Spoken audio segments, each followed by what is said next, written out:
Good afternoon. I'd like to call to order the regular meeting of the Board of Education for the Elk Grove Unified School District of October 17th, 2023, and announce that the board will meet in closed session to address items 1 and 2 on the closed session portion of the agenda.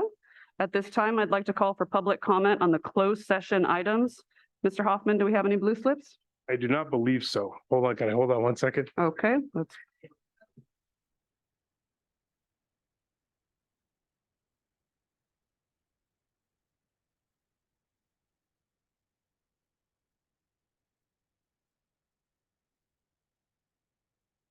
Okay. I'm going to close public comment and recess into closed session. Thank you.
Good afternoon. We're going to get started. Could I please have our members up to the dais so that we can begin?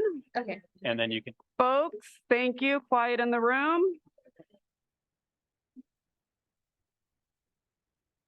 We are very happy to have you all here. Let's begin. I'd like to call this meeting to order at 6 p.m. and announce that the board met in closed session and no action was taken. So as a board, we wanted to take a moment to acknowledge the ongoing heartbreaking events in Israel and Palestine. We don't involve ourselves in matters beyond our jurisdiction, but we know that the violence and suffering on the other side of the world has an impact on our students and our community, especially for the many refugees who have made the school district their home.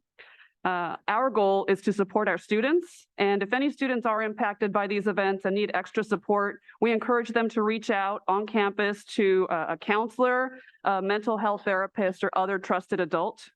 Let us take this as a reminder to not lose sight of the humanity of those in our own orbit, because once we do, it is a slippery slope to immeasurable cruelty. With that, good evening and welcome to the Elk Grove Unified School District's board meeting. The Board of Education has resumed full in-person meetings unless remote attendance is permitted pursuant to the California Brown Act. Live streaming of full in-person board meetings will be available to the public via the Zoom platform. Today's meeting is being video recorded and will be available on the district's YouTube channel. Some information about our public comment process, which will change soon, as we've discussed in a few recent meetings. During regular board meetings, the public may make public comments on items on the agenda or items not on the agenda. Individual speakers are allowed up to 3 minutes to address the board on each agenda item. The total amount of time allocated to public comment by the board will be limited, with a total of 30 minutes designated for public comment on an item. Public comments during regular board meetings may be made about items not on the agenda, but within the school district's jurisdiction. Steve? I'm getting some feedback. Yeah. I think it might be from this laptop. I'm going to continue. Public comments may be made on all items that are on the board agenda and will be heard when the selected item comes up. Individuals may not defer their time to another individual speaker to increase their time beyond 3 minutes. Please be mindful that district students may be watching. You're encouraged to address the board and the public in a respectful manner, such that all those observing, from children to adults, are made to feel safe, welcome, and valued. The board will not permit any disturbance or willful interruption of board meetings. Persistent disruption by an individual or group shall be grounds for the board president to provide a warning and then to terminate the individual's privilege of addressing the board. Prior to our Pledge of Allegiance, we will have the inaugural reading of our EGUSD land acknowledgement, which will be read by Ms. Gina Jamerson. Good evening. We acknowledge that the Elk Grove Unified School District administrative facilities and schools occupy the unceded territory of the Miwok, the original people of the skies, land, and waters where we work and learn. The Miwok have cared for these lands since time immemorial. They continue to teach their traditional knowledge that comes from and responds to the needs of the land and people who share it. May our daily lives and work, teaching, learning, leadership, and community engagement support the evolving vision of the Miwok for their community and these lands.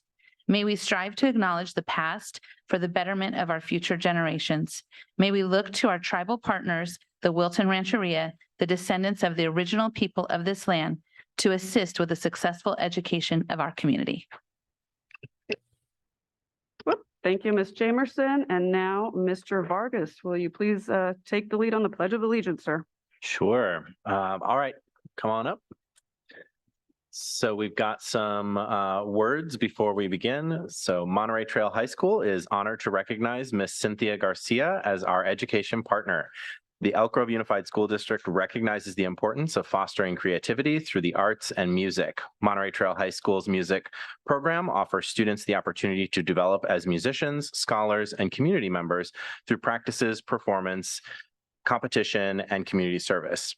Ms. Garcia is the proud mom of Bianca, a 12th grade student at Monterey Trail High School, and Gabriel and Elizabeth, 2 proud Mustang graduates. For the last 3 years, Ms. Garcia has been instrumental in nurturing not only her daughter Bianca's love of music on the trail, but hundreds of other students as well. She has volunteered her time at football games, marching band competitions, concerts, and fundraisers. Not only does she serve at events, but also spends time hemming the band uniforms when they rip so the students can march proudly with the proper attire. According to the band director, Mr. Aaron Smith, Ms. Garcia has assisted in helping the band fundraise more than $50,000, allowing the band program to purchase and repair instruments, buy new music, travel, and participate in music competitions and festivals. According to her daughter Bianca, even when things are stressful or busy, my mom always finds time to fix everything we need. Ms. Garcia, Monterey Trail High School, and the Elk Grove Unified School District, thank you for your dedication to our students and care for the Mustang community. Now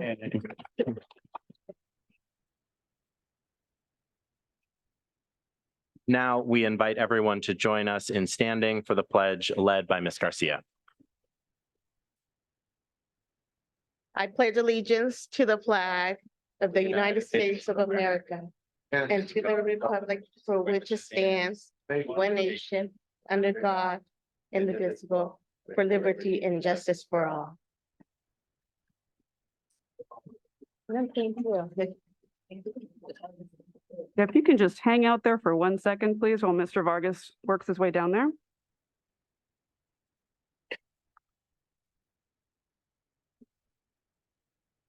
Thank you. Thank you.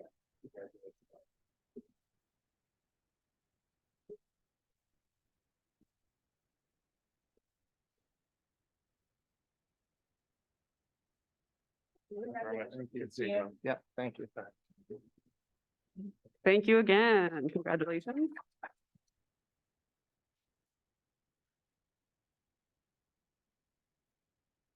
Next up, we have our student regional report. Today, we are showcasing the Valley region, which includes Valley High School, Samuel Jackman Middle School, Herman Leimbach Elementary, Charles Mack Elementary, Prairie Elementary, John Reith Elementary, and Union House Elementary.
All right. Good evening, board. Board President, Ms. Espinosa, members of the board, Superintendent Hoffman, Ms. Avalos. My name is William Namvong. I'm a senior at Valley High, and I serve our campus as the ASB president. Tonight, we have a fun-filled presentation from you all from our Valley High region, including speakers from all of our elementary feeder schools, Samuel Jackman Middle School, and of course, from Valley High. We also will be having a video presentation, and of course, Valley will be speaking, and then we'll close out the show tonight with a performance from Valley's very own Footworks Dance Company. Yay! Please join me in welcoming our first speakers tonight.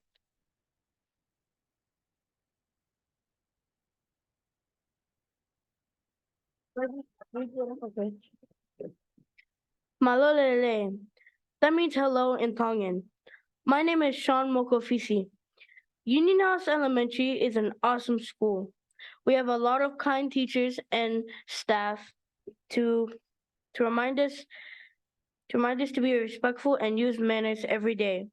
And just like how I taught you Malolele, I also get to teach other students about my Tongan Polynesian culture.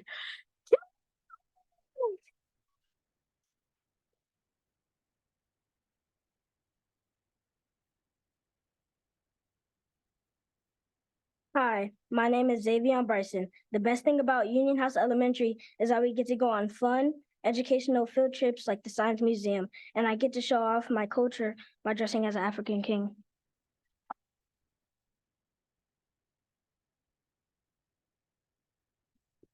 Thank you, Union House. Now, please join me in welcoming our speakers from Prairie Elementary. Thank you. My name is Harold Booth. One thing I like about Perry is how the teachers help me understand what they teach. I'm done.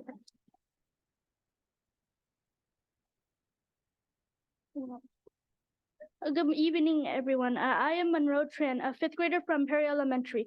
One thing I like about Perry is how how I can make friends easily at school.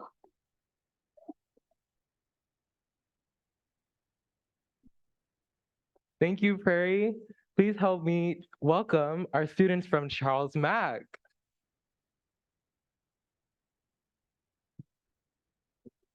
Hello, my name is Trinity, and what I love about Charles Mack is that they have activities for us. I love how the staffs care about us, and I love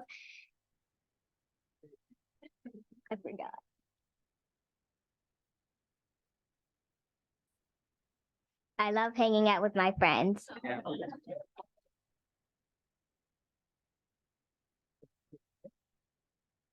Hello, my name is Serenity. And what I love about Charles Mack is that they have ACEs for us, like an after-school program, and and I love the staff, and I love that we get to learn a lot.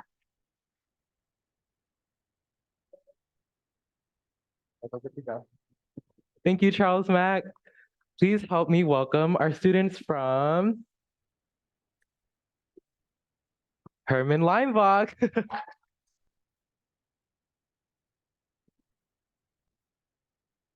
Good evening. My name is Cadence Wingfield, and I am in the sixth grade at Herman Leinbach. My favorite part of PBIS is seeing Leo the Lion at our roar assemblies. He cheers us on to be responsible, outstanding, always safe, and resilient.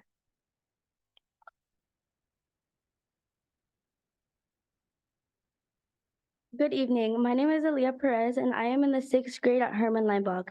My favorite part of PBIS is winning prizes for making good choices and demonstrating the character trait of the month.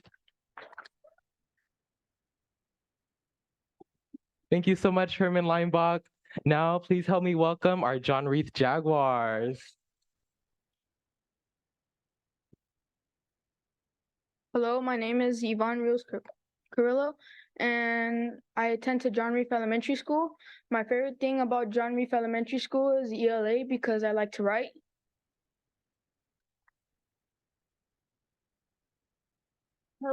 Hello, my name is Cherish Van. I'm in sixth grade and I attend John Reef Elementary School. My favorite thing about John Reef is the leadership program because I like helping around campus.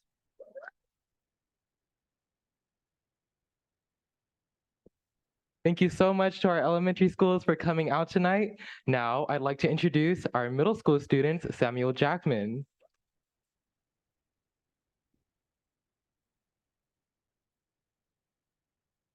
Hi, my name is Solomon Martin, and I'm an eighth grader at Jackman Middle School. I'm a part of IYT, which is a program that helps young men of color get to college and succeed. I also play sports. That's one thing I like about Jackman. They have a great sports program that consists of basketball, track, cross country, and wrestling. Jackman also has a lot of great electives you can choose from, like art, Project Lead the Way, and leadership. Leadership is a really good elective because you learn a lot of aspects from it, like how to be a leader, social skills, and work skills. Jackman also has a lot of great teachers. My favorite teacher is Miss A, who teaches science, but there are a lot of teachers to like at Jackman, and that's what I like about Jackman. One memory I remember from seventh grade was a spring fair that we had. One of the events was a dunk tank, and one of the other science teacher, Mr. Morris, was in the tank. You had 3 chances to dunk him, and on my second try, I hit the target, and he fell in the tank. It was so nice to hit that target. It gave me a good memory to keep. That was from Jackman.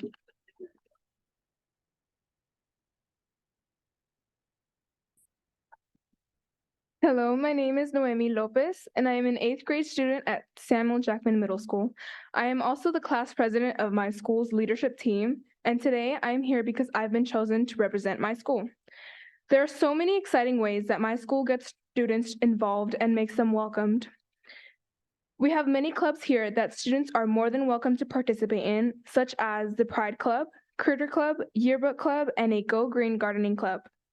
We also have a couple after-school programs, such as the Elite Soccer program and a club called IYT that helps students be the very best of themselves, very best versions of themselves. Our school also has fall and spring festivals. In these festivals, we have fun games and activities for students to relax and hang out with. Samuel Jackman is overall a great student, a great school, and has a wonderful staff team that cares for their students. Thank you for listening to all the wonderful things about Samuel Jackman Middle School.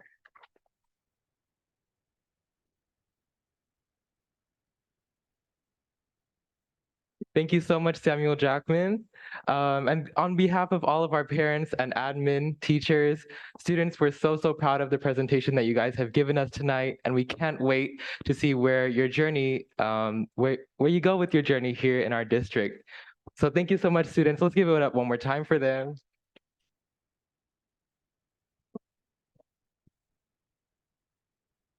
And now our region would like to present with you a video.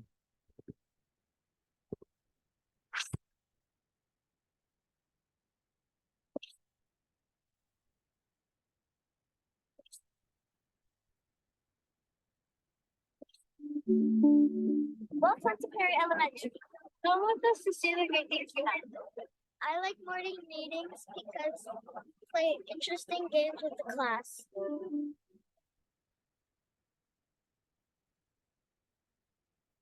I like lunch bunch because it gives me a choice to play with my friends.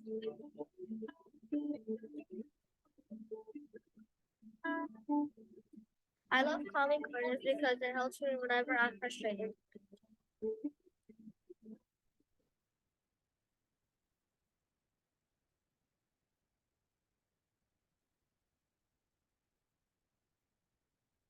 Their love spot grow when someone said something kind about you or said, I love you, or you're amazing. We are very proud. Thank you for listening. Welcome to our Howard School, John Reed Elementary. I bet hopes it's person.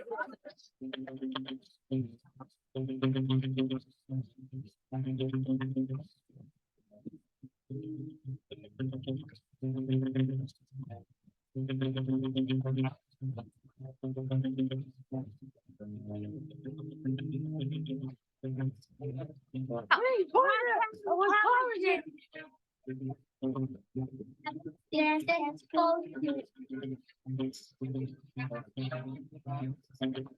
Our family helps us about our skills.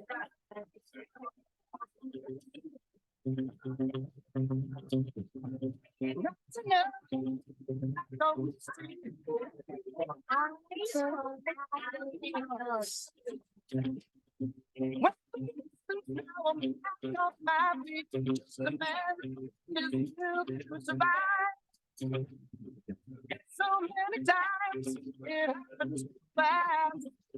You change your passion for glory. Don't listen to great on the trees of the past. You must fight to keep them alive. It's a day. 2, 3.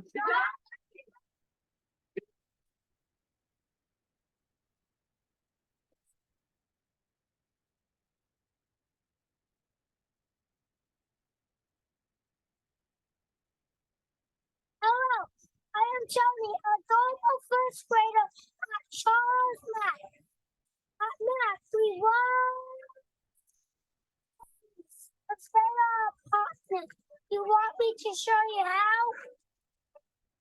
Hello, come on, Grandma. Just call me The parents at the coffee talk.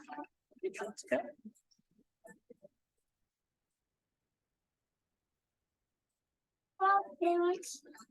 I am enjoying your breakfast. It looks and smells amazing. Yeah.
How did you feel? How did you feel during the jogathon?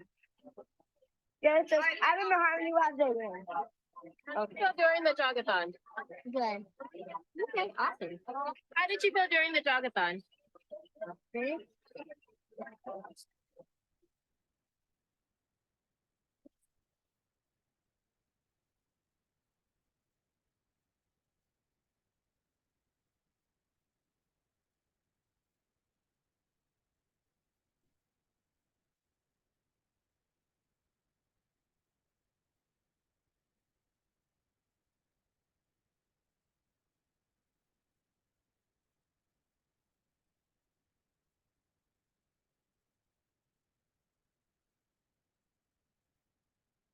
Others and as a role model. Fifth grade, where are my fifth graders? Over here on this side. Let's hear you, fifth graders. Oh. Kindergartners, let's hear you.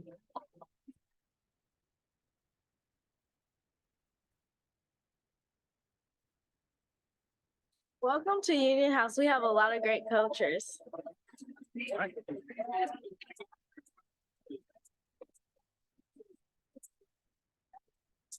I'm Mo. Mexico. And at Union House Elementary School, we have a really cool Black Excellent Parent Group. It's creating that community, and that's where it starts.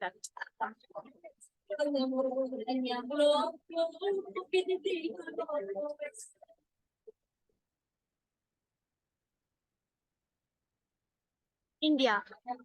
China. Cambodia. Pakistan.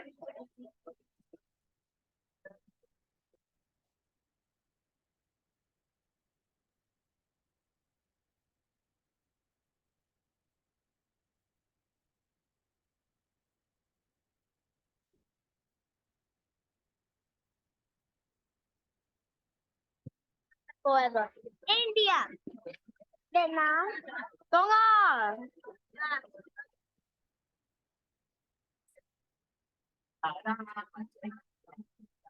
Nicaragua and Fiji.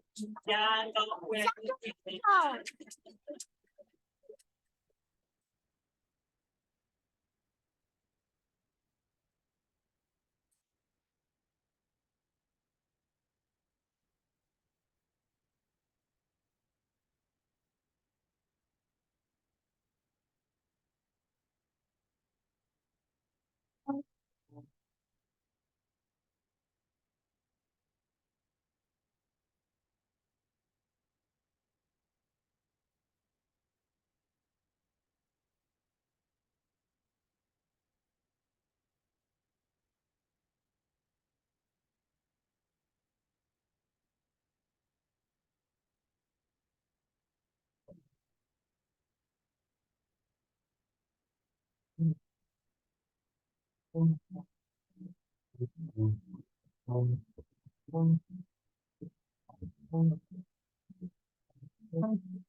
Vikings, stand up. Valley High.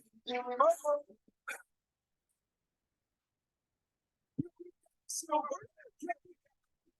stay up, Valley High. So, yeah, we got the blue. Stay up, Valley High. There's nothing we can't do. Oh, no. The red, blue.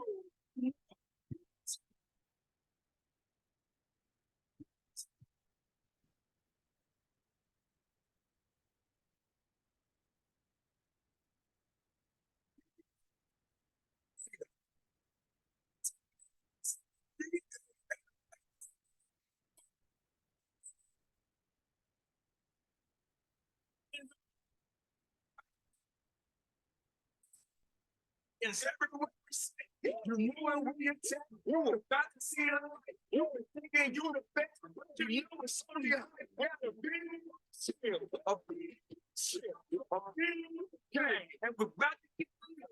It's a lead, make a big moves. Time to set sail, face it, you leaves. Yeah, we got the silver, yeah, we got the blue.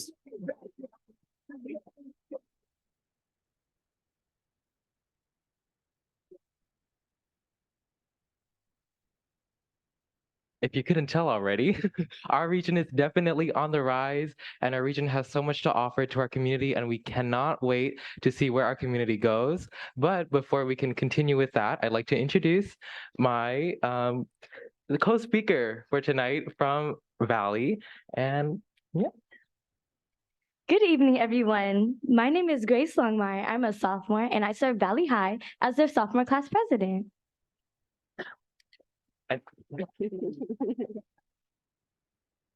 And today, both of us are here representing Valley High as our student board representatives. To start, Valley has been looking a little dull, so we decided it was time for a little campus beautification. We started off with a school repainting and rebranding. Brightening up our school colors not only boosted school spirit, but also student positivity.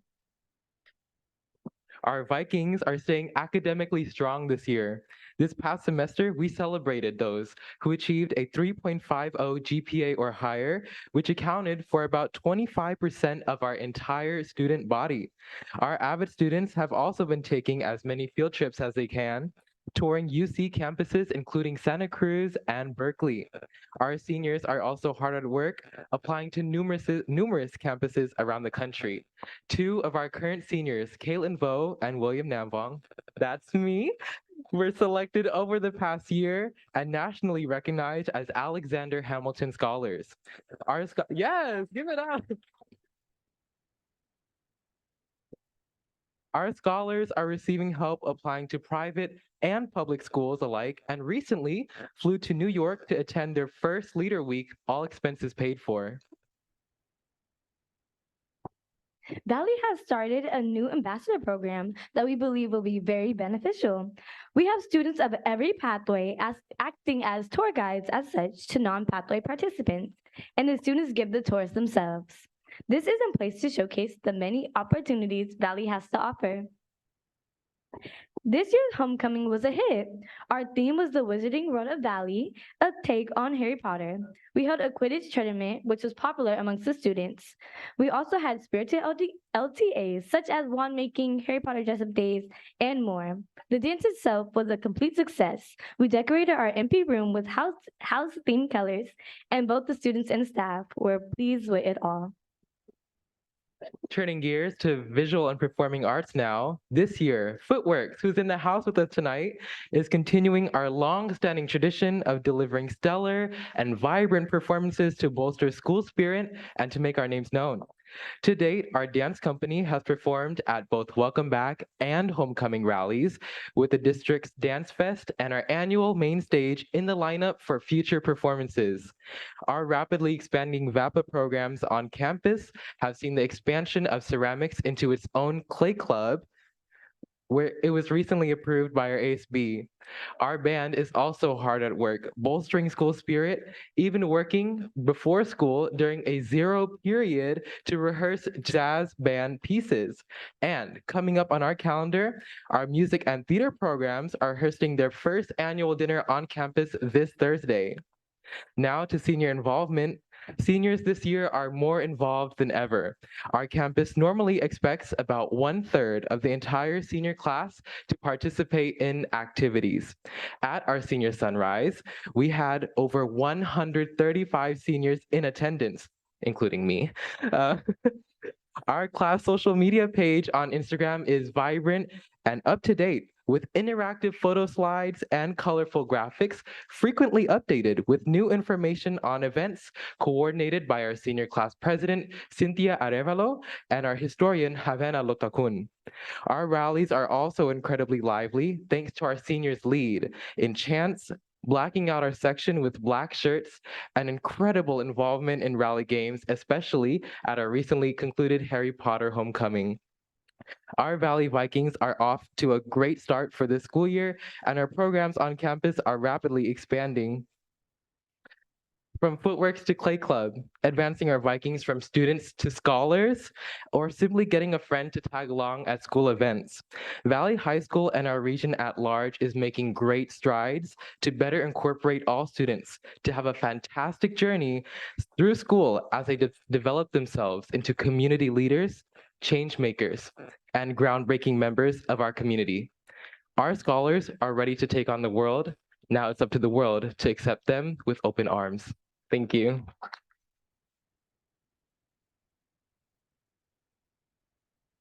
Now, I'd like to introduce Valley's very own Footwork to close out tonight's presentation.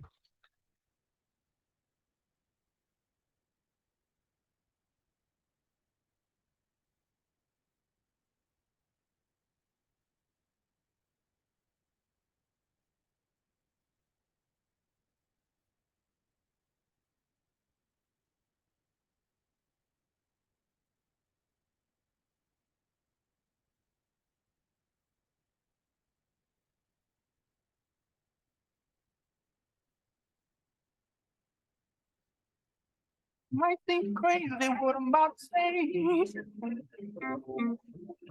Sometimes you feel you can take a break.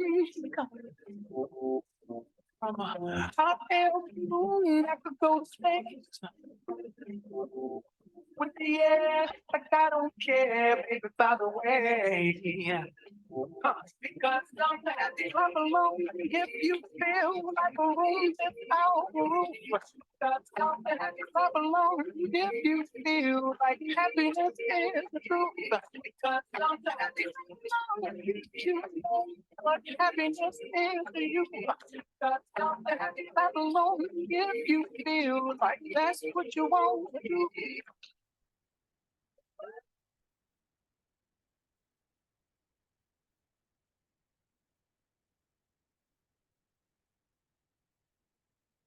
Thank you so much. All of the student performers and speakers did a fantastic job. Let's give them another round of applause.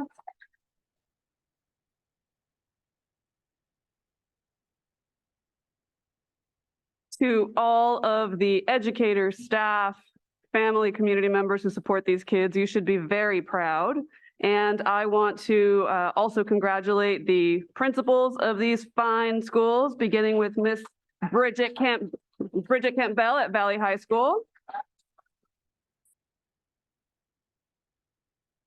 Natasha Lewis-Jones at Samuel Jackman Middle School. Abelardo Cordova at Herman Leimbach Elementary School. Samantha Moore at Charles Mack Elementary School. Laura Anderson at Prairie Elementary School. Kate Hedrick at John Reith Elementary School. And Mr. Paul Cordero, Union House Elementary School. And I think William deserves a round of applause for being such an excellent MC.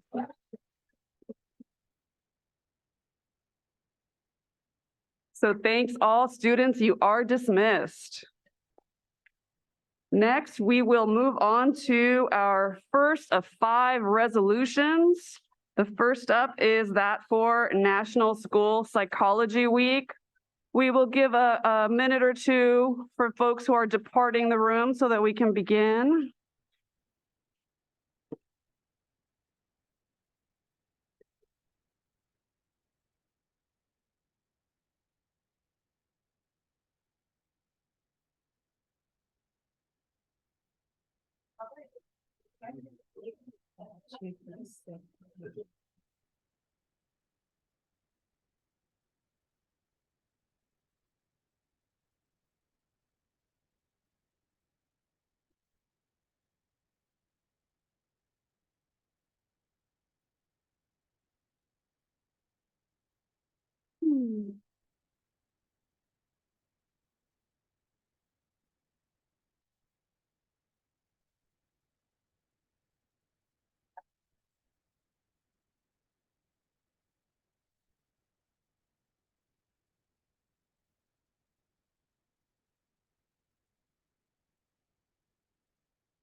We're able to close those doors just to get some quiet in here. I'd appreciate it. Awesome. Take it away, Mr. Riley. My cheeks already hurt from smiling. I know you all can't tell, but that's exactly how I like to start these things off. I can assure you there'll be no dancing in this presentation, although Crystal just said she wanted to put something together, so. Good evening, President Charas Espinosa, members of the board, Superintendent Hoffman, Ms. Avalos. It's my pleasure not only to work alongside with the school psychologists in this district who are just exemplary, but also my work with Crystal Jones here, who is the president of PISWA, who represents school psychologists and social workers. So I'll turn it over to Ms. Jones. Thank you. Oh, that's not it. Oh, This this one. Yeah. Okay. Thank you, David. And Ms. Jones, I'm sorry to interrupt you. I made an error. I'm going out of order here. We've debated our order here for when we do public comments. So I'm going to pause before you begin. Okay. And ask Ms. Lavasser if there are public comments via Zoom for this item. Madam President, there are no public comments via Zoom for this item. Thank you. Ms. Jamerson, do we have blue cards for this item? Madam President, there are no blue cards for this item. We do not. Okay, take it away. okay, thank you. Good evening, everyone. During the week of November 6th through the 10th, 2023, schools throughout the country will celebrate National School Psychology Week to highlight the important work school psychologists do to help students thrive. This year's theme is Let's Grow Together, which highlights the importance and value of growth in the role of being a school psychologist. School psychologists have an extensive expertise in academic instruction and intervention coupled with social and emotional learning to support students. The state convention theme this year is Inspire to Lead, which encompasses further understanding of the role and the value of school psychologists as educational leaders and their commitment to professional learning. Over 100 school psychologists gathered with experts in the field of cognition, behavior, intervention, and instruction to bring information back to their communities. School psychologists utilize this wide breadth of knowledge to provide opportunities for growth and support for diverse groups of students, families, staff, and colleagues. Providing such support for families they encounter helps uplift their voices to communicate the needs of diverse communities. Their knowledge and leadership and advocacy for systems change help all educators grow as leaders within education. It is through the power of collaboration with colleagues from various disciplines that school psychologists make a lasting impact for students. Growth does not occur in a silo, nor does leadership. School psychologists are team members, team leaders, and promoters of growth for all, from the youngest of students to the most experienced team member. So we want to take this week in November to appreciate the challenging and rewarding work of school psychologists and thank them for cultivating both ample growth and unconditional leadership for all they encounter. Our communities are richer to have school psychologists in them. We hope you will also take time to acknowledge the day-to-day work of school psychologists and communicate the benefit they bring to school communities. The Board of Education is asked to adopt Resolution 24 in support of National School Psychology Week and this year's theme of Let's Grow Together. Thank you very much. I'd like to call for a motion to approve resolution number 24, recognizing November 6th through 10th, 2023 as National School Psychology Week. I happily and proudly recommend approval, resolution number 24. Second that. Moved by Mr. Fortunato, second by Mr. Yang. All in favor, please signify by saying aye. Aye. Opposed? The resolution is approved unanimously. If we could please have our psychologists in the room, please stand so that we can show our appreciation.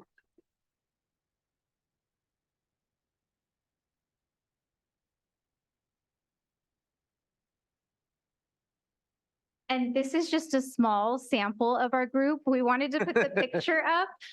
We are very proud of our diverse group of school psychologists.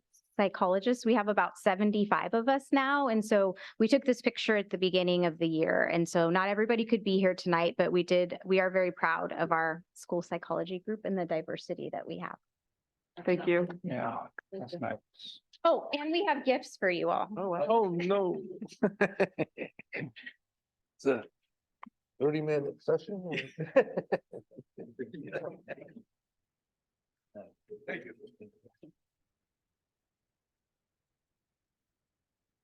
Well, that'll come in handy. Thank you very much.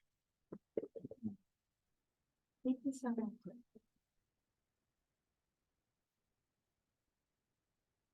Thank you. Thank you again for all you do for our kids. Thank you.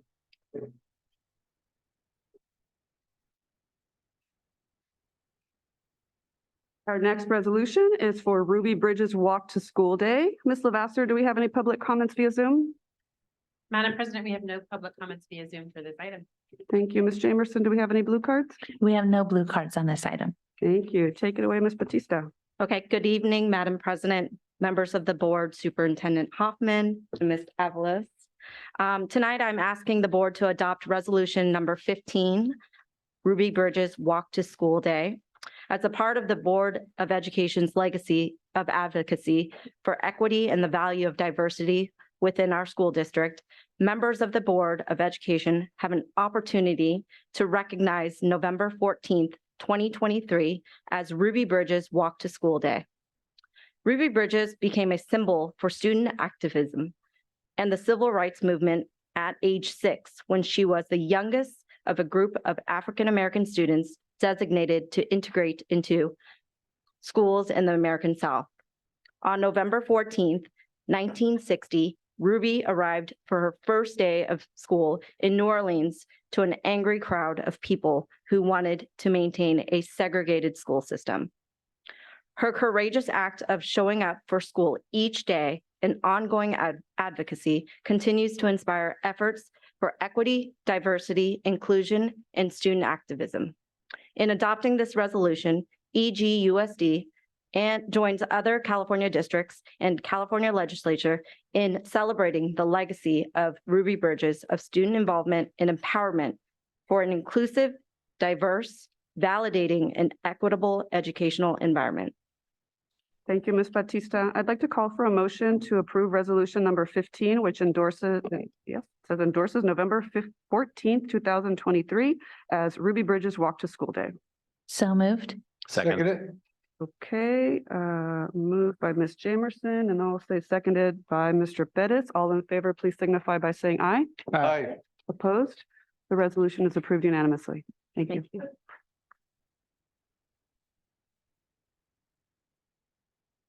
Our next resolution is for Native American Heritage Month. Ms. Lavasser, do we have any public comments via Zoom for this item?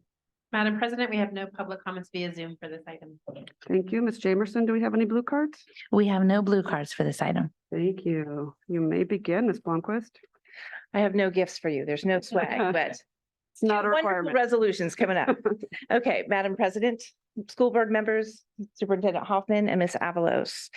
Members of the School Board of Education have an opportunity to recognize November 2023 as Native American Heritage Month. The efforts to gain recognition for the significant contributions of the Indigenous people of the United States can be traced back more than 100 years. These efforts were further solidified in 1990 when President George H.W. Bush approved a joint resolution designating November 1990 National American Indian Heritage Month. The month of November is a time to celebrate rich and diverse cultures, traditions, and histories, and to acknowledge the important contributions of Native people. Native American Heritage Month is also an opportune time to raise general awareness about the unique challenges Native people have faced, both historically and in the present. Throughout the year, the contributions of Native Americans are presented in the regular curriculum. However, this special focus for 1 month serves as a reminder of the combined contributions of Native Americans. In support of this resolution, the Curriculum and Professional Learning Department will facilitate a virtual workshop called Connecting the Past to the Present, California Indigenous Art on November 30th from 5:30 to 7. Therefore, it is requested that the board adopt resolution number 25, designating November 2023 as Native American Heritage Month. Thank you. I'd like to call for a motion to approve resolution number 25, designating November 2023 as Native American Heritage Month. Yes, it's my sincere pleasure to recommend approval of resolution number 25 for Native American Heritage Month. Second that. Thank you. Moved by Mr. Fortino. That was seconded by Mr. Yang, I believe. All in favor, please signify by saying aye. Aye. Opposed? The resolution is approved unanimously. Thank you. Okay. And the next resolution is for Sikh American Awareness and Appreciation Month. Ms. Lavasser, do we have any public comments via Zoom for this item? Madam President, we have no public comments via Zoom for this item. Ms. Jamerson, do we have any blue cards? Yes, we have 2 blue cards for this item. I have Mandeep Singh, followed by Rose Malhi. Mr. Singh, come on up. And Rose will be next.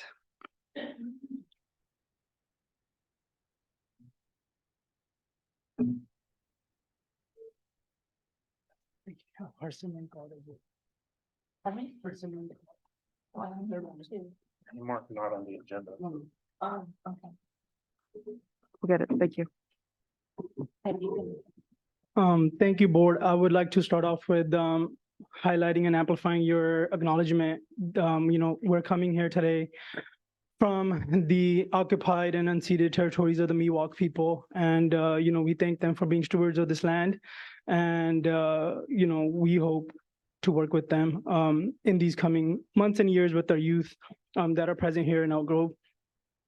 Sikh, I know it is called Awareness and Appreciation Month, but I think definitely when we think about this, we think about the heritage that is not only present in California here, not just in the Sacramento region, but really in North America and in Punjab, where we are from. They say the sands of the Sahara Desert fly through the winds over the Atlantic Ocean, and they feed the Amazon forest, right? So this world is interconnected in ways beyond our brains can comprehend. And, for us, not just us, but many other people, there's a reason that we are in this land here today. For we are all refugees in one way or another. I hope the folks that are here, you all Google the Sikh genocide, which occurred in 1984 in November. That was followed up by a decade of disappearances of people who look like us by the Indian government. There was a gentleman who was doing this work to highlight these atrocities, and he himself was then abducted, killed, his body cut up, thrown in the river in 1995. To this day, some of this stuff still happens. But he had a saying when he did his speech here in Canada to the UN, he said, when the sun set for the first time and darkness came over this world, there was a little lamp in a faraway hut. And when it lit up, it said, I will challenge their darkness, and I will not if nothing else, I will not let it settle around me. I will establish light. So, with that, my conscience won't let me leave here today without acknowledging the over 500 souls that were lost in the strike on the hospital in Gaza today. Cancer patients, mothers, young children. I can't even begin to comprehend what those people are going through, as we saw these amazing children up here doing this. There's children on the other side of the world here that are interconnected in ways beyond our brains can comprehend, that are cut up in pieces, and their parents are holding up the pieces around, showing the world, crying out, this is happening to me, speak up. So I hope all of us Thank you. Your time can is up. establish light around us. Thank you. Thank you. Rose, followed by Simran Chata.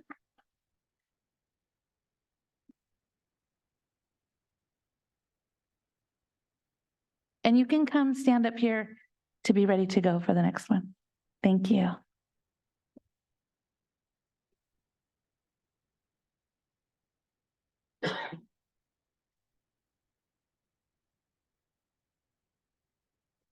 Hi, my name is Rosalind Carmali, and I am from Sheldon High School, and I'm Programming Services and Administration of Sikh Honors and Service Society, and I'm also a part of Jagada Movement. Jagada Movement is a grassroots community building organization working to empower, educate, and organize Punjabi Sikhs and other marginalized communities. Sheldon is one of the 70 California high school chapters in Jagada Movement that spread knowledge about the Sikh community and how we can come together to create a powerful bond. November 13th to November 17th, we will be having our Sikh Heritage Week, which consists of all of our chapters preparing to spread information throughout their campus. Schools prepare by talking to administration to have tables out during lunch and by announcing Sikhi facts on morning announcements. Our Sikh Honors and Service Society also comes with a checklist that we encourage students to complete every year. Some things that are on checklist include 2 Seva events. In Punjabi, Seva is known as to serve, and to incorporate this into Sikh Honors and Service Society, we have community cleanups and at gurdwaras, and we make care packages for those who are in need. Another item that is on the checklist is the Learning Circle. In this Learning Circle, we meet with community or even students from campus, and we discuss topics regarding current issues and events, whether that could be racial tensions, school struggles, or upcoming events. Thank you for listening to my speech about Sikh Honors and Service Society and how we are privileged to have the opportunity to talk about the Jagada movement in our community and at school campuses. Thank you.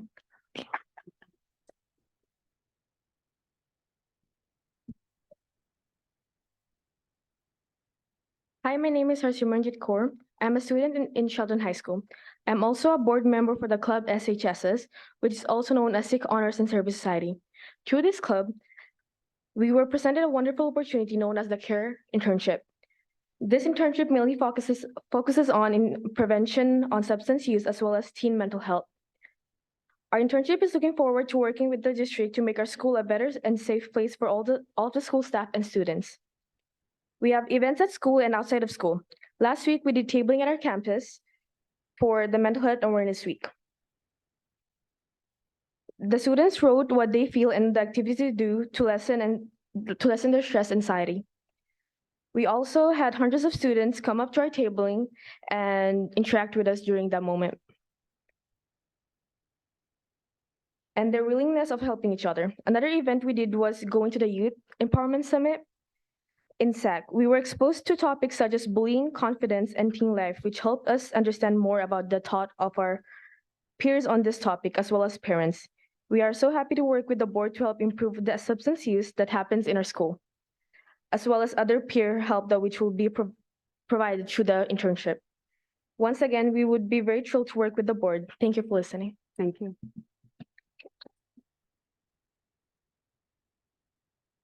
Madam President, there are no more blue cards on this event. Thank you, Ms. Jamerson. Take it away, Ms. Blomquist. With that powerful testimony, we ask that the members of the Board of Education, you have an opportunity to adopt this resolution that recognizes and acknowledges the significant contributions made by Californians of Sikh heritage to the state and affords the opportunity for its students to understand, recognize, and appreciate the rich history and the shared principles of Sikh Americans. The California Department of Education has designated the month of November 2023 as California Sikh American Awareness and Appreciation Month. In doing so, they note that this observance permits the society at large and the schools in particular to celebrate the achievements of Sikh Americans and also to re-examine society's role in preserving the civil rights of all of its citizens. In support of this resolution, the Curriculum and Professional Learning Department will offer a virtual workshop called Civic Engagement and the Sikh Community on Monday, November 27th, 2023 at 5:30. And with that, it's requested that the board adopts resolution number 26, designating November 2023 as Sikh American Awareness and Appreciation Month. Thank you. I'd like to call for a motion to approve resolution number 26, designating November 2023 as Sikh American Awareness and Appreciation Month. Madam Chair, I'm very honored to move the Sikh American Awareness and Appreciation Month. Second. Thank you, Mr. Yang. Moved by Mr. Yang, second by Mr. Vargas. All in favor, please signify by saying aye. Aye. Opposed? The resolution is approved unanimously. Thank you. Thank you, students, for being here. Our next resolution, our next and last resolution of the night is for Red Ribbon Week, and I'm so proud of myself that I got that out straight. Ms. Lavasser, are there any public comments via Zoom? Madam President, there are no public comments via Zoom for this item. Thank you. Ms. Jamerson, do we have any blue cards? We have no blue cards for this item. Thank you. Mr. Ross, go ahead. Yeah. Madam President, thank you for putting the pressure on me. Good evening, Board President Chairos Espinoza, members of the board, Superintendent Hoffman, and Ms. Avalos. The Board of Education is requested to adopt Resolution 27, recognizing October 23rd through the 31st, 2023 as Red Ribbon Week. This year's theme is Be Kind to Your Mind, Live Drug-Free. Red Ribbon Week is the oldest and largest proactive drug prevention program in the country. It is an awareness campaign designed to warn students about the dangers of alcohol, tobacco, and other drug use so they will choose to be free of these barriers to success and wellness. Throughout the week, the messages are delivered to students in various creative and positive ways. And whenever possible, student leaders are involved in the planning of the Red Ribbon Week activities at their schools. The goal of prevention initiatives at the elementary schools is to help students understand the harm that can be caused by alcohol, tobacco, and drug abuse, and to equip students with the necessary life skills to resist negative pressure. Secondary schools participate in the district-wide prevention education programs by supporting Club Live, Friday Night Live, peer-to-peer leadership, Link Crew, and Project Success. In addition, Student Support and Health Services offers parents and school staff training on various subjects related to substance abuse. The board is respectfully asked to approve this resolution and continue their support for substance abuse prevention efforts within the Elk Grove Unified School District. Thank you, Mr. Ross. I'd like to call for a motion to approve resolution number 27, recognizing October 23 through 31, 2023 as Red Ribbon Week. I move approval of the resolution. Thank you, Mr. Fortuna. Do we have a second? Second. Moved by Mr. Fortuna, second by Mr. Vargas. All in favor, please signify by saying aye. Aye. Opposed? The resolution is approved unanimously. Thank you. Thank you. Next, we will move on to our request for student expulsion. Good job, Mr. Ross. Ms. Lavasser, do we have any public comments via Zoom on the request for student expulsion? Madam President, we have no public comments via Zoom for this item. Thank you. Ms. Jamerson, do we have any blue cards? We have no blue cards on this item. Thank you. I'd like to call for a motion to approve the recommendations for student expulsion. So moved. Moved by Ms. Albiani. Do we have a second? Okay. All right. Moved by Ms. Albiani, second by Ms. Jamerson. All in favor, please signify by saying aye. Aye. Opposed? That is approved unanimously. We also have a request for return from student expulsion. Ms. Lavasser, do we have any public comments via Zoom on this item? We have no public comments via Zoom for this item. Thank you, Ms. Jamerson. Do we have any blue cards? We have no blue cards on this item. Thank you. I'd like to call for a motion to approve the recommendation for readmission from expulsion. So moved. Moved by Ms. Jamerson and second by Ms. Albiani. All in favor, please signify by saying aye. Aye.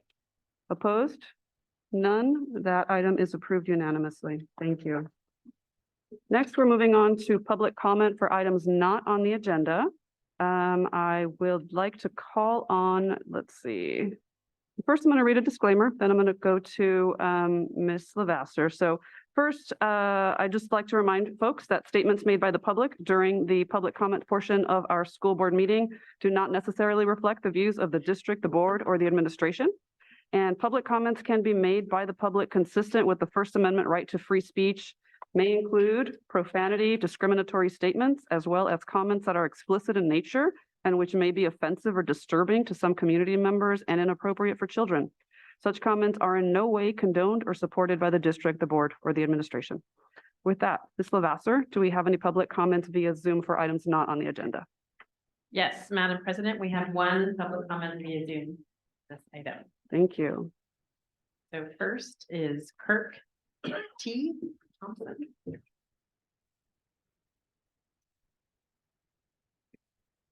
Hi, can you hear me? Yes, sir. Go right ahead. Okay, so at our last meeting on September 19th, no fewer than 3 speakers called for the removal of the free speech rights of parents who are concerned about the pornographic materials being purchased by the district and available in school libraries. They justified this stance by saying parents are hateful, bigoted, and that our words were discriminatory. They said this even though, to my recollection, none of the parents' rights speakers said anything about LGBTQ rights. We all kept our comments to material we find to be excessive in its sexual content and without educational merit. Still, these speakers demanded that we be silenced. Well, I'm here today to ask you to hold those people to their own standards. At several meetings, I've heard the phrase white people used in a disparaging way. This is blatant discrimination based on race, especially since there are a lot of different ethnic groups, Anglo-Saxon, Slavic, Scandinavian, Caucasian, Germanic, within the white race. Anyone using white in a derogatory way should be silenced. Several of the speakers use the term men and male in an insulting way by lumping all men in with the boogeyman known as the patriarchy. Men make up less than half of the people in this country. This is an attack on the minority gender in this country, and therefore this hateful language must be prevented from occurring at these meetings.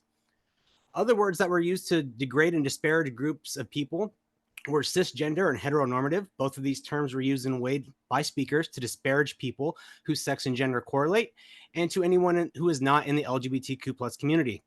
Again, speakers who use these hateful terms should be silenced. The final group these speakers targeted were Christians. Many speakers keep trying to mix Christians in with all white nationalists, which is both racist and not true. Furthermore, these speakers show up with the rainbow flag, which is a direct insult to all members of Abrahamic faiths, of Christianity, Judaism, and Islam, whose view of the rainbow is a symbol of God's judgment and mercy. Therefore, the rainbow flag is a symbol that is meant to insult and disparage Jews, Christians, and Muslims, and should be banned from these meetings. Anyone throwing Christian into the white nationalist category, they're spewing hate based on religious beliefs and should be silenced. Now, I want to make it clear, I do not endorse anything I just said. I do not want anyone silenced at these meetings. I am simply pointing out what would happen if these speakers were held to their own standards. These attempts to silence people based on safety and security are nothing new. These are tactics straight out of the playbook of the Russian Revolution under Lenin and Stalin. So, should these authoritarian calls for limiting the free speech of parents' rights advocates continue, I am reminding those who wish to silence the speech of people with opposing views based on the vague criteria of hate or discrimination, something you might want to keep in mind, that blade cuts both ways. Thank you. Thank you. Ms. Lavasser, that was the only one, right? Ms. Jamerson, do we have blue cards for items not on the agenda? Yes, we do. I have Stephen Ruiz, followed by Gary Hickman. Come on up, folks. And if the second person could stand off to the side here at the edge of the dais, we would appreciate it. It helps us move through these faster.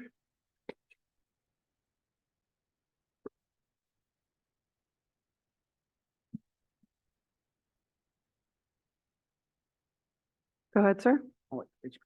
Okay, I've already disseminated information. I gave it out the last time I was here for the Go Beyond Grades campaign. I believe everybody has one.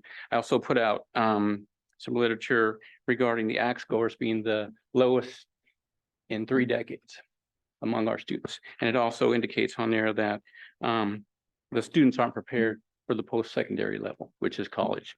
Now, if that's based on scores for regular students, how much not prepared are our students that are in ABS or 504 programs? I mean, my daughter's ABS 2 program student, and she's not ready, not at all. So again, just take a minute to read that and look at that. Also, the last time I was at a meeting here, the items that were followed after the blue cards for people to come up and speak, there were so many charts and graphs and everything indicating what the school was doing to mitigate students that were being suspended.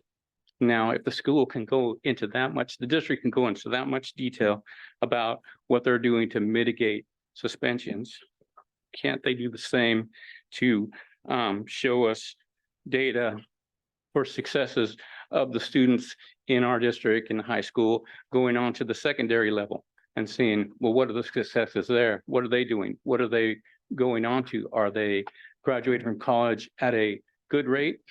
Are they becoming the engineers, the doctors, the lawyers, the politicians that our educators are supposed to be teaching them? Or are, I don't like to use any examples, but the young man holding up the card saying he was going to be a Walmart cashier, that was pretty on point, because that's showing, again, what are they teaching? Is that what they're teaching in our schools? Our kids are preparing them to be Walmart cashiers and nothing more. Now, one of the items on your website, it shows that the school district, Elk Grove Unified School District, is a top performing district. But where's the metric that's used to measure that? Where's the data that shows that you're a top performing district? Because where are students going to after? And where's the data and the metric to shows those particular successes and what they're going on to afterwards? Where's that data? I don't see it there anywhere. And just one other thing, I always like to end with a quote from Richard Feynman. He stated, I'd rather have questions that can't be answered than answers that can't be questioned. And that comes really good on point here, because I've gotten a lot of answers, and when I question them, I really don't get an answer on that as well. So thank you. Gary Hickman, followed by Dustin Noble.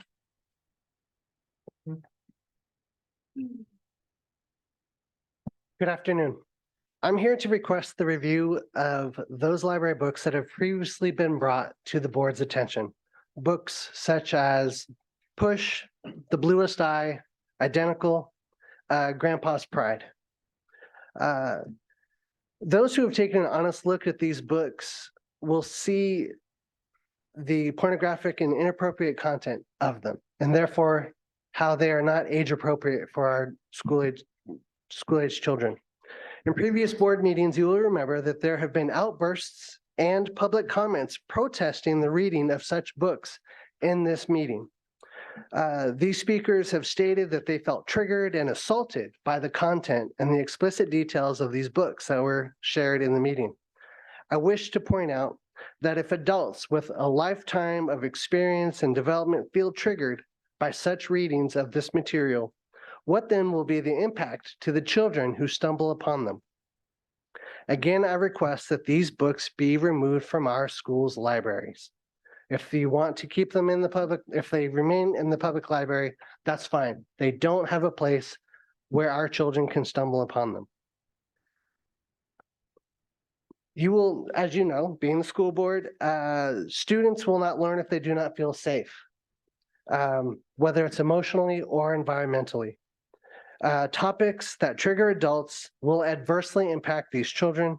So I ask you, please do the right thing and remove these books. Thank you for your time.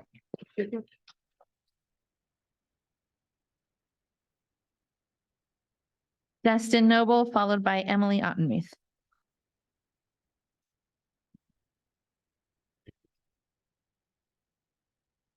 Good evening, President Chair Espinosa, members of the board, Superintendent Hoffman, and Ms. Avalos.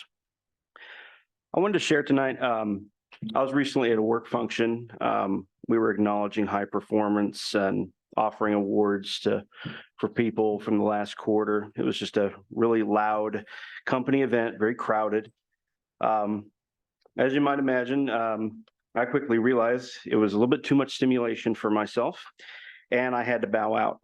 I was quickly reminded of high school and how pep rallies and events like that were a real struggle at times for me and made it nearly impossible to attend these things. I wanted to be there and take part, but it was so hard, and I remember thinking that there has to be a better way. And then I graduated and kind of lost track of that. I'd like to call on every member of this board to partner with your regional site admins to learn more about their inclusive practices and the ways they spread awareness and acceptance of students with disabilities, but also how we as a district can do more. This should be a conversation as we approach the International Day of Persons with Disabilities in December. Encourage your site principals to promote inclusion more often. Partner with SPED staff, encourage more pushing into classrooms rather than pulling kids out for academics. More activities centered around disability awareness and spotlighting neurodiversity. Every day, every activity and every school event is an opportunity to practice inclusion. From the fall festivals to pep rallies and homecoming, from morning announcements to school sports and time on the playground. Let's make it so every kid can be included in all aspects of the school experience. Thank you.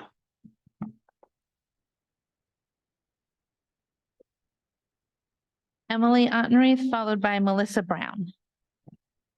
Good evening. It's good to see all of you again. A couple of meetings back, Heidi Moore brought up the lack of access to bathrooms on school campuses, and I'm here to agree with her. My son at Pinkerton sometimes cannot find an open bathroom, and that's really a problem. We've been here a lot talking about instructional materials, access to curriculum related to each of our identities. AB 1078 has passed. Hate is absolutely illegal. That's been layered on many times legally, and we're safe from considering discrimination in our libraries and our instructional materials. So it's time to focus on other issues like the access to bathrooms, like the fact that there are shortages in paraeducators and students do not have access to the support they need for their IEPs, like those same students being put on no activities lists at Pinkerton Middle School if they do not pass all of their classes when they do not have paraeducators. That is a real problem. That's a discriminatory practice that Pinkerton is engaging in that is not district-wide. And that should be reconsidered. Library techs are not paid for enough hours and they're not paid for all of their work. Their burdens are too high for the jobs that they have been given. We do not have adequate budgets for books in our elementary libraries. So all of these are the issues that we should now be focusing on. With AB 1078 passing, we don't need to talk anymore about book bans, and we do not need to talk anymore about discrimination in the curriculum. Let's focus on the real issues. Thank you. Melissa Brown, followed by Jess Carlson.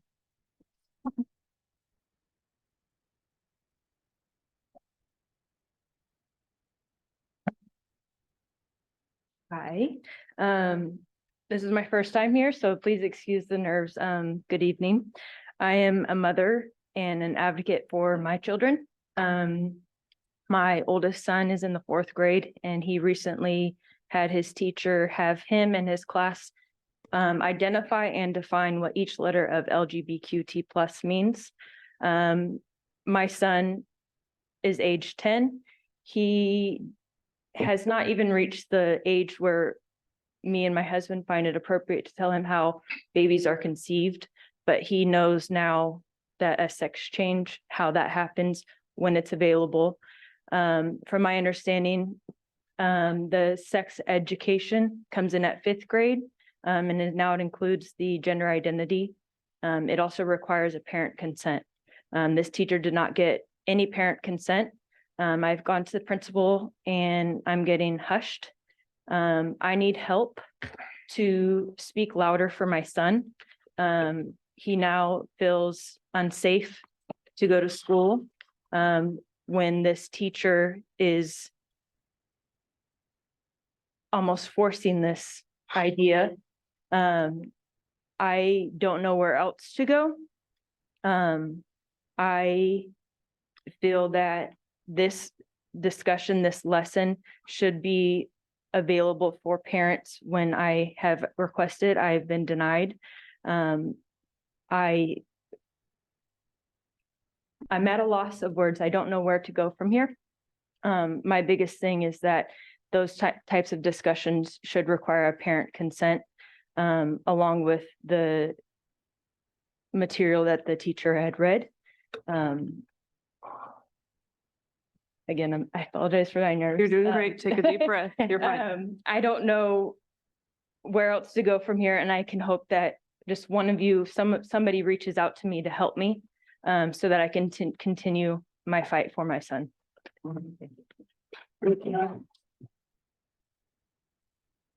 Jess Carlson, followed by Noel Walsh.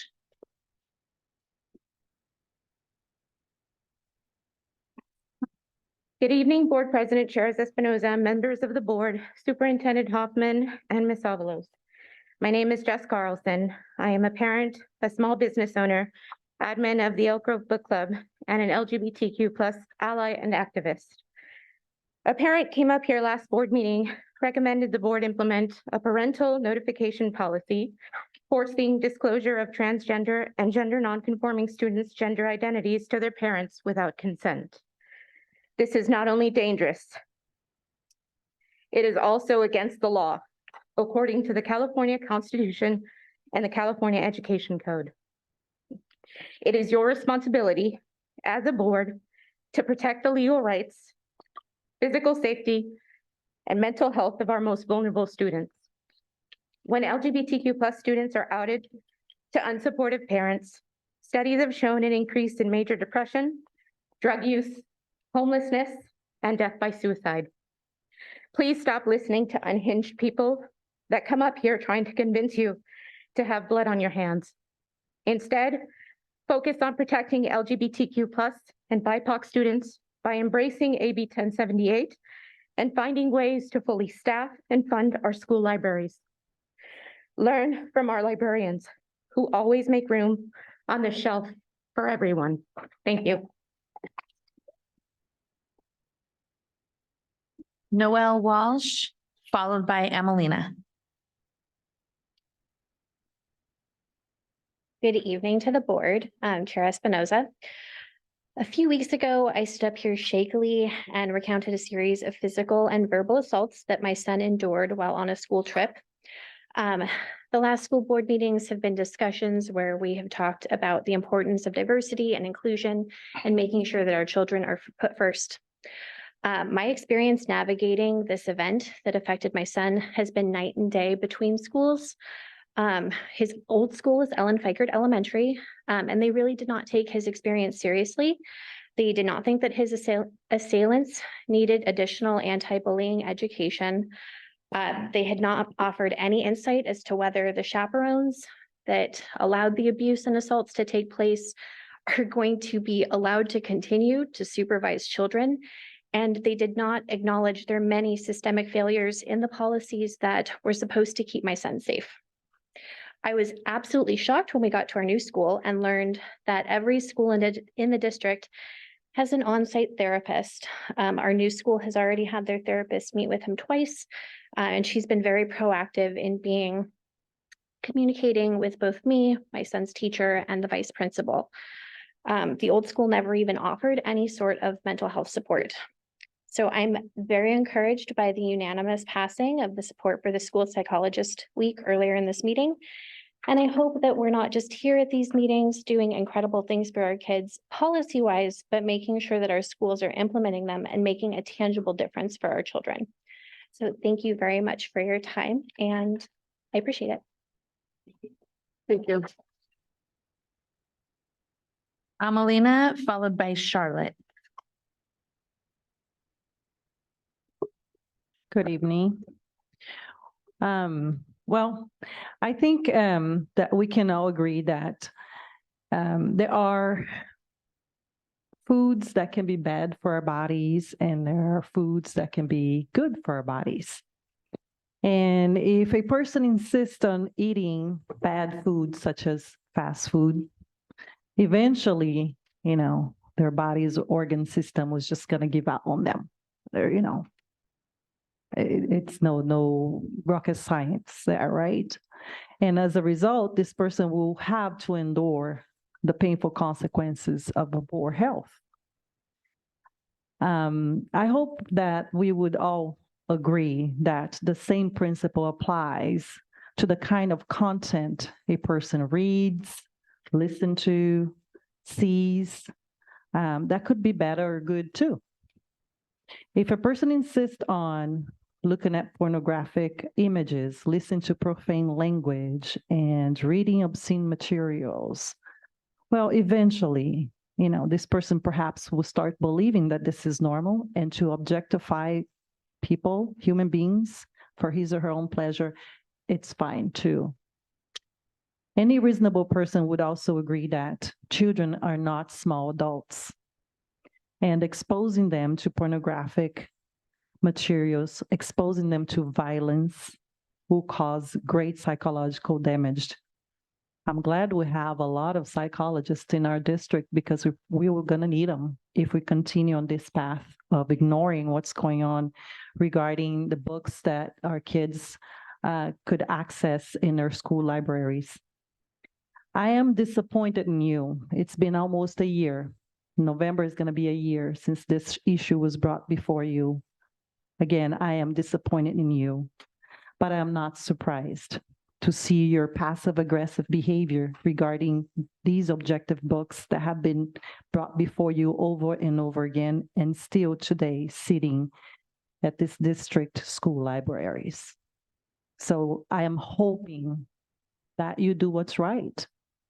Stop hiding behind whatever it is that you're hiding behind, and do what's right. Remove these books from our kids' access in school. Please do what's right. Thank you. Charlotte followed by Rhett Pennell.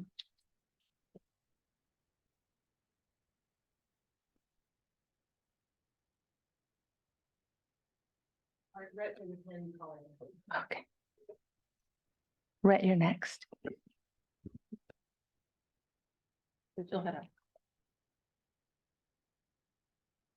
Okay, I publicly want to thank two of you for reaching out to me after I wrote a letter to the school board members.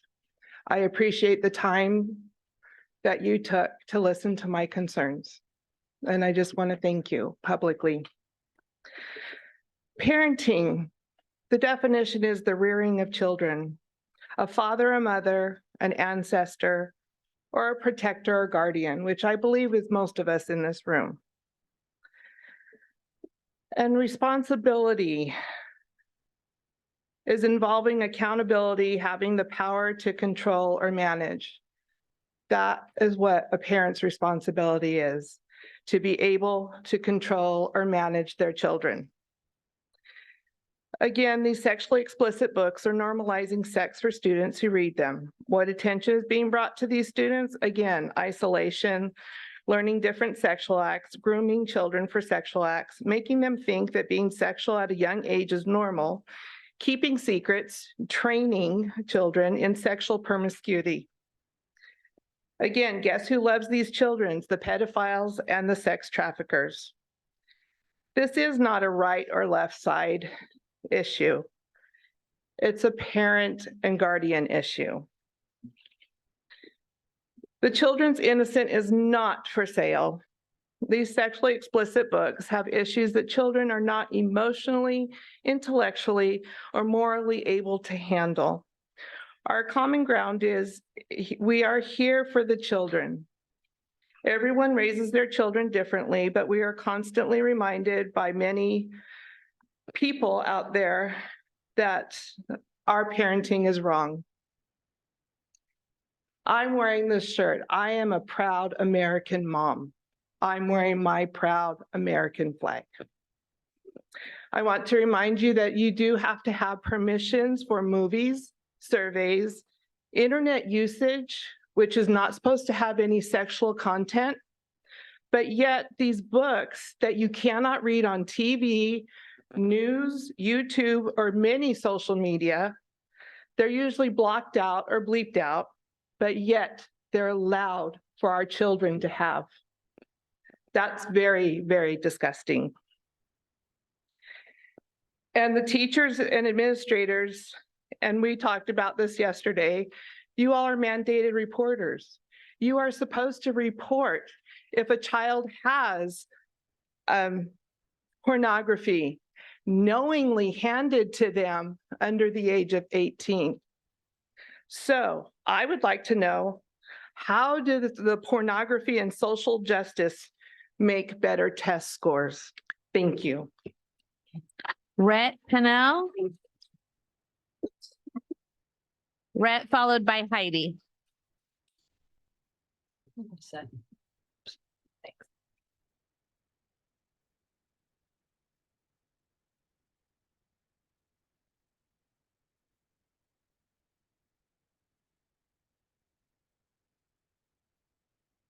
Hello to everyone. I'm here to talk about bullying. I'm here every time, but you know what? Bullying still runs rapid in the elementary and the schools, at least the elementary that my grandson goes to and the middle school. My grandson had a bully that went after him and it got way out of hand. And the bully that bullied my grandson, his friend beat up my grandson's friend. And pretty bad. And he only got 1 day suspension. Hell, he went home and played. He didn't care about that. That doesn't do any good. And, you know, I don't think kids care if they get suspended for 1 day. It's no big deal. And the bullies run the school. They get to do whatever they want. There's no consequences for the actions. The principal at the grade school doesn't seem to care. She just lets the bullies run.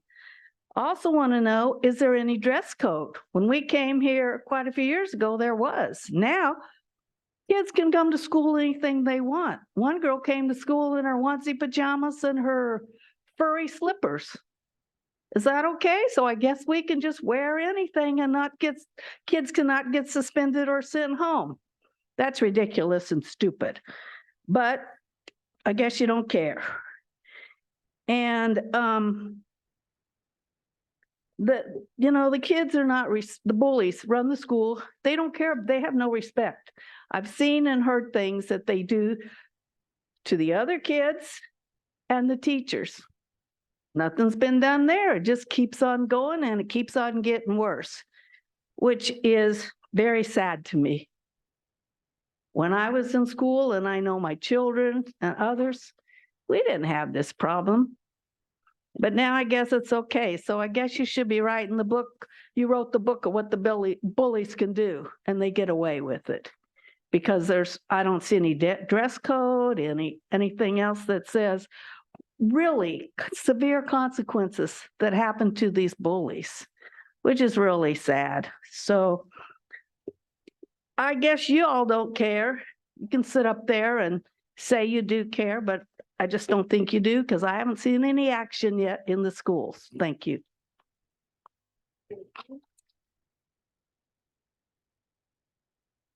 Heidi?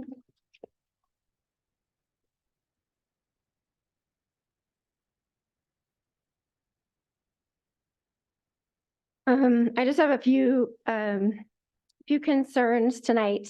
One is the California Healthy Youth survey that you conduct every year. My secondary child, I was sent an email about that survey. The only way to opt out for that survey is through Parent View. And I even called last year and asked how else I can opt out, and there is absolutely no other option. So first of all, I believe that's violating parent rights. But for a district that touts so much inclusivity, what about parents who don't speak English? How are they going to know that? that's their only option to opt their children out. How are they going to access that? What if they don't have internet? What if they don't have access to Parent View? You're completely discluding populations of parents from opting their kids out of a survey and maybe even understanding about this survey. So that's a huge concern. Also, talking about surveys, I recently went to the Superintendent Parent Advisory Committee and learned that there is no survey when students exit your district. That's shocking. That's what good businesses do. They have surveys for why people don't want their business anymore. Don't you want to know why people don't want your business anymore? I think that's important information that you should be collecting. Why are they leaving your district? And then make that public and do something about it. Also at the same meeting, I learned that you have police officers. Guess what? There's one police officer to cover this building for all the adults and highest paid officials in the district. And the schools share officers, like one officer per 6 to 8 schools. So that shows how you prioritize the safety of our children. That's very concerning and so telling. And speaking of security, at the last board meeting, the situation was completely out of control. Someone was tripped, someone was shoved, people were covering religious signs, and you were made aware of this in a public comment and you did nothing. And I've emailed Ms.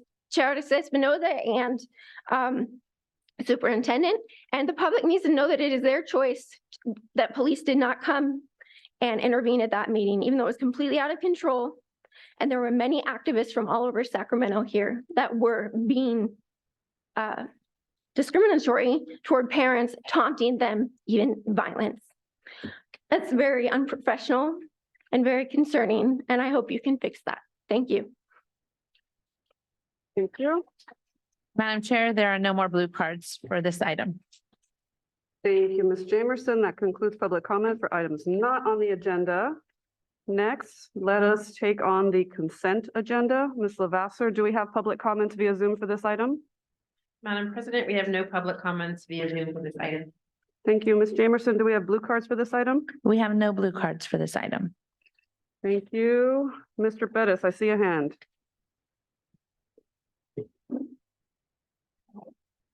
I'd like to pull number 1, 2,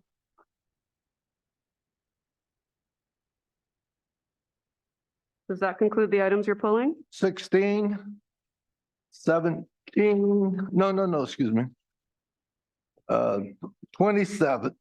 So not 17. 26, yes, no, not 20, not 17, 26, 27. What about 16, sir? No. Okay. Adam, okay. 26, 27, and let's see, 28, 28, you said? yes. Okay.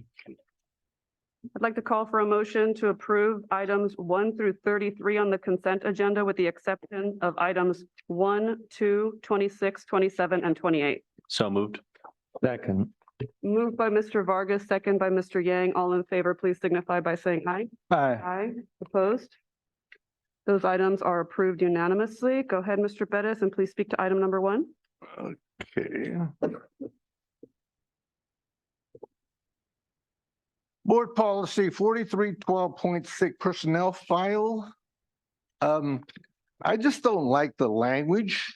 It's not strong enough. And I was wondering if we could table that till next time and have a discussion on that.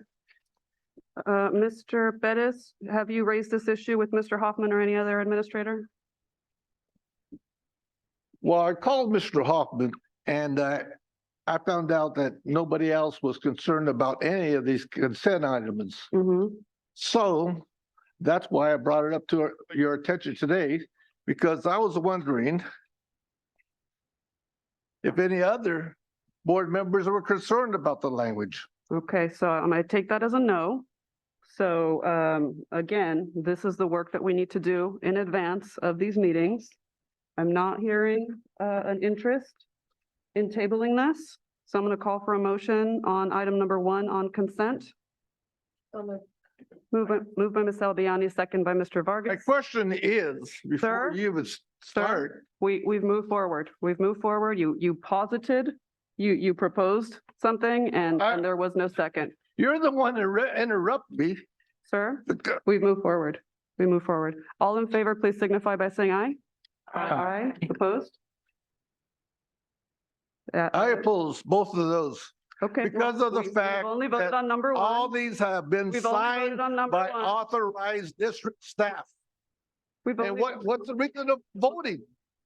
we've only voted on number 1. Let the They're all record show, pre-approved. let the record show that Mr. Bettis is a no vote and the remainder of the board is an aye vote. The item is approved. Mr. Bettis, do you want to speak to number 2, the minutes? Yes, I would like you to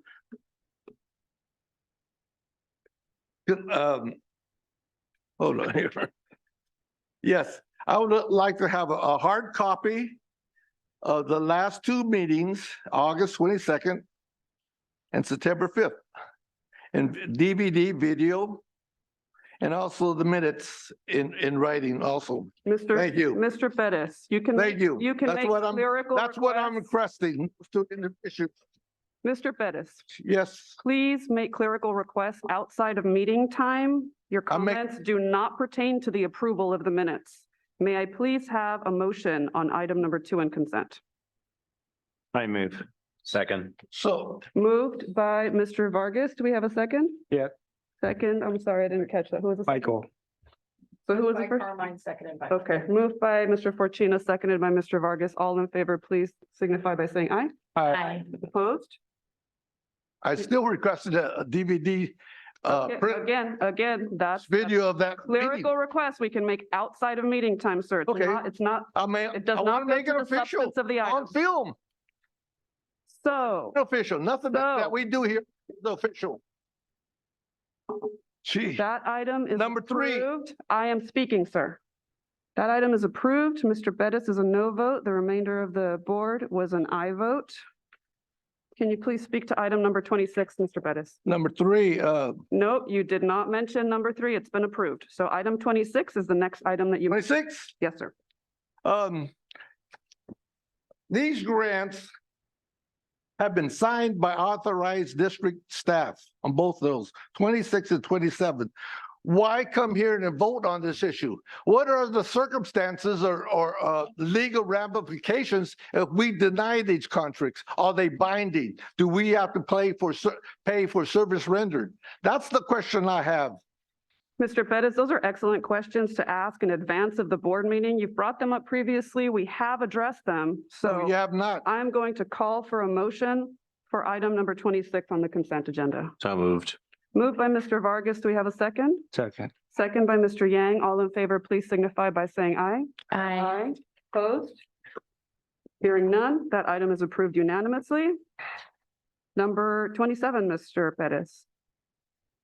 Again, 27, this particular resolution, wasn't sure it should be a policy or resolution, but I'm wondering if that has been approved or Mr. reviewed Mr. by the legal department or California School Board Association.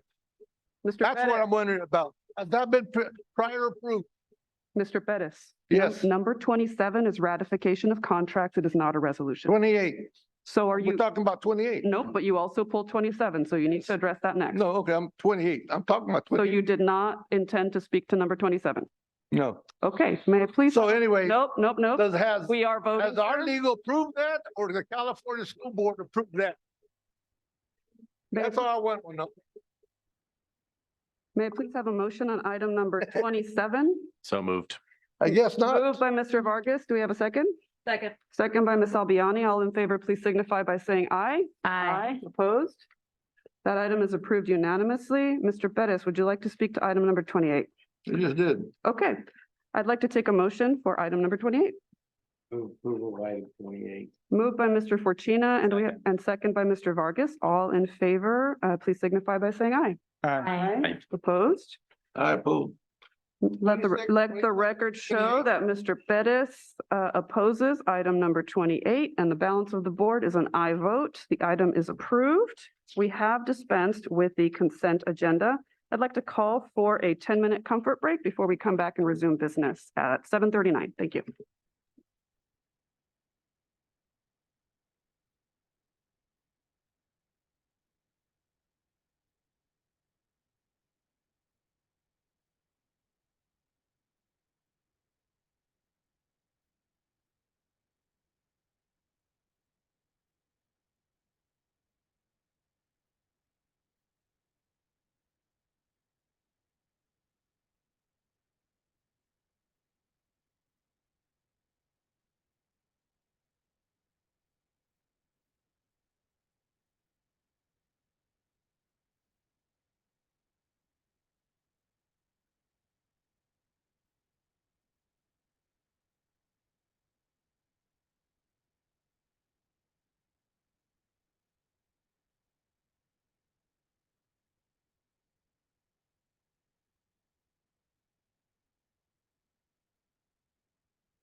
Okay, we're going to resume our meeting at 7:50 PM. Look at that, we were exactly 10 minutes. The next item is the opportunity for bargaining units to address the board. Are there any bargaining units who wish to address the board tonight? Seeing none, thank you.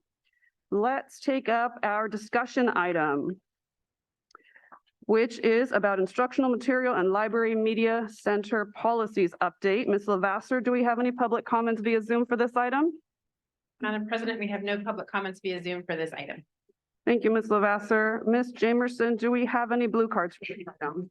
Yes, we do have blue cards on this item. I have Gary Hickman, followed by Dustin Noble. Excuse me. Did we not approve in consent agenda tonight, the handbook? So it would not be effective today. Next time. We didn't put out the rule changes. We said we wanted to make sure we had time to communicate all the changes. Right. So we'll do that now. So we'll be ready for the meeting in November. What is in the final handbook is what was in the previous handbook that we did not adhere to.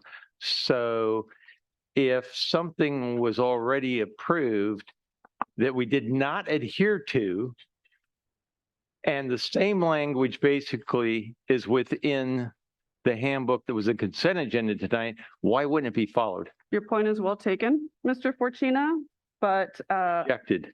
But after operating the same way for a year, I think it would be more misleading and confusing to the public to change now as opposed to next meeting. So we're going to proceed this way for today.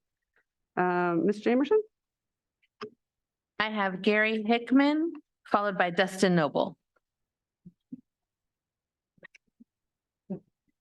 Good evening once again. And looking at the policy, there's some shortcomings that we have concerns about. And therefore we would like, I feel that they should be corrected before approval is considered. For example, AR 6161.1. I believe that there should be additional guidelines that are needed to be implemented for materials that contain explicit sexual content, profanity, or depictions of sexual activity. Such materials must be age appropriate with the community oversight and input. And then also, for example, BP 1312.2, community standards. It's important that we recognize that not all families will want content, sexual content, again, profanity, pornography, depictions of sex to be available for their children, especially at the younger ages. Consideration of parent concerns and complaints are needed, and I request that you give greater weight to such considerations. In addition, for the core curriculum adoption process for piloted classes, we really believe that for the piloted classes, there should be an opt-in. You know, the parents, you know, if it's a pilot program, the parents should have consideration as to whether or not their child will participate in that pilot class. And then, of course, parent consideration of their feedback. You know, for those that opt in, also, we should be receiving their feedback on that class. Given the recent national focus on questionable books within school libraries, greater oversight of book purchases for school libraries is needed. You know, considering the wealth of parent concerns and complaints about the content of these books, again, sexual content, extreme profanity, pornography, as such material can be triggering to those who have been assaulted or sex assault victims, and also as it may be contrary to religious, cultural, or ethnic sensibilities. Again, I request that greater oversight of future library book purchases be implemented. Based on such concerns, I ask you to refrain from approving the instructional materials and library media center policies until such concerns can be addressed. Thank you. Thank you. Dustin Noble, followed by Jency Farrow. Hello again. I just want to say thank you to the district for the presentation on the instructional materials and library media policies. I'm here as a show of support for our school librarians who for months have been under great scrutiny and verbal assault lately. I want to say we see you and all that you do for your school site and the students within, the hard work and countless hours put into your job, the safe space that you provide so many, especially those with special needs, whether it be fulfilling school curriculum needed for the classroom or providing books where kids can escape reality, learn about history, or find something that they can identify with. This is all done with the dedication of a librarian. It is my hope that the district continues to support you, stand with you, and acknowledge not just the work that you do, but what you've been facing these last several months by supporting your mental health. Your job is not an easy one, and we appreciate you. Board members, please join me in advocating for more hours for librarians and better funding outside of the site, out-of-site funds, so they can push these policies that we're talking about tonight forward. In a public call for less in our school libraries, let's continue to ask for more. Thank you. Thank you.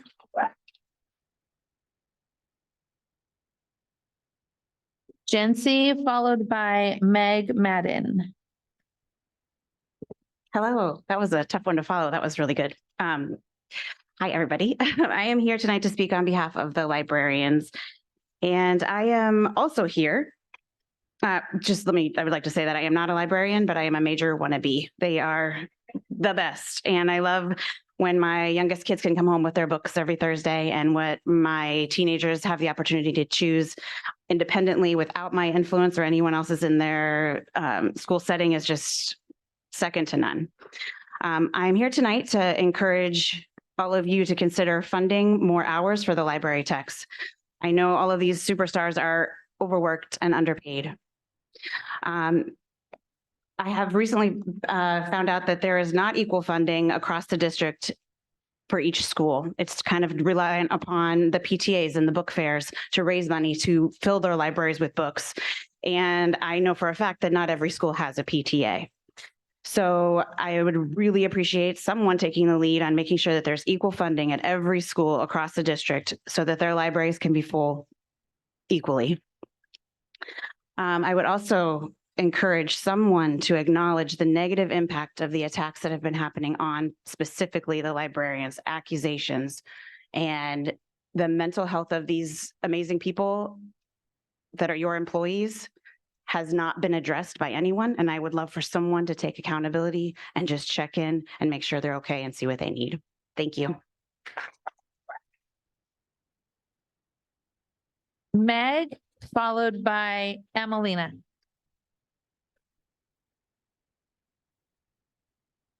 Good evening. I am commenting on the lack of oversight when it comes to choosing books and materials for this district. Push is a book available in middle and high school libraries in this district. Push tells the story of a teenage mother who was sexually abused from early childhood. Push was made into a movie in 2009. That movie was called Precious. I have seen Precious. I recalled it was a good movie and definitely not appropriate for kids. A quick online search reveals that according to both the Motion Picture Association and Common Sense Media, Precious is not appropriate viewing for children under 17. Now, shouldn't this easily available information give any school librarian pause? Wouldn't he or she be concerned that if a movie warrants an R rating, the book it is based on might not be appropriate for school kids? Maybe you are thinking Push is not as explicit as the movie. In fact, it is far more explicit. Push contains imagery so graphic, a movie that showed or described its content would be child rape porn, considered criminal to even possess. Push contains detailed descriptions of sexual acts between a child of 7 and her father. There are repeated and sensationalized graphic descriptions of sex and rape, every genital-related body part, sadomasochism, bodily fluids, and sexual sensations. Those prudes in Hollywood had to significantly alter the content of Push in order to write an R-rated movie script. Yet Push is available for 11-year-olds to read in an Elk Grove Unified School District library. Is this the type of content parents need to discover on their own and fill out a special form to try to have it removed from school libraries? How are there no restrictions in place to prevent content like this being purchased in the first place? This isn't about the quality of the individual book. For mature adults so inclined, Push is a riveting novel that has won many awards, but it is not for minors. It is incontrovertibly sexually graphic in the extreme. And of course, it is only one of the many very graphic and inappropriate books available for children to read without parent permission in Elk Grove School District libraries. According to Stop It Now, a nonprofit organization committed to preventing child sexual abuse, purposely exposing a child to adult sexuality is considered a form of child sexual abuse, whether or not a child is touched. Your proposed materials policy contains no rules to keep sexually abusive content away from school children, and illogically has the same librarians who want to make such materials available to children reviewing the content. I have one question. Why? Amelina, followed by Heidi.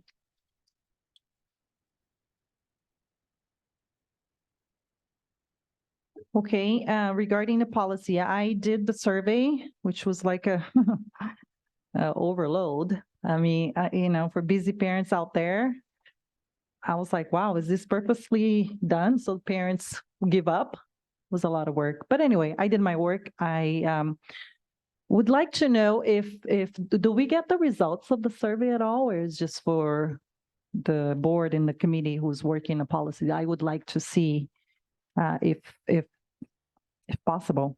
But there's a lot of things there, in the policies that, it doesn't address. For instance, it doesn't say anything about like the school, the library books, for instance, doesn't say anything about, sexually explicit content. It doesn't say anything about pornographic images or profane language. It doesn't say anything about that. And then also, when there are books that may be challenged, it looks like the librarian would be in a reviewing committee. That doesn't make sense because she's the one who's picking and ordering these books. So why would she be in a reviewing committee? These reviewing committee should be put together by well-rounded parents and staff. And so these policies, the policies that are current, that we did the survey, it does not address none of that. And it continues to put the library as the center person to decide if this book is good or not good, and so it just does not make any sense.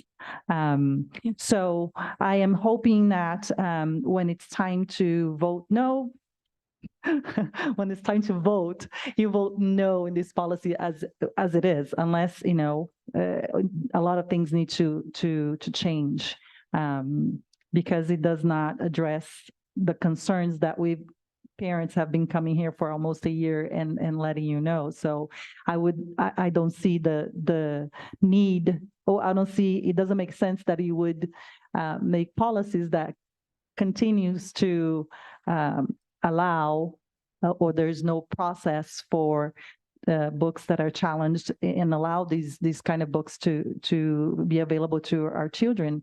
And, regarding if a book has been challenged already, then no other parent can challenge the same book. That does not make sense either. That should tell you that, the book is a problem because there's more than one parent that is concerned about that book particularly. So anyway, and so there's a lot of things there that needs to be fixed, but these are the main points that I thought I should bring before you. Thank you.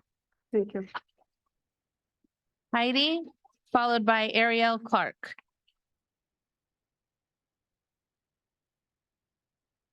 Is Heidi still here? Yeah.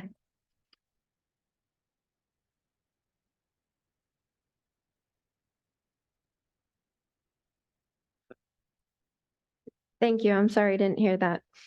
So the district has finally come up with a policy change that I think could be fairly summarized like this. Let's double down on sexualizing kids and shut these parents up. If you look at who is on the committee for updating this policy, that alone speaks volumes. With the exception of Carmine Forcina, this committee is made of board members who have invited and condoned hate and even violence against concerned parents, and district officials who have blatantly lied to me and ignored my emails. After reading excerpts to you for months and asking for an updated policy that would include oversight over librarians and teachers, instead you state in your policy that they can indeed continue to choose books without oversight. You even intend to include librarians in the review process. You also make no mention of criteria for review of books that include sexually explicit content and depictions of sexual acts, pornographic drawings of genitals or sexual acts, or extreme profanity. This is especially alarming since many of your books include acts of pedophilia. Instead, you mention awards, artistic value, and culture. Interestingly, you completely ignore culture when you only allow one parent complaint per book. What if multiple parents from different cultures disagree with one book because it offends their cultural or religious beliefs? Your policy would deny them the opportunity to file a complaint. That does not seem very culturally inclusive to me. You also want to have the board make a quiet final decision on the books if appealed. This decision should be a public vote where each board member's vote goes on record. That should be no problem for you since you clearly like to sexualize kids, so now you can let everyone know. You have a clear policy for movies that recognizes appropriateness, ratings, and guidelines. It also requires transparency to parents and requires permission for certain materials based on ratings. If the district recognizes that there's need for guidelines, safeguards, and transparency with movies, why do you not do the same for books? We've been here for months, but you have not listened. This policy is not an answer to concerned parents at all. It's quite the opposite. You've made it clear that you are fully condoning the pornographic material for kids. Every one of you should be acting to protect kids, but instead you seem to be interested in sexualizing kids and you don't even think you need to tell parents. It's sad that after months of listening to parents and reported hours of work on this policy, that this is the best you have to offer. This policy needs to be completely revised, or better yet, scrap it and start over. Ariel Clark, followed by Charlotte.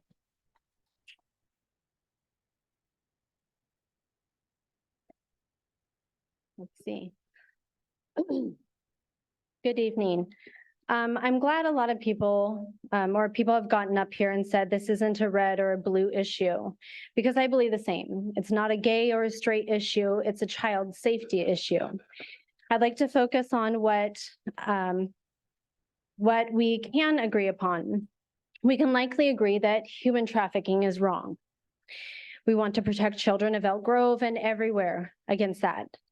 We have all heard the definition of human trafficking, but at my work, according to the human trafficking training at the corporation I work for, it says it's a type of human trafficking, a type of human trafficking is sex trafficking via pornography.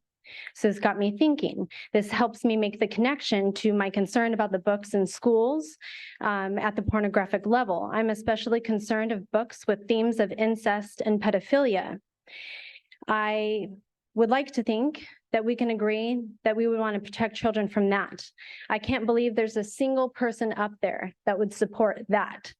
Would any of you volunteer your children or minor relatives to that kind of act? I really don't think so.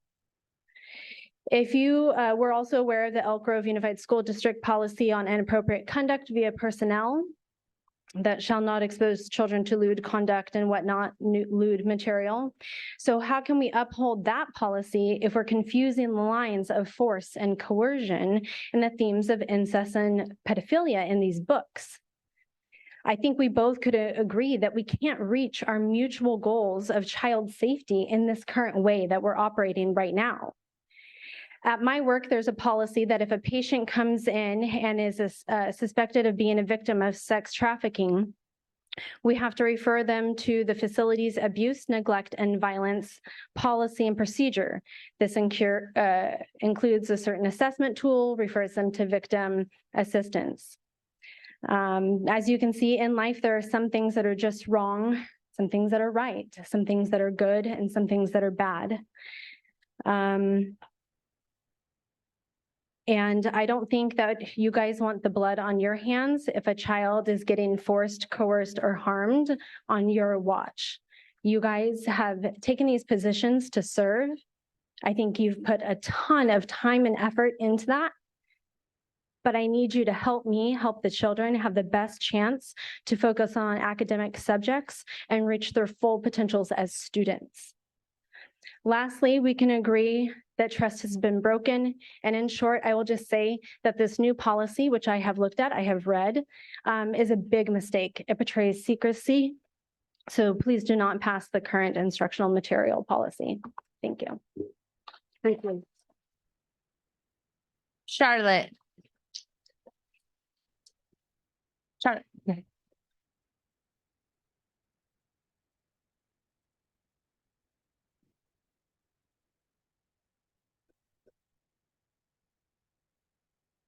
It's okay.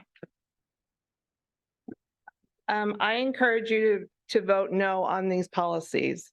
So core curriculum. Right now in elementary school, we have a math program that is crap. And I understand that this was the better of the two pieces of crap. This math program has been kicked out of New York.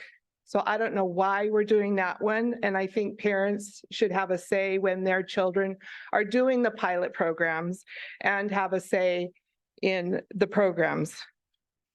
Again, do not limit the complaints to one per parent. That's disgusting because that's just lazy on your part if you're only going to take one complaint. And I also would like to speak up for staffing for libraries. Our elementary library has 15 hours for our librarian for over 850 kids. They get 20 minutes a week. You can't tour the library in 20 minutes. These elementary librarians need more time with the kids, and this is where the reading begins. We need more hours for our librarians in elementary school. Again, oversight for the books need to happen. They just have to. If I were to hand one of these books to your grandchild or your child, I'd be arrested. It just needs to happen. And I know that they've said that librarians have degrees. Well, guess what? I have a university degree from a prestigious university, and I am credentialed in my children. And surveys, what's the point of these surveys? I talk to so many parents that don't even want to take the surveys because guess what? They say they complain, nothing happens. I talk to the teachers who take surveys at the schools. They complain, nothing happens. If you're going to do these surveys, you need to look into all complaints, all of them. And you, as board members, need to manage those complaints because it just builds up frustration. I have been in this district. This is my 17th year in this district, and I have seen the same thing over and over again. I have had issues brushed under the rug purposely. This is very sad. And why do we have to opt out of things? Why are we not opting in? I think the parents should opt in instead of opting out. Just because, again, you're too lazy to do the opt-in and what? The parents might really figure something out. I say we need to opt in instead of opt out. Thank you. Madam Chair, there are no more blue cards on this item. Thank you. We have concluded public comment. Mr. Cerruti, would you like to begin the presentation, or who is going to begin the presentation?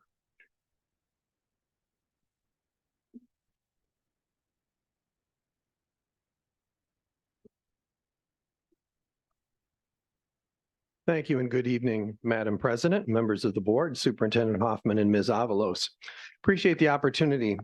What I'll do is just take a few minutes and provide a summary of what's taken place to get us to this point. The documents on this slide, 7 documents have been under review for several months.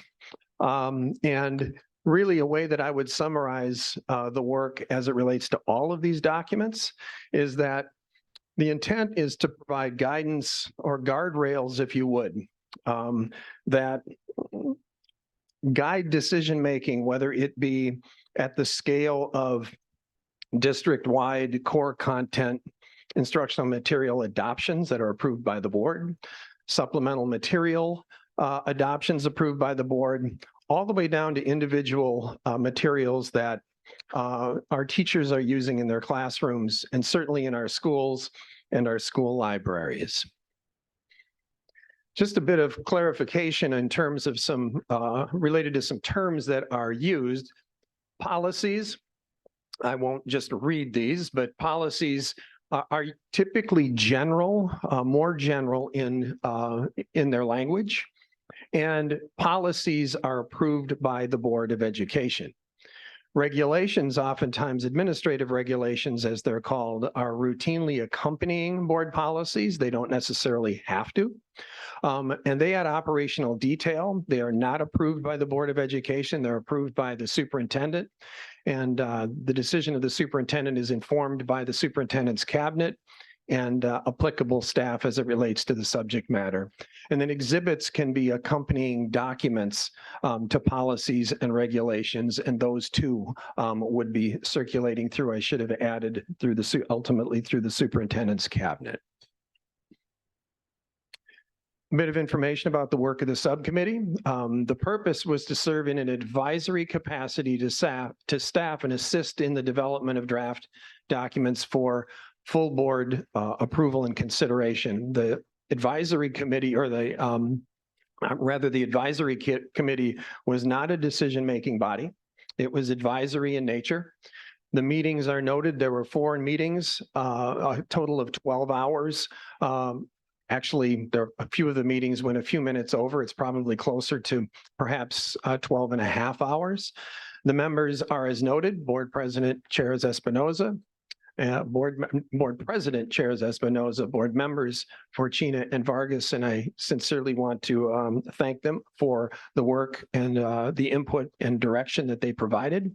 Staff, in addition to myself, it was Ms. Avey, Ms. Blumquist, and Ms. Resendez, the district's legal counsel.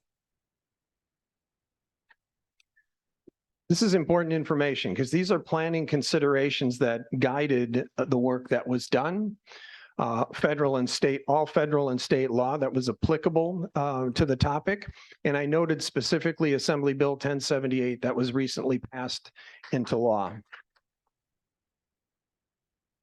My reason for specifically noting that is because we were literally in the midst of conducting the work, and this then had us make additional adjustments to the content of those documents. And our legal counsel was very important in this aspect of the work. Our current policies, regulations, and exhibits were obviously important to this. Collective bargaining agreements, we have had conversations with our teacher association because there is language in their collective bargaining agreement specific to instructional materials. So we don't overlook the connections that our policy have with collective bargaining agreements. We examine our current operational practices and then our educational partner feedback that we received, whether it be in public meetings or through the surveys. A process summary. There was a review and update of pertinent documents by staff and legal counsel. That's the first step that was taken.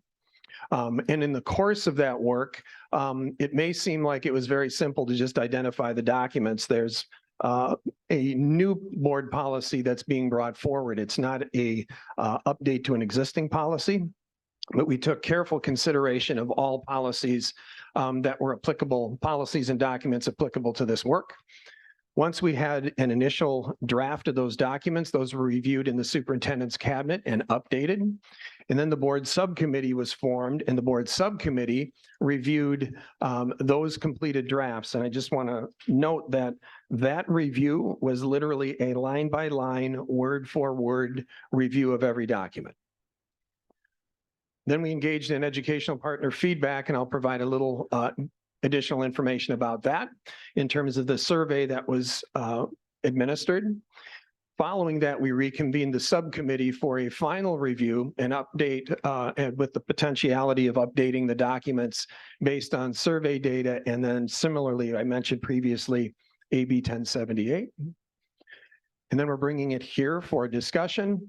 And then final draft policies will be brought to the Board of Education for consideration of approval. And it'll be the policies only that will be requesting the board to take action on. Bit of information about the survey.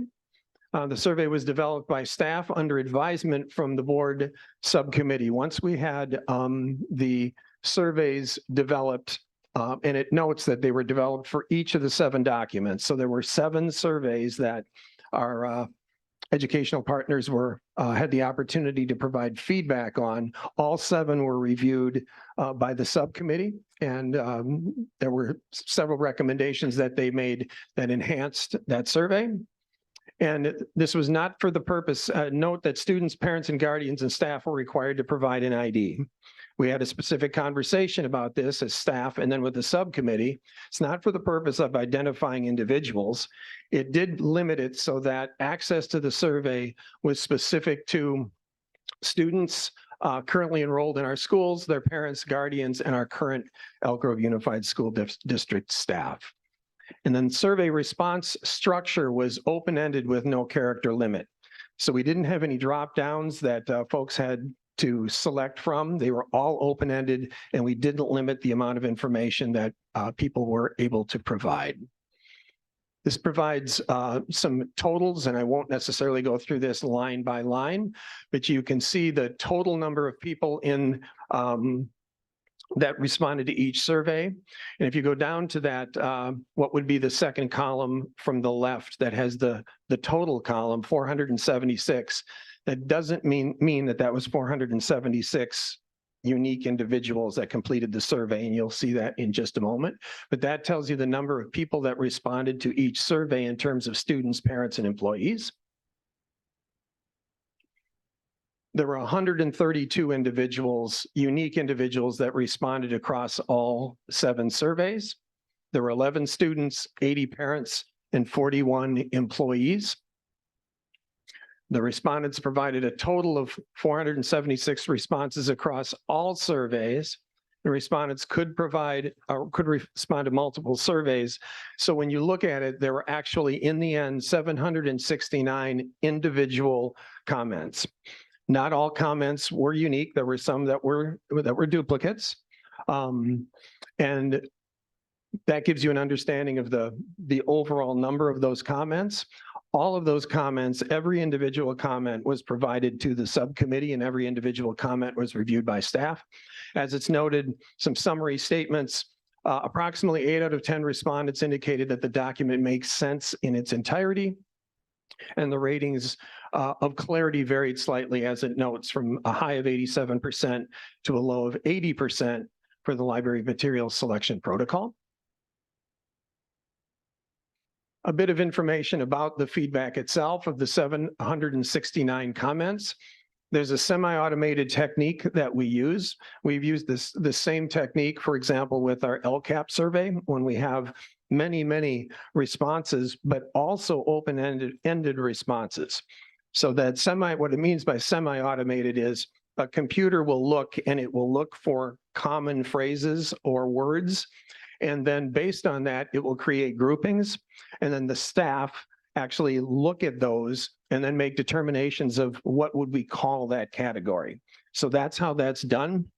It's important to note, because in the absence of having that computer-assisted semi-automated methodology, probably the way that we would go to actually have drop downs. And in the end, that can limit the ability of people to respond in a manner that they would want. And the 3 general categories, as are noted, we describe them as tacit agreement, meaning sounds good. And these are actual comments. And that was about 47% of the comments, overall comments. Just under half were sounds good. There were some specific suggestions for revisions, as it's noted. And then there was more general feedback. So that's how we would categorize the 3 the three categories of those comments. What was provided to the subcommittee is we didn't just list randomly all the comments, they were grouped so that our subcommittee and our staff could analyze all of those comments within each category. And then finally, the board discussion is this evening. That's what we will be doing. And I'm just going to skip over this because in a moment I will turn things over to Madam President, who will facilitate the discussion with a staff. I do want to note that if we go back here, these are listed in numerical order. The way that they're listed here is what may be a more logical sequence for a discussion. And so the first will be Board Policy 6161.1 and its administrative regulation, followed by 6163, the Library Media Center, and this is the new policy. And then it's 1312.2, the administrative regulation that accompanies it along with the exhibit. And final action, on November 14th, we will bring to the board a request by staff for consideration of approval of the policies based on potential feedback that we received this evening, and it will be the three policies as noted. And with that, I will turn it back over to you, Madam President. I'm happy to answer any questions if there are at this point, but I'll turn it over to you for discussion, and I'll actually step away because we'll be note-taking, and if there are any questions that come up for myself or staff, we will come right up and be able to answer and respond to those questions, unless you have other direction. I do not. That sounds like a plan, Mr. Cerruti. Thank you, ma'am. Thank you for the presentation. As is our custom, when we do subcommittee work, we always allow the members of the subcommittee to add anything to the staff presentation and kick off discussion. So before I hand it over to my fellow board members who served on that subcommittee, I hate to be repetitive, but I really want to make sure everyone is clear about what we are actually doing here tonight. So I'm going to just underscore some of what Mr. Cerruti said. We are not voting today on this item.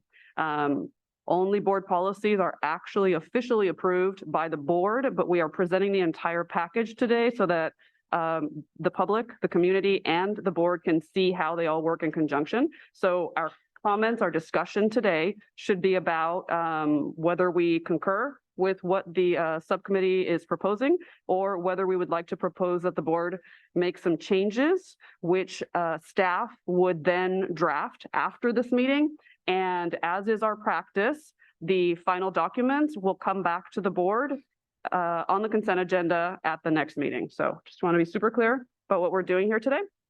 Mr. Porcino, would you like to begin? Thank you.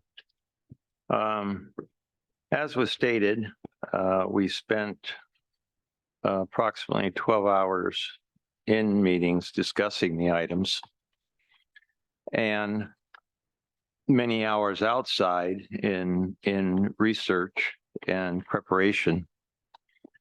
In terms of my comments about the work, I have specific questions I will ask that pertain to each of the policies and regulations. But before we get into the questioning, I want to read a minority report that I had forwarded to the superintendent and to the board president. The purpose of this correspondence is to voice my dissent of the proposed board policy 6163.1, library media centers, and library material selection protocol. As a parent, a grandparent, and an educator, I have asked myself one simple question. Do the proposed documents protect children from library books that contain explicit sexual content and graphics, such as sex acts, solicitation techniques for sex, obscene language, sexual excitement, corruption of childhood innocence, and more, or not? For me, the answer is a resounding no. They absolutely do not. Library books should not be excluded from a library based on content of information or ideas. I do believe that there's agreement with this issue. However, lewd, filthy, or disgusting, obscene words or pictures and illustrations that constitute pornography is a category of speech that is not necessarily protected by the First Amendment. Therefore, the purchase and distribution of books that contain graphic sexual behavior and obscene language should not be available in a school library. The purpose of the project was to review existing documents, suggest changes as necessary, and develop procedures that ensure transparency and accountability for processes. I believe that the lack of definitive criteria for the selection and removal of library books, the reliance on partisan outside sources for decision-making, and the continuance of having a single individual that selects and reviews challenges to books does not meet the purpose of the project. The next sentence to me is very important. The proposed selection procedures and criteria would in fact ensure that any book recommended for a school library would be declared appropriate by the decision maker. I'm going to read that again. The proposed selection procedures and criteria would in fact ensure that any book recommended for a school library would be declared appropriate by the decision maker. Upholding the sacred bond between a child and a parent should be an integral responsibility of the educational system and should be honored. Parents have an inherent right to be involved in pivotal decisions that concern their children.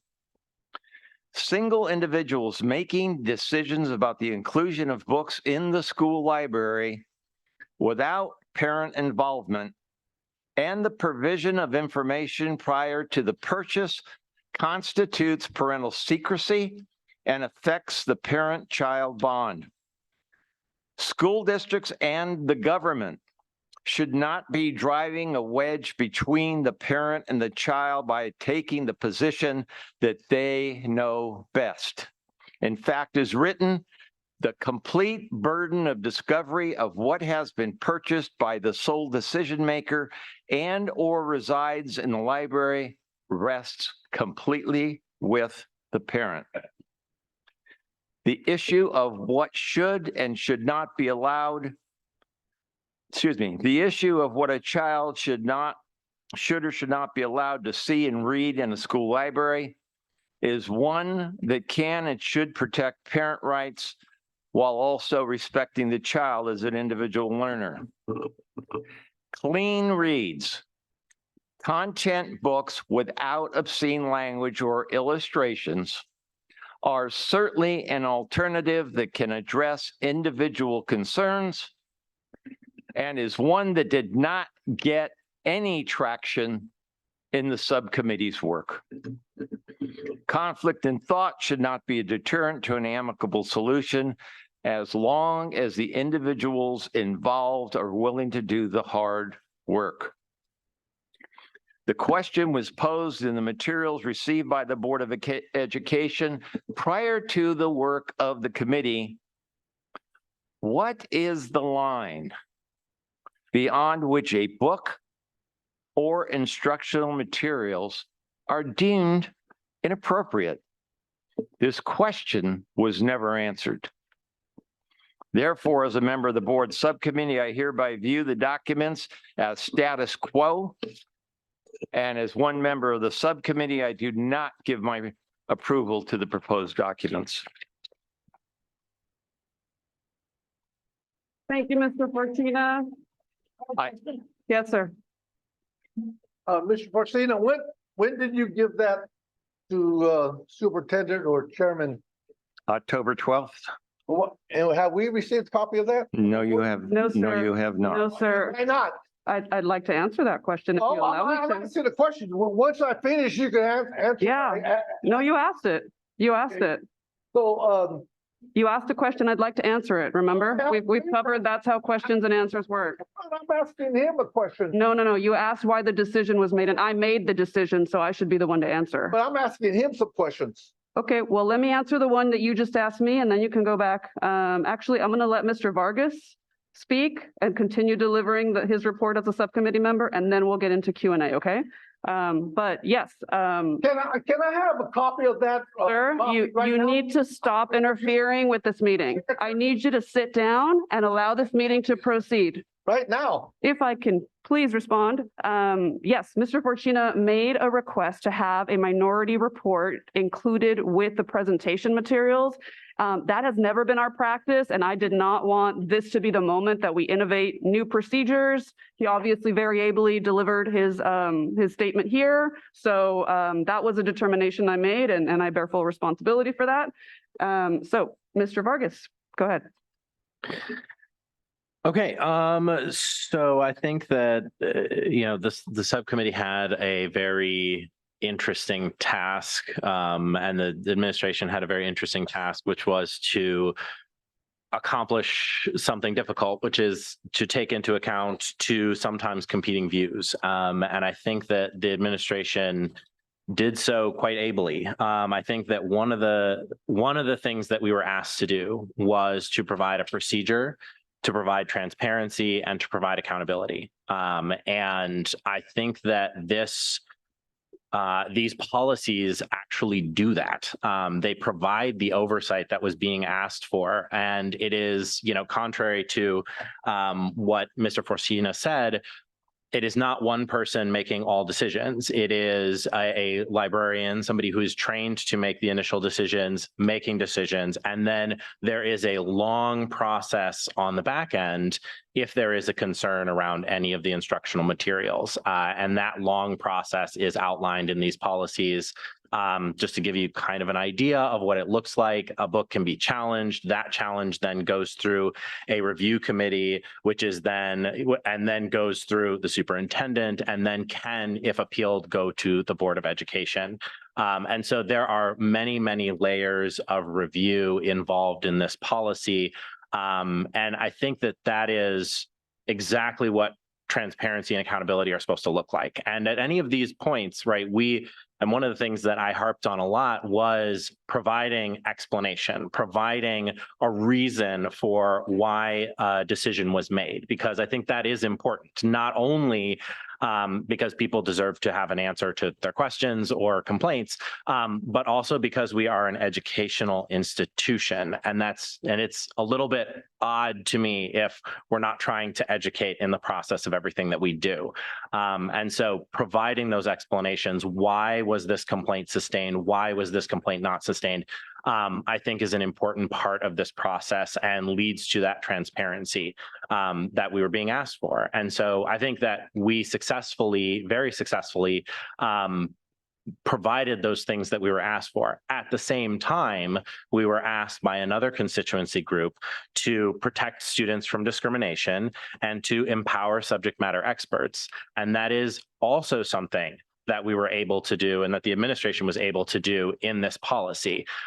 You'll note in various places in this policy where we have specifically called out compliance with non-discrimination law, where we have specifically called out compliance with other requirements that have been handed down from the legislature, including a requirement to include diverse perspectives. Also, thanks to AB 1078, a requirement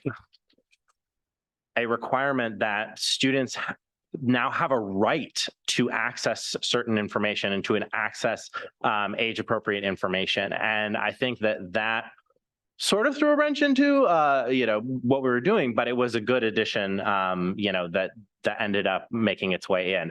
And so I think that being able to do all of those things at once is challenging. And honestly, I was surprised that the administration managed to get all of that in there. And so I think that, obviously there's a lot of sort of substantive disagreements that we had, as a board advisory committee with different aspects of this policy. There are certainly areas where, I know Carmen wanted to be more explicit, and, with the language that we used and, choices were made not to do that. And I think one of the important aspects to remember when something didn't end up in it, or it didn't end up in the policy, or something, something was written a certain way, recall that we are bound by certain laws. There are certain things that we cannot do. There are certain things that we have to do. And we're going to get to the have to do when we get to the complaint process, because unlike what was said, where only one person can file a complaint, actually AB 1078 kind of threw a wrench into that one too.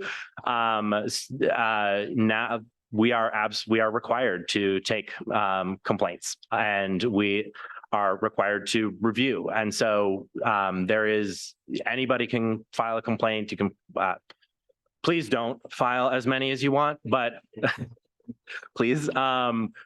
But there is that process is going to be much more robust because of 1078 and because of what we have here today. So I think it's just as we talk about these things, it's important to remember that there are some things that we just cannot do. And there are some things that we have to do, and that kind of needs to bound the conversation here. So that's all I have. And there are some things we chose not to do. Thank you, Mr. Vargas. So it's our practice for the board president to save their comments for the end, but in this case, I was also a member of the subcommittee, so I'm going to bifurcate my comments here. There are 4 specific topics that I'm going to address with respect to what's being presented, and then I'm going to reserve the balance of my comments for the end of board deliberations. So, I'm not going to address every single thing that has been said in the interest of time, but I have to note I'm extremely disappointed after all of the work that we have put in to have, just completely inaccurate a representation of some of the work. There's not a single partisan source in this document, not a one. So let me get to the first of the 4 items I'm going to address. First, what is and is not at stake? Parents' rights to control what their own children are exposed to are not at issue, because even before we did all of this work, we already had policies and practices in place to flag library books that we don't want our own children to check out, and to request alternative assignments when we encountered things that we disagreed with in the course of the curriculum. So I want to be really clear. We are not discussing the ability of parents to opt out their own children. There are some aspects of the curriculum that we are legally not able to exempt students from per state law. So I want to be transparent about that, but we do provide the maximum deference to parents that we can in accordance with the law. And I have heard from those who avail themselves routinely of those options that they generally work well. What is at issue is whether we create policies and procedures that allow some parents to control what information everyone else's children has access to. And we learned there's case law about that. And guess what? Case law says we as individual parents do not have the right to control the curriculum and the instructional materials that everybody else's children have access to. Point number 2. I'm going to talk about the characterization. No, sir, I am speaking. You can ask for that later. I'd like, Mr. Perez, I have the floor. I'm going to address the characterization of our librarians. The implication that our librarians, our employees, are attempting to, quote, groom students for sexual abuse while they are simply doing their jobs as we have asked them to do is beyond offensive and irresponsible.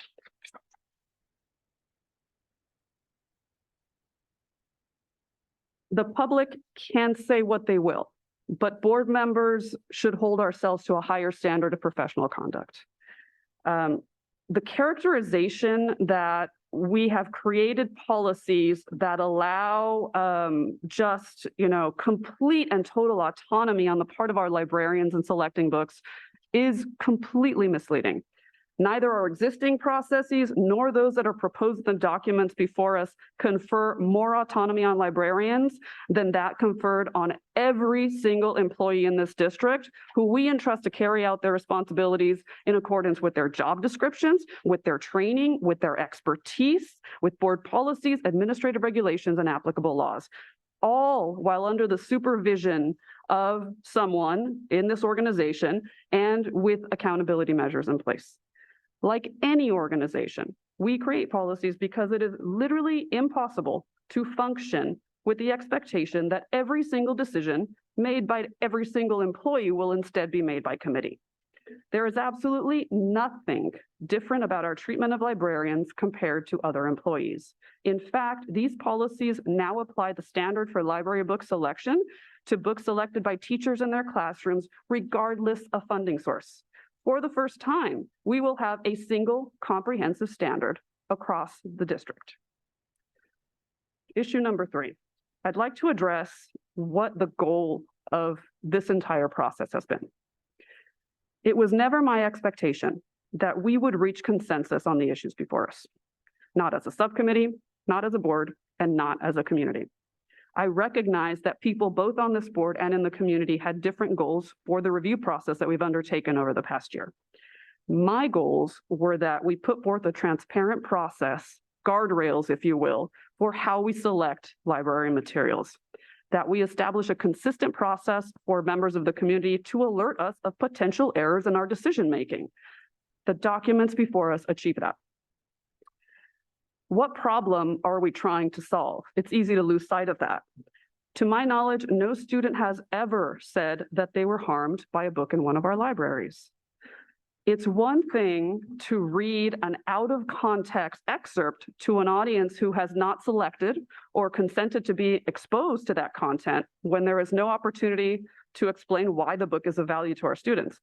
It is quite another to encounter that material because it's of interest to you and after you've sought it out in our libraries, which is the way our students actually encounter these materials. The standard is not that every book in our libraries be a good fit for every single student. Instead, it is that we have diverse offerings that appeal to and meet the needs of different students. Books that are a literal lifeline for LGBTQ+ students were not written with me, a cisgender heterosexual person, in mind.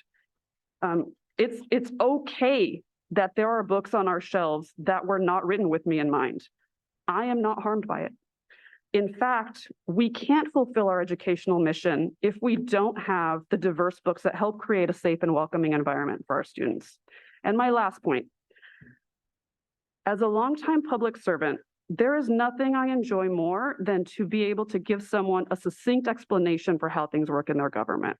I share the desire of my colleagues to have a simple explanation for what is and is not permissible content in our library books. But after many, many hours of research, discussion, public input, and learning about the applicable laws, it has become abundantly clear that we cannot shoehorn this issue into a black-white, in or out dichotomy, and that trying to do so will both run afoul of the law, particularly case law about students' rights and the recently enacted AB 1078, and do a disservice to many of our students.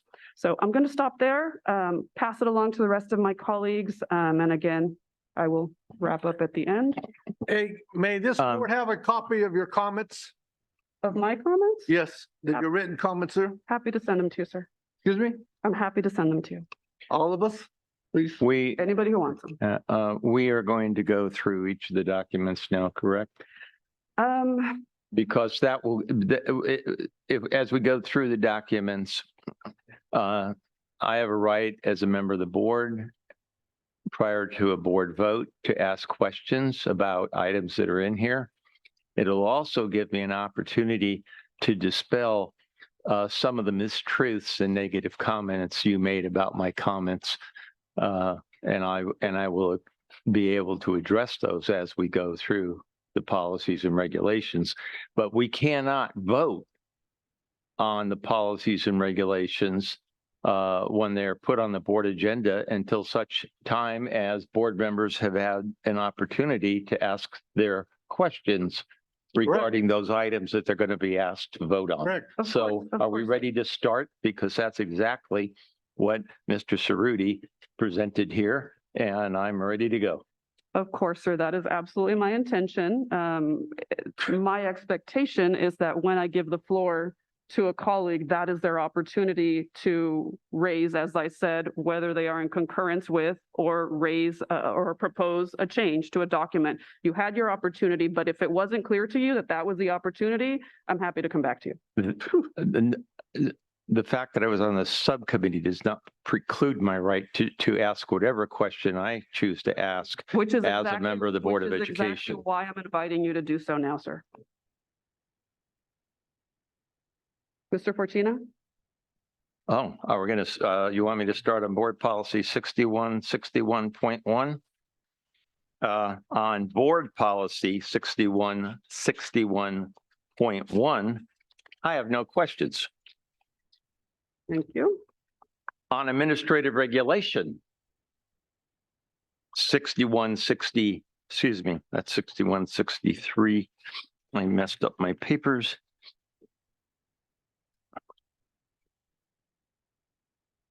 On regulation, 6161.1.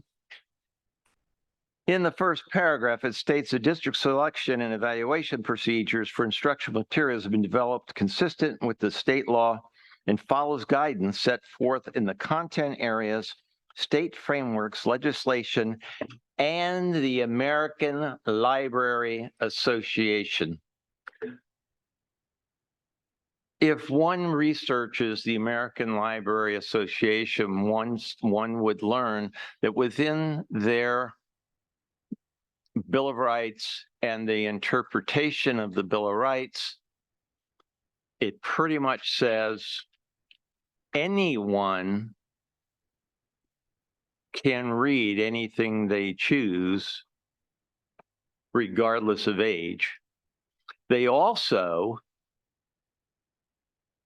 state that they do not support filtering the internet. We can't have it both ways. We filter children's access to information on the internet. That goes against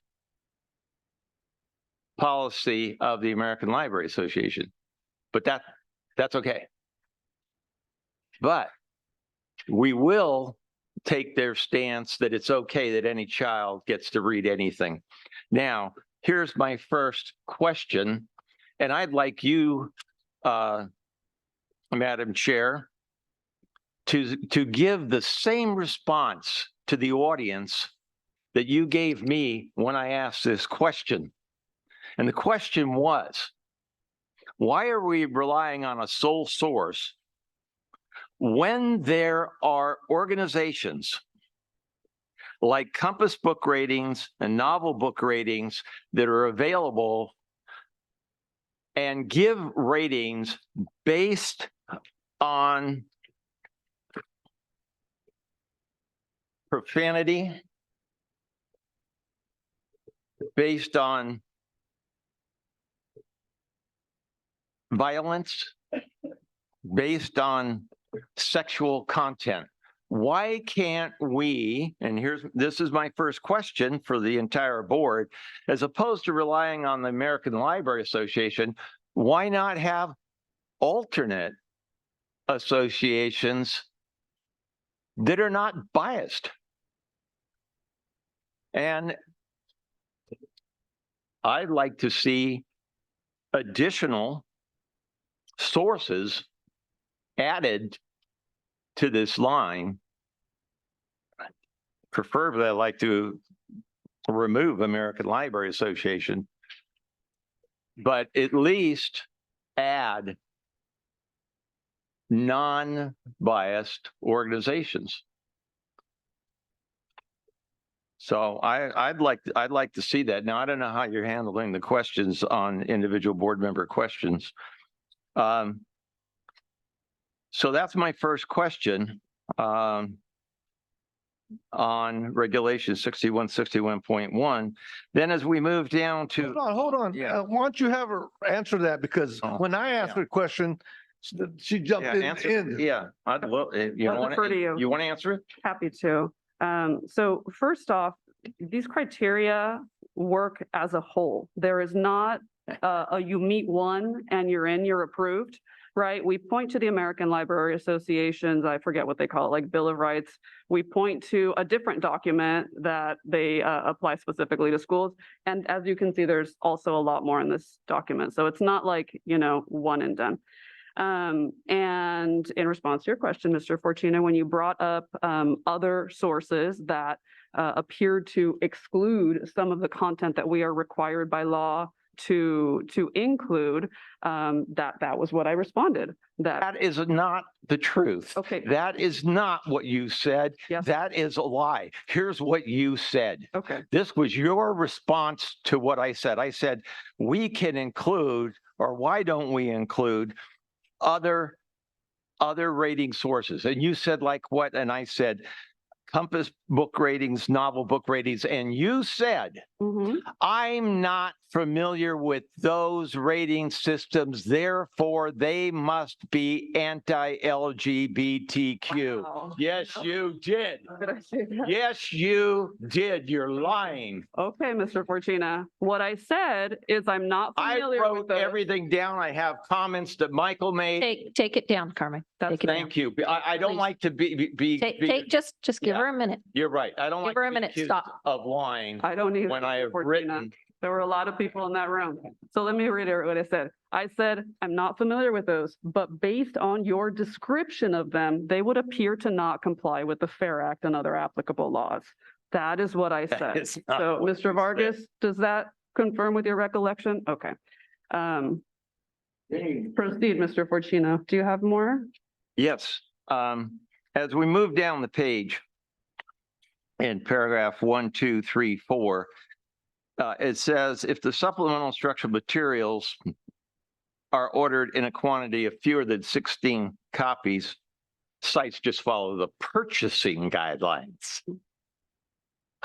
I would like the board to consider that being stricken, that all books, that all materials, instructional materials, go through a process to ensure that they align with our principles and our concerns that children should not be exposed to obscene language and profanity, things that are not allowed in the classroom, things that we prevent children from seeing on the internet. Why is it okay in the library and not okay anywhere else in the school? So I would like the board to consider removing that and that all instructional materials go through a selection process. Okay. Now, when we get to the bottom of the page,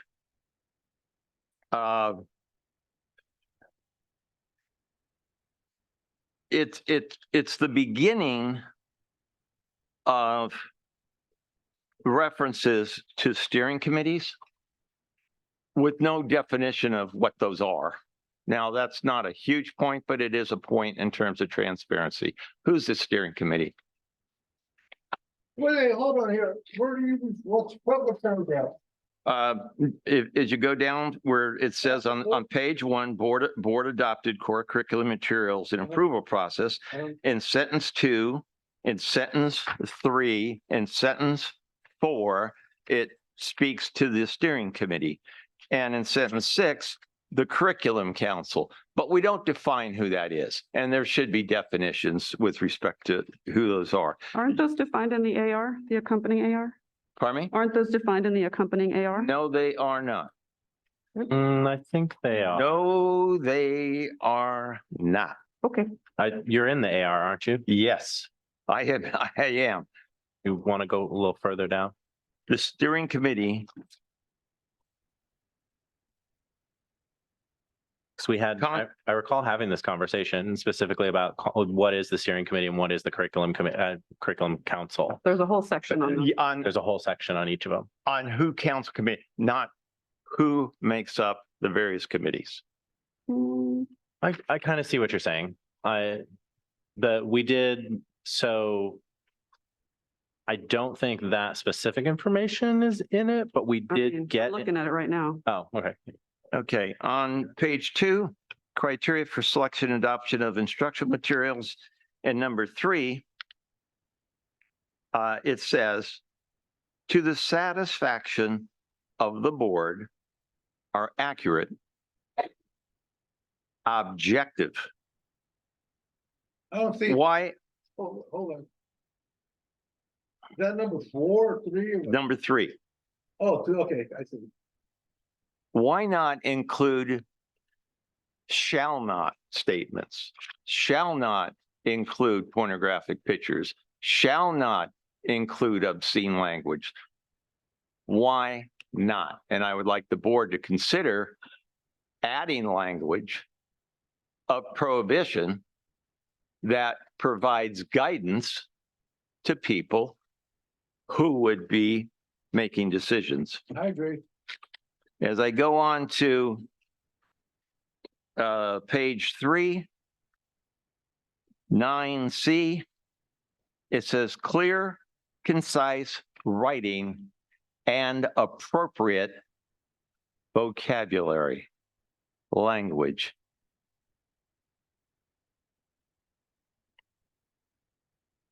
If the board wants to stay with that terminology, you've just eliminated many of the books that are in question because the word appropriate terminology does not include obscene language. So I'd like the board to consider that.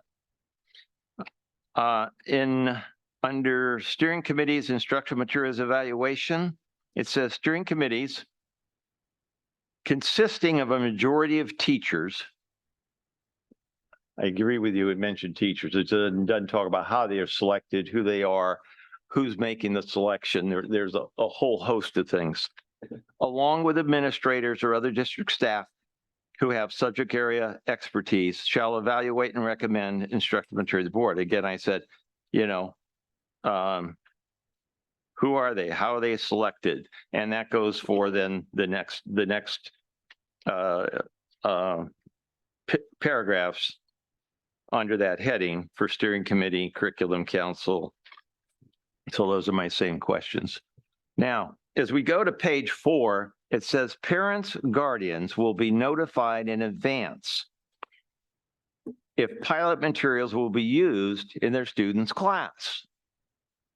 What I'd like the board to consider is the addition of a statement that says, and the parent shall have a right to provide notification to opt in to the pilot materials. I support that. And then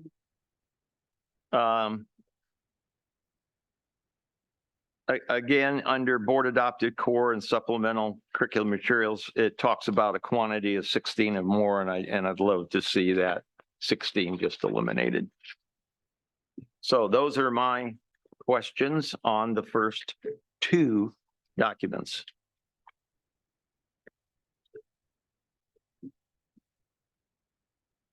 Is that all of your specific questions, Mr. President? Oh, you want me to go through if I thought you wanted to go. No, I'm honestly wondering because I know you're going to have a lot, so I want to make sure that we get to our call. Oh, yeah, I was going to make a motion to extend the meeting till 10 o'clock tomorrow morning. Yes. I heard that, yes. So I think before we get to others, we should probably address those questions that you have addressed. Okay.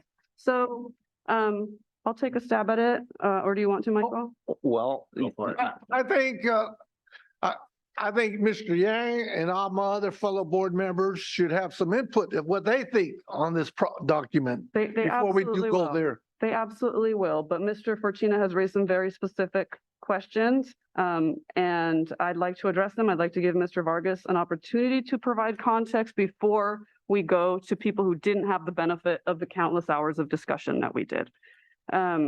So again, trying to be as succinct as possible. Excuse me. Yes, sir. You're the board chair, and as such, you have an opportunity to conduct a meeting in ways in which you choose to conduct it. However, I have to say that given this particular situation where there was a subcommittee, and it apparently, in terms of the documents, was a 2-to-1 situation. You as president chose to ask me what my questions were, and I did that. But now you're going to take the prerogative as the board president, but as a member of the subcommittee to ask questions that I really do believe should be asked first by the other board members who hadn't been included, because all you're going to do is reiterate what you've already said. And, to me, they're certainly not definitive when we didn't even have the opportunity within subcommittee to discuss, i.e. alternate outside sources. Do the board members agree that we should look at Mr. Fortuna, I agree with not that. my intention I agree to with ask that. any questions now. I'm actually not posing any questions now. You have requested responses to your answers. It is appropriate for the members of the subcommittee, again, to provide a full depiction of what the conversation is that we had for the consideration of the rest of our board members. So again, if you'd prefer for Mr. Vargas to start addressing these before I do, I'm happy to do that. I don't think. I would prefer Mr. Vargas other than you. Happy to. But what I'm saying is, Forget about those standards of professionalism. what I'm saying is, and you're not, I don't think you're listening. What I'm saying is, these documents are now before the Board of Education for discussion. Yes. It doesn't matter what we said in the subcommittee. It's now an opportunity for each of us as equal members of the board to ask questions and to request revisions to the document. It doesn't make any difference that I, to quote a very old statement, it doesn't matter that I already had a bite of the apple and lost. That doesn't matter. Now I sit as a member of the board and I ask questions as to why not? Why can we not have criteria that talks about what should not be considered? I haven't heard from the other board members. I know what you're going to say, and when you tell the people here, Mr. Fortuna. Yeah. I don't know what Michael's going to say, and I don't know what Nancy's going to say. And you guys spent 12 hours working on this. And part to me is you went off and thankfully invested your time. And you have obvious frustrations, which are 100% valid for you. And I am interested in hearing from them how the other side of what happened in that position, because you were given that work to do for us, and then come back, and then we have more information to then make our decisions, not just your piece of it. I would like to hear all the pieces. Hey, I would like to hear my fellow board members speak up on this issue. And then have you other subcommittees reply to the questions that we bring up or whatever. Thank you. Thank you, Mr. Bettis. Okay. So is that a good suggestion?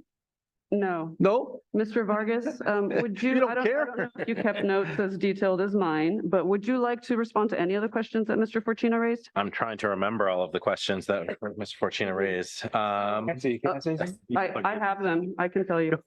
Why don't you get started and I'll jump in. Yes, sir. I thought you were a good note taker. I'm trying to keep up.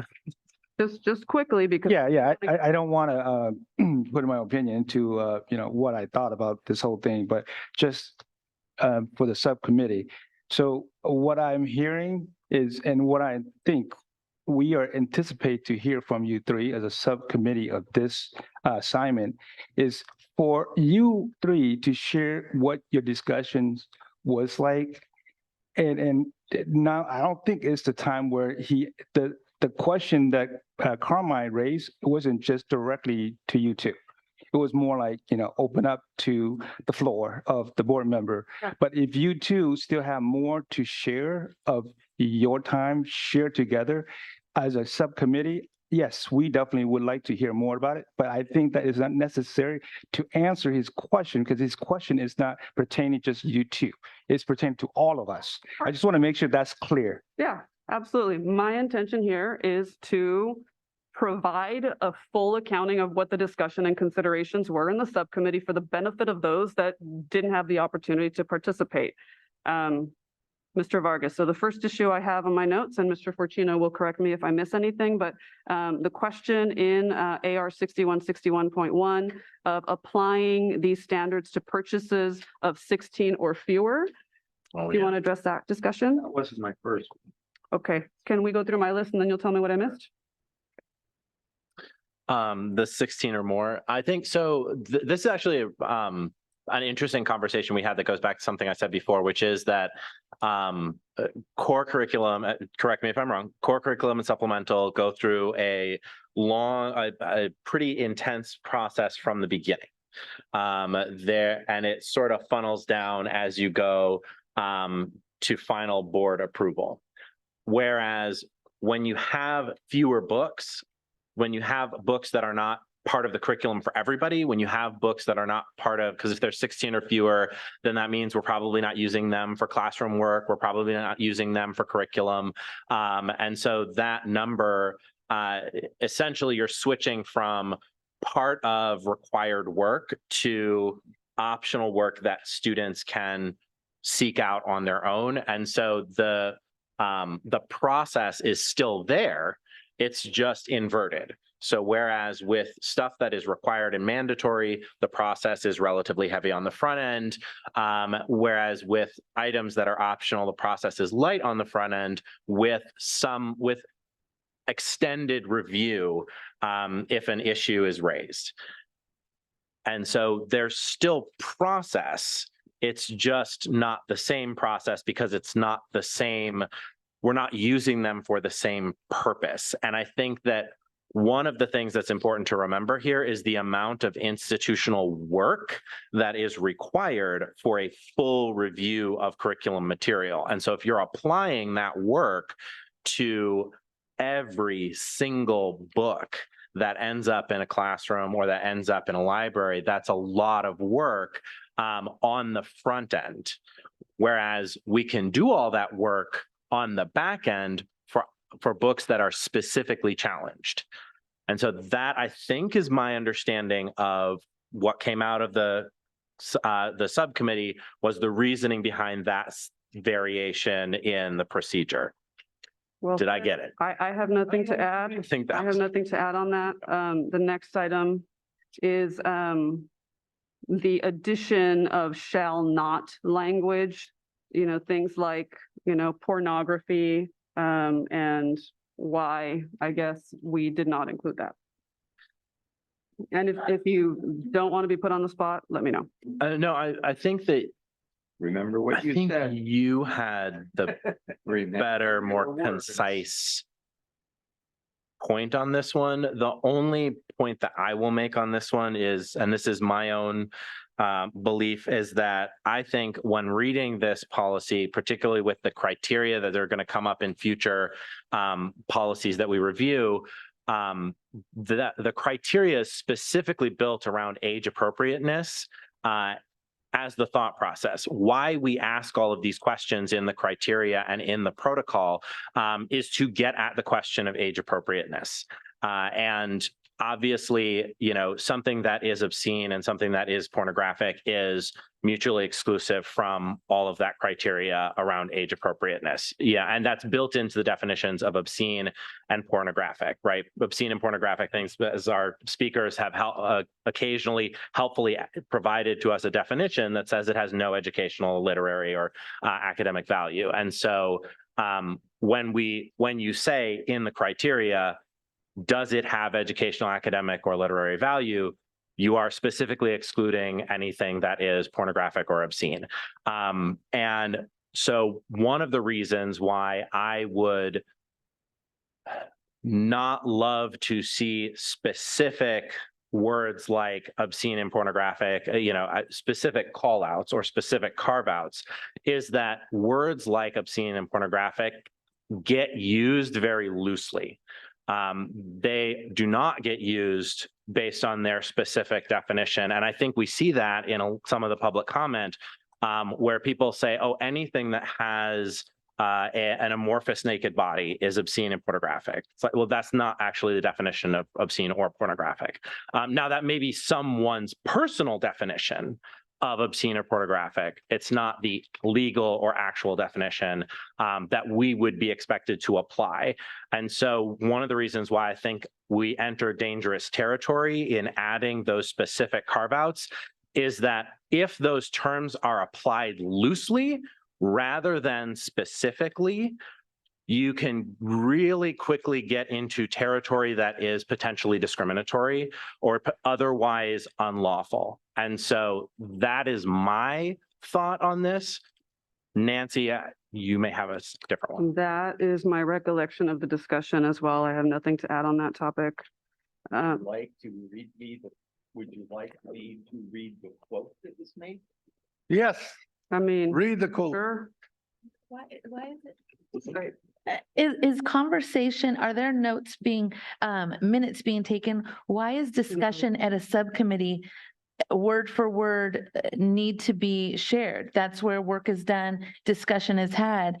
I'm not understanding what policy that discussion that takes place in a subcommittee is of public record.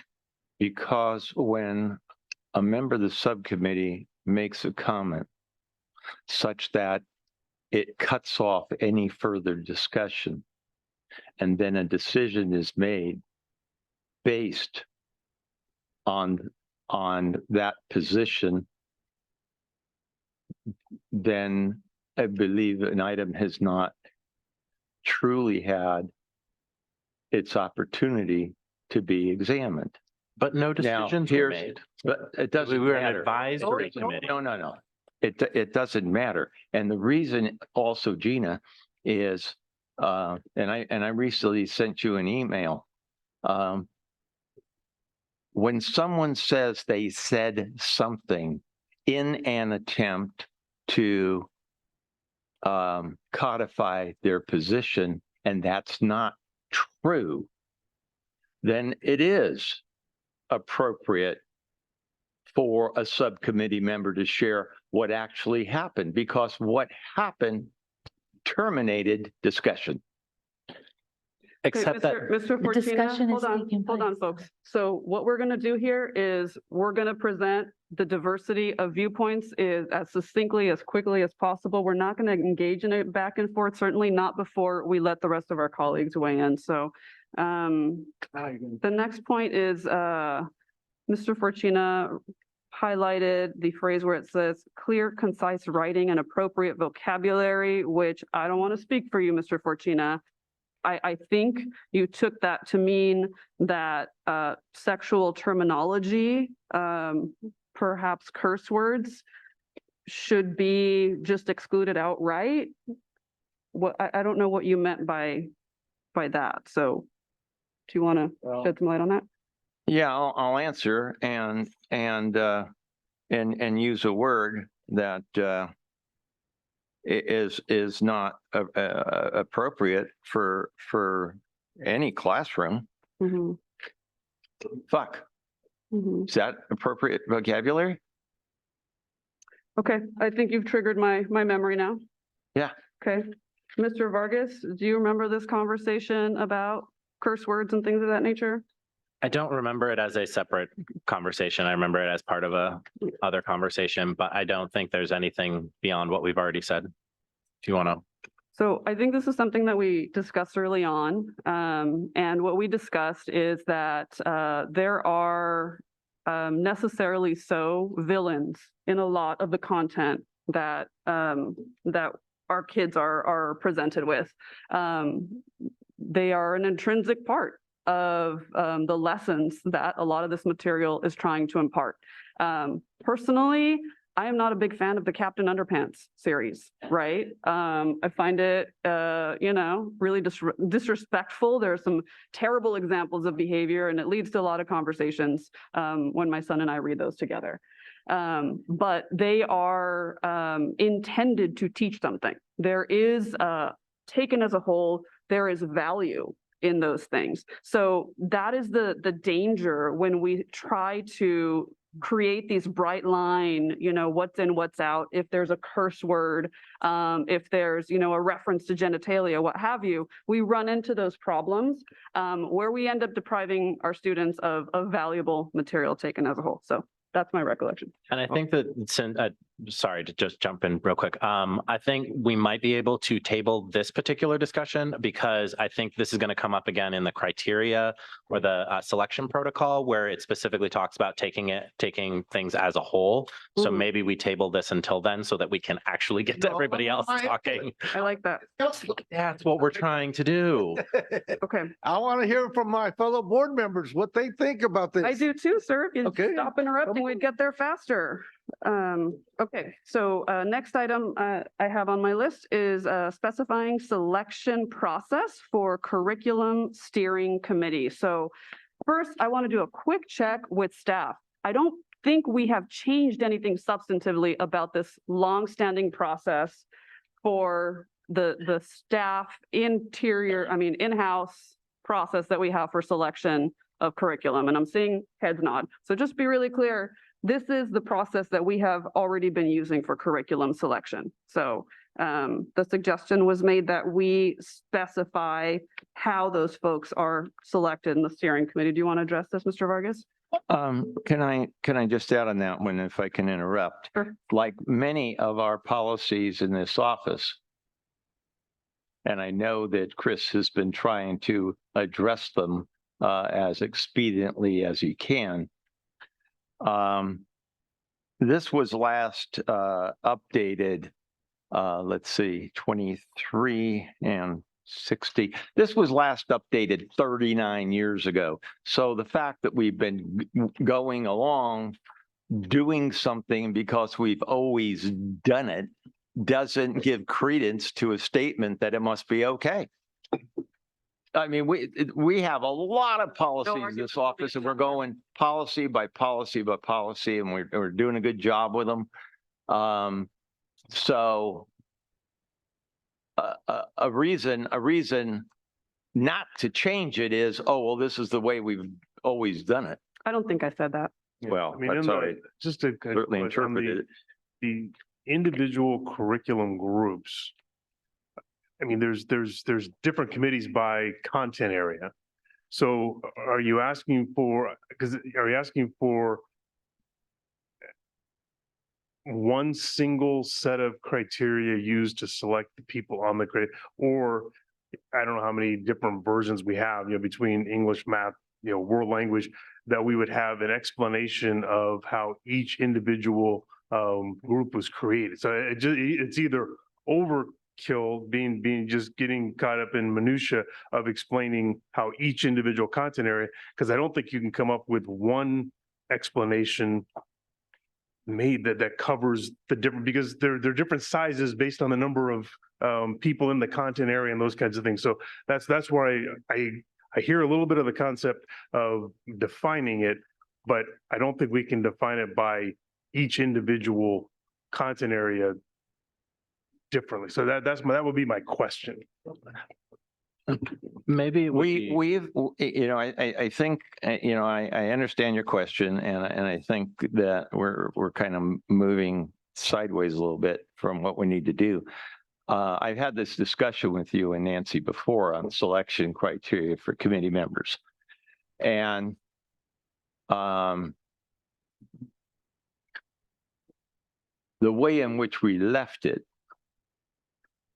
to me, was we had an understanding. I think it's okay. In response to this one, I asked, who's the steering committee? It's generally department chairs for the specific area. What's wrong with saying that? It's generally, it's mostly, it gives you some definition. But it's not department chairs. But it gives you some clarity in how somebody got somewhere. It does say in the, content area. I mean, that's, it does get down to, now the department chair might be responsible for choosing or which of the math teachers is going to serve on that particular committee, but it's not always the department chair. So that's where the getting to the definition is a challenge. It's either going to be a very general definition that people will poke holes in because it doesn't line up to, or it's going to be, like I said, this overstretch of this is what the world language one's going to look like. This is what history is going to look like. This is what math's going to look like. And we all agree that's overkill. So I'm just not sure where we get to a reasonable place in that. So, but I'm noodling around in it, but I'm having trouble doing it. Did you want to add anything to that, Mr. Vargas? Oh God. Nothing more on that one. I think that when my recollection is that when that came up as an issue, Jen and Mark provided us with sort of what that looks like. And there was nothing beyond that. Yeah. And I think that what they're doing is correct. That's my recollection as well. So I have a couple more that I have on my list here. That is the suggestion that we should create a parental opt-in to piloting materials.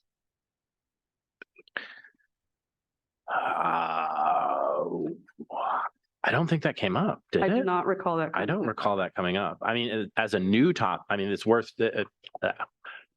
It is something to discuss as a new topic, but it is not something that I recall coming up in the subcommittee. Yeah, my question on that one would be for every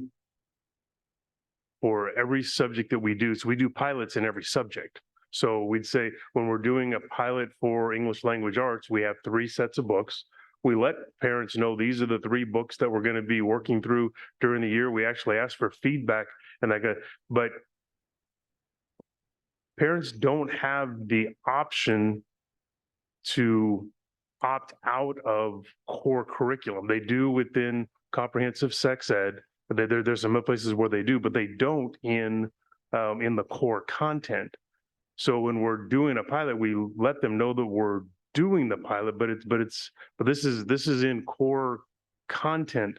So I'm just not sure parents would have the authority to opt out of core content, and we want them to know about it. We want them to, have some exercises where they're doing some homework out of that book and the homework out of this book and homework, so they can give us feedback as we're going through the process. But the opt out is an odd piece in a pilot process. It's not like we're doing some crazy out of the ordinary, but we're choosing between 3 major adoptions of which one's best. They've already been cleared by the state. They've been vetted.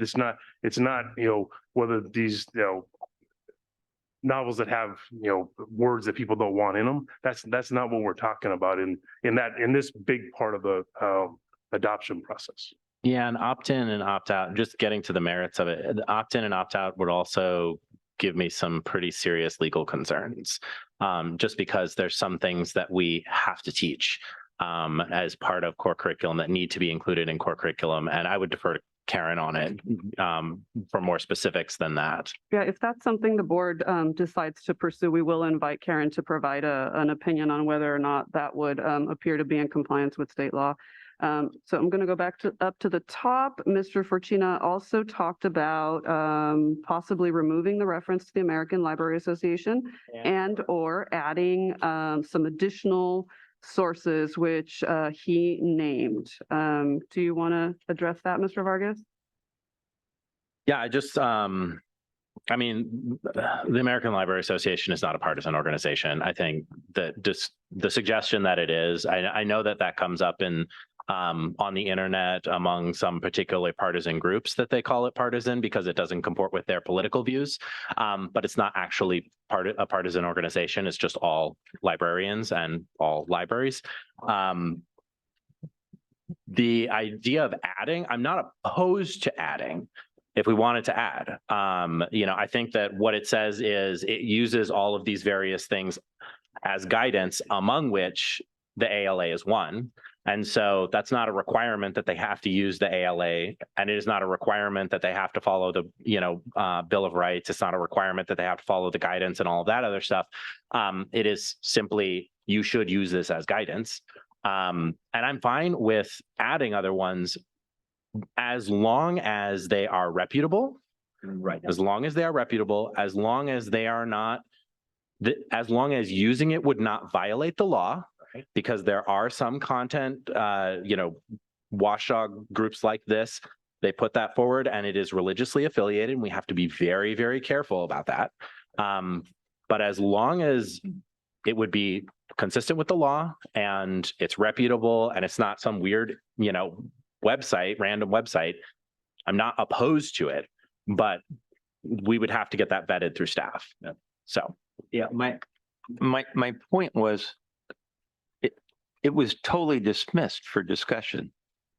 And so I asked the entire board to consider adding other sources. So that's. We'll get to that, sir. In these first two documents, are there any other things that I didn't list? Nope. Okay. All right. Do you have, just so I can figure out how to manage this conversation and get to the others, am I correct to assume, Mr. Fortuna, you have suggestions on the remaining documents? I have questions similar for board consideration on every document. Okay. You want to do these? Yeah. Okay. So let's go to our colleagues and then we will come back to the balance of the documents. And I keep hearing that folks are tired of me calling on the people on the ends of the dais. Oh, you're going to go for Sorry, it is easier for me, but I will attempt to do something differently today. So right now? Okay. So yes, ma'am.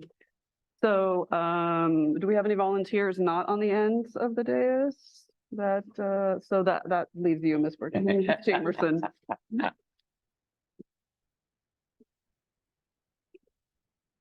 So am I responding to Mr. Fortuna's questions? Am I responding to any other, if I had any other? Mr. Fortuna's questions and or, well, her own. Please tell us, yeah, of course, your own. Okay. And, please tell us whether you concur with the documents as presented or you have, additional things that you want addressed. Perfect. I concur with the documents as is. I think that I am an advocate for parent input, for student input, but I also trust in the professional expertise and experience of the staff to make informed decisions while hearing input. As a parent of 2 young children in our district, if there are materials that I don't feel are appropriate for my children to read, I have the opportunity to opt them out, and I should not be infringing upon the right of others to access those materials. Instead, I choose to have critical conversations with my children. Two of the books that have been mentioned are on my family bookshelf in plain sight for my children to look at and to access if they so choose. And when they decide to choose those books, I will have a conversation with them about what is appropriate, because I will be able to talk about the context. And so my husband and I choose to build open communication with my children and have critical conversations, build trust to be able to prepare them to think critically once they leave my home. So I feel that these documents allow enough freedom for me as a parent, for other parents to opt out of something I decide is not appropriate while not infringing upon the rights of others. Thank you, Ms. Jamerson. With Ms. Albiani temporarily out of the room, I'm sorry, I'm going to have to pick on one of the gentlemen at the end of the dais. So Mr. Yang, would you go ahead?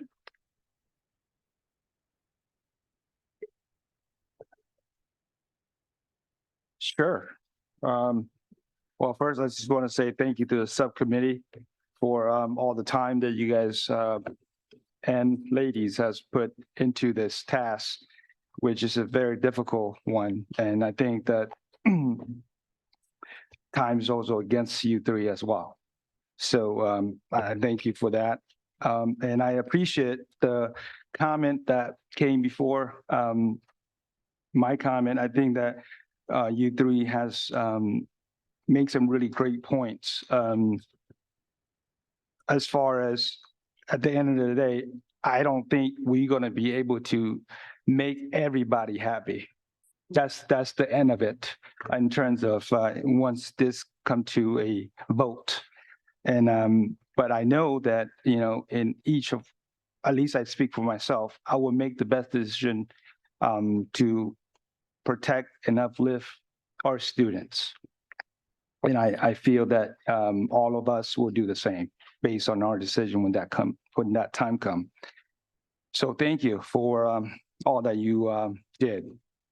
With that said, as we have witnessed over many months of public comments and emails and side discussions about this very important and sensitive topic and area of interest as far as material and books and the libraries that it's providing for our kids. I just also want to share that I too, along with my wife, have 4 children in the school district, age 4, 6, 15, and 16, that they're all attending Elk Grove Unified School District. And so what we do here is very, very important because not that I care for other students, but I also have stake in the game as well. So with that said, you know, the laws, policies, programs, practice, staff, parents, all of this together is really to educate our students in our school district to prepare them for education and life readiness. And that's, to me, that's our goal. And this is one of the education material as far as the books go in the library that is available for our kids. It is a big one and very important one. I like our process as far as what I read and what I heard as far as the process go. But I think that, you know, we as a school district, we do have policies as far as protecting our youth, our students from things that is not age appropriate. And I think that that is something that we have to look deeper into it. And if, for example, like the Chromebooks that we have for the kids, you know, we have limitations as far as their access to certain things. And I think that, you know, because the purpose of protecting our youth of age appropriateness, So with that said, I think that that kind of has a domino effect on other stuff, other areas. And so I think that given the fact that this is our first time seeing the subcommittee's work have put together, I think it is a tremendous progress to get to this point with obeying the laws of the federal and states and, others that we have to honor. I personally would like to see maybe another discussion prior to us voting on it. But I do want to see, well, let me say this first. We are a governance board that are using a system to govern us, and that's from all the way from the bottom, like a paraeducator, all the way to superintendent and the board members, like all of us. And I think that what that supposed to look like is policies and practices that it doesn't almost like it doesn't matter who's in the seats. It's set up for success.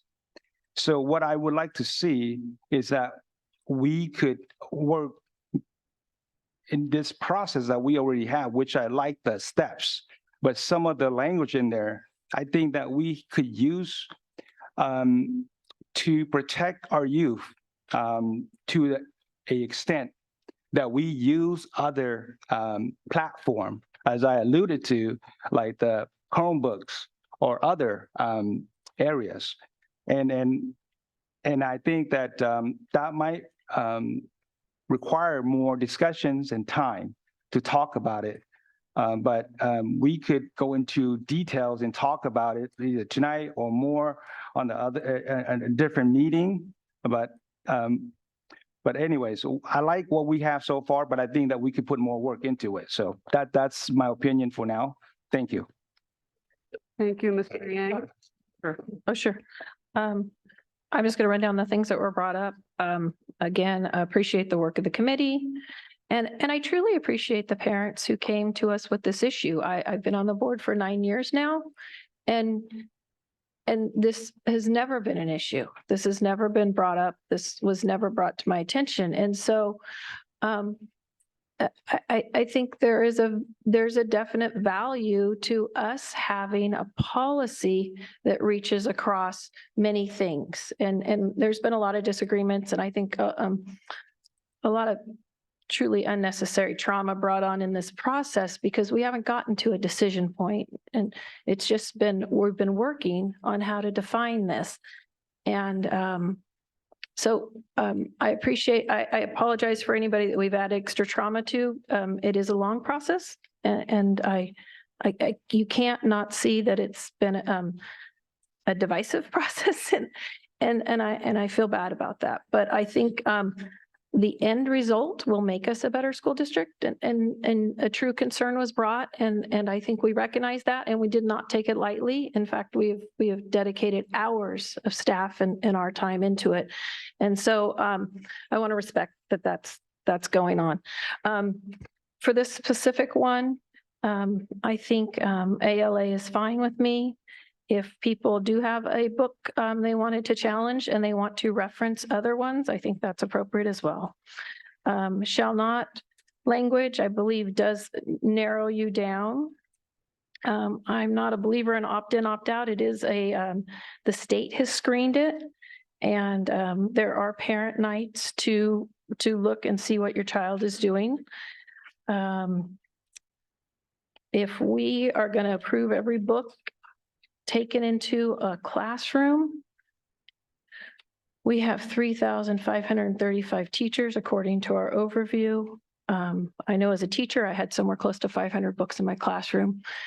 Let's go down to 300 because high schoolers don't have as many. We're over 1 million books. It's just, and it shows no respect for the professionalism of a teacher or a librarian. And I can't stress, it's okay to be concerned. and it's okay to have your opinion, but I, as a school board member, respect my teachers as professionals that want the best for your child. And I respect that librarians do. And the librarian at Pleasant Grove High School that took care of my son, God bless her. I mean, they are a safe spot for kids. And if there is a problem, we are establishing a way for that to be taken care of. And I believe that makes us better. And I think it also gives classroom teachers some parameters. It gives people parameters, and it gets parents a way to talk. So I don't agree with the 16 book thing. I believe our current adoption works. And as much as it shouldn't stay as it is, always has been. It's also a don't fix it if it's not broken situation. We had a contentious curriculum adoption since I've been here. It was a social studies adoption, and this room was full, and there were people crying, and it was very hard. But we have a process, and what we never had before today is a process to do this, and processes make us better. So I think those are the points I was asked about in this document. I feel this document is fine as it stands. Thank you, Ms. Sigala. Hey, okay, I just want to say, I do concur with the documents that provided so far. I kind of come at this with a different perspective, because it's generally parents, that are raising issues with the text, and, students, generally don't have problems with the text raised. But I do think it's essential that parents have avenues to kind of assert their opinions and opt their children out of certain texts. I just agree with what you said before, that it becomes an issue when you're applying those same values to everyone else's children. And then it is just really nuanced, because that creates another issue. If, say, I, as a 12th grader, we're going to have the same restrictions placed on certain instructional materials that a 5th grader would have. And that would just severely impact my ability to learn about essential topics. Like some of the most eye-opening texts that I've come across in my educational career, they've had topics that are not appropriate, because, as you said, contra examples and supposedly inappropriate topics are what we learn a lot from. So yeah, overall, I agree with what's here. Thank you. Thank you, Ms. Sigala. Mr. Perez? I still want my copy of Mr. Forcina's statement. That's very powerful, Mr. Forcina, and I agree with a lot of those points. Those are the feelings I've been having, the last 3 or 4 months, that this issue has been brought to our attention, that librarians that are out there, and they're teacher librarians. They have a credential, and there's a double standard. I seen that teachers, librarians could have these books in their libraries, but if a teacher had those in their classrooms, they will be booted out. They will be under investigation by the California Teachers Credentialing Program, blah, blah, blah. So that's what that's what I've read. So I'm aware of that. So this, I think we need more time, like Mr. Vang said. We need more time. You people met many times, but yet we had this document last Friday, and it took a long time going through these documents. Look, all this paperwork and notes, and there's a lot of work still that has to be. The language is very important in these documents. Like I said before, I am here for the health and safety of our students, and this is the health and safety issue.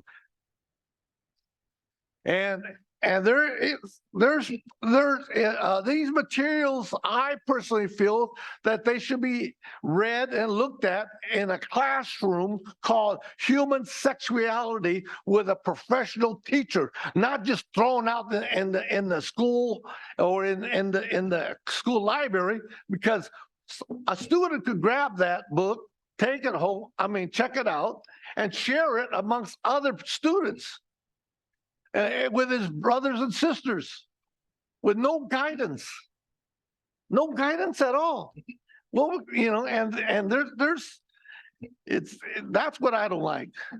And I think it should be in a classroom setting. Human sexuality. And then you have parent permission, parent rights. You have parent engagement involved with the situation. If they want to take the class, if they don't, sign the form. And Mr. But it's Bettis, that- point of clarification really quickly. Okay. So we are providing our thoughts on those Yes. first two documents. Yes, I understand that, but this is my introduction, Well, okay? This is what I want to get out and feeling, but I the want to way make I sure feel. we can get to everything. So Okay. if you could please be as concise as possible. And again, okay, let's go back to this forms.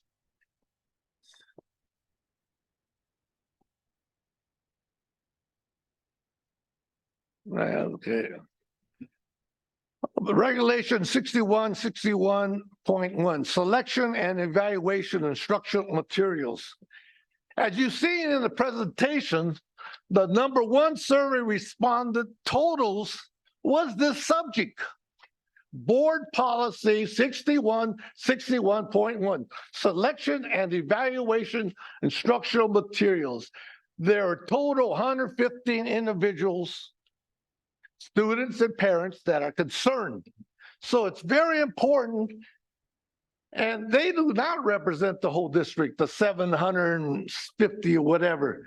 This, we need more input and more a workshop dealing with this thing Mr. Bettis. as soon as possible. Mr. That's what Bettis. I'm proposing. Hold on. Okay. That's total responses. That's not Hey. people saying that they were concerned about So- the policy.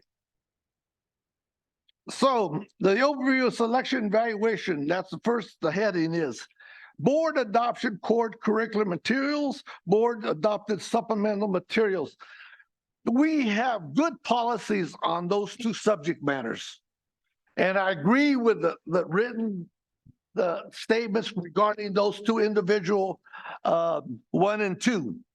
But where we have the problem is 3, school initiative supplemental materials with fewer than 16 things. That is the problem that was presented to us by the parents, and that's what they're concerned about. The process, not the human, not the books. The books are an issue, but it's like Carmen said, the pornography to me, I don't like to see it. I don't like to see it in front of my face. It's behind closed doors, no problem. But I don't like to see those acts. And I'm from a liberal college, San Francisco State, very naive individual when I went there. But and my best friends and I support this community 100%. But yet we have to have it in an educational setting, professional educators dealing with this issue, not just thrown on a shelf. That's what I don't like.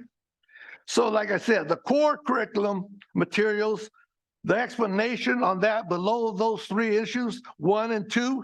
But again, number 3, if a supplemental school initiative instructional materials, this is not part of the classroom or supplemental material for that classroom. This is something that librarians have are willing to buy and put in the classroom. So that needs to be, in my opinion, looked over. And the process needs to be in writing, and I support Mr. Fortina's comments there. It says sites follow the Elk Grove Unified School District purchasing guidelines. Well, that's the guidelines that we need to deal with within this school initiated supplemental materials. We need to deal with purchasing guidelines for librarians teacher librarians and make it very clear so we do not have these issues. And it says here, and the purchase does not require board approval. I want to change that yet to that it needs board approval after the teacher librarian has a list, gives it to the PTA, the school site committee, the parents. We need parent rights. I support parent rights and parent engagements. You all know that. So they have to be included. And the community. The community, it says this in the paper. I agree with that. The community needs to sit down and look at these and review these books with those other organizations that Mr. Forcina mentioned. There's many other organizations, you know, that they have reviews on books and what's good for our children. The California School Board Association, one of those. Why haven't they mentioned that?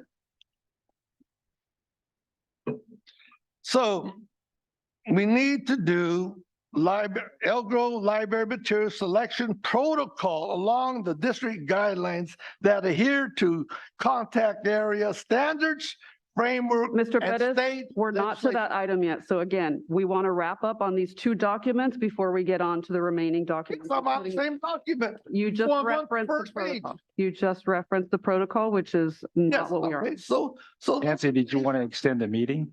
Yeah, you read my mind. So pause, Mr. Bettis, we'll be right back to you. I'd like to entertain a motion to extend the meeting to what? Let's just start with an hour. It depends on how 11 much we're- o'clock. I'll tell you right now, Mhm.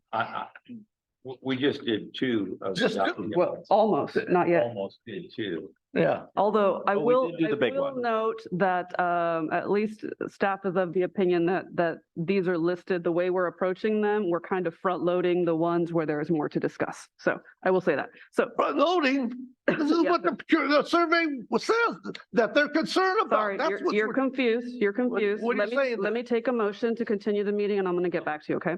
So may I please have a motion to continue the meeting to 11 PM? So moved. Moved by Mr. Vargas. We have a second? Second. Second by Ms. Jamerson. All in favor, please signify by saying aye. Aye. Okay, that is approved So, Mr. unanimously. Christina, do you think we're gonna finish by 11? We don't need to Yes, it discuss is. that. We've taken an action. Mr. Bettis, please wrap up your comment. Okay. Hey, I'm just on one page right here. Look at this. Okay, I want to be really clear. Hey, You should be, have patience. no, hold on. You should be highlighting I am. whether you are in agreement or proposing specific changes. We're not going line by line on every document. We do not, we Just do like you not said. read. I'm That's going great. down the board adopted core curriculum, materials approval process. I agree with that. Contact areas, steering committee, core specific subcommittees, all that stuff, I agree. The one I don't, I kind of agree a little bit with Mr. Forcena on what's said on 2 and 3. But 4, steering committee members consider all information available, including staff, community, parent, and student feedback. Very important. And will make a recommendation of the curriculum council for adoption or denial. Okay. That's where I think we were broken down in this issue. That didn't happen. This is And there was existing no policy and practice. investigation or feedback that didn't happen. That's where I think, that's the heart of the problem that we That's have the right current now. process. Okay, so anyway, board adopted supplemental materials approval process, agree with that. Criteria for selection and adoption of instructional materials. I agree about that. All the way to number 3, to the satisfaction of the board are accurate, objective, current, and suited for the needs of the comprehensive and district students at their respective grade levels. That's very important.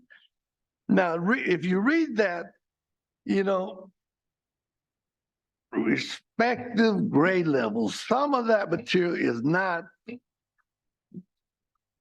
grade level.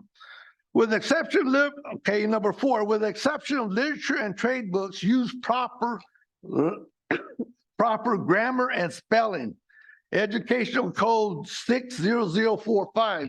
Again, Mr. What's that? Bettis, What, that's, concur or we need- propose something different. We are not reading all of these documents into the record. what I'm concerned about. Okay, so number 9. Next page. Okay, demonstrate reliable quality of scholarships as evidence. That's what Mr. Facina was saying. We need accurate, up-to-date, well-documented information, objective presentation. We need both sides. I'm listening. Both sides, clear, concise writing, appropriate vocabulary. You know, needs that. Down to 12. As appropriate, have corresponding versions available in language other than English. Now, do they have any books like this in Spanish?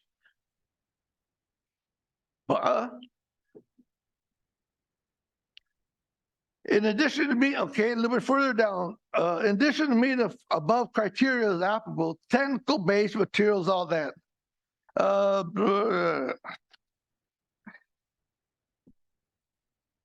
Let's go next page. And again, these pages aren't numbered. I don't know why they didn't print out like that. I'm on page 4. I agree with parents and guardians will be notified in advance if pilot materials will be used in their student classes. Well, I agree that happens, but what about in the library?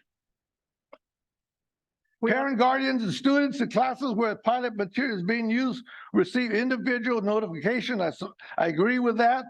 They may also be invited to complete a survey based on personal experience and observation of the child interacting with a potential curriculum. I'm for that 100%. Okay. Instructional material complaints. Mr. Bettis, in the interest of time, why don't you just tell us where you do not concur? Almost finished. The last page. Yeah. This almost finished. Instructional material, define what is instructional material complaints. Okay, we need to define that. Library books, etc. Complaints concerning instructional material shall be handled in accordance with the law. I'll agree with that. Let's not, okay, but don't tell us what you agree with and don't read into the record. Okay. So what else do you suggest we change, sir? All right. Oh, I was looking at, I forgot to bring that over here. Marietta's Valley Unified School District Selections Instructional Evaluation. I have no They idea have what a that very means. good one. Okay. The committee should read that one. Cool. That's it. All right, thank you, sir.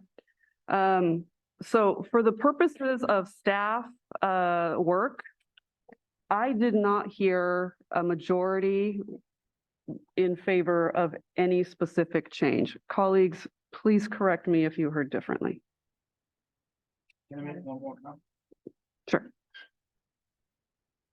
I didn't get to, well, at least I didn't specifically list the line by line like some of the board members here, but the one thing that I think that could be expand is on number 9 under demonstrate reliable quality of scholarship as evident by on C, clear, concise writing and appropriate vocabulary. I think that could be expand. What do you feel is missing from it? What would you propose to add? Well, because it's just very general. And I think that we need to put some words that it's not protecting our kids, right? So like, and it's because, I mean, I reflect back on like the handbook. I mean, the reason why we make changes because as we experience, it's not really aligned with what we practice. And I think that this appropriate vocabulary, I mean, what does that mean? I mean, it just so I think that there's so much of them, we don't want to list every one of them, right? But what we want to list is the words that is unacceptable, right? And whatever that is, I think that it's appropriate.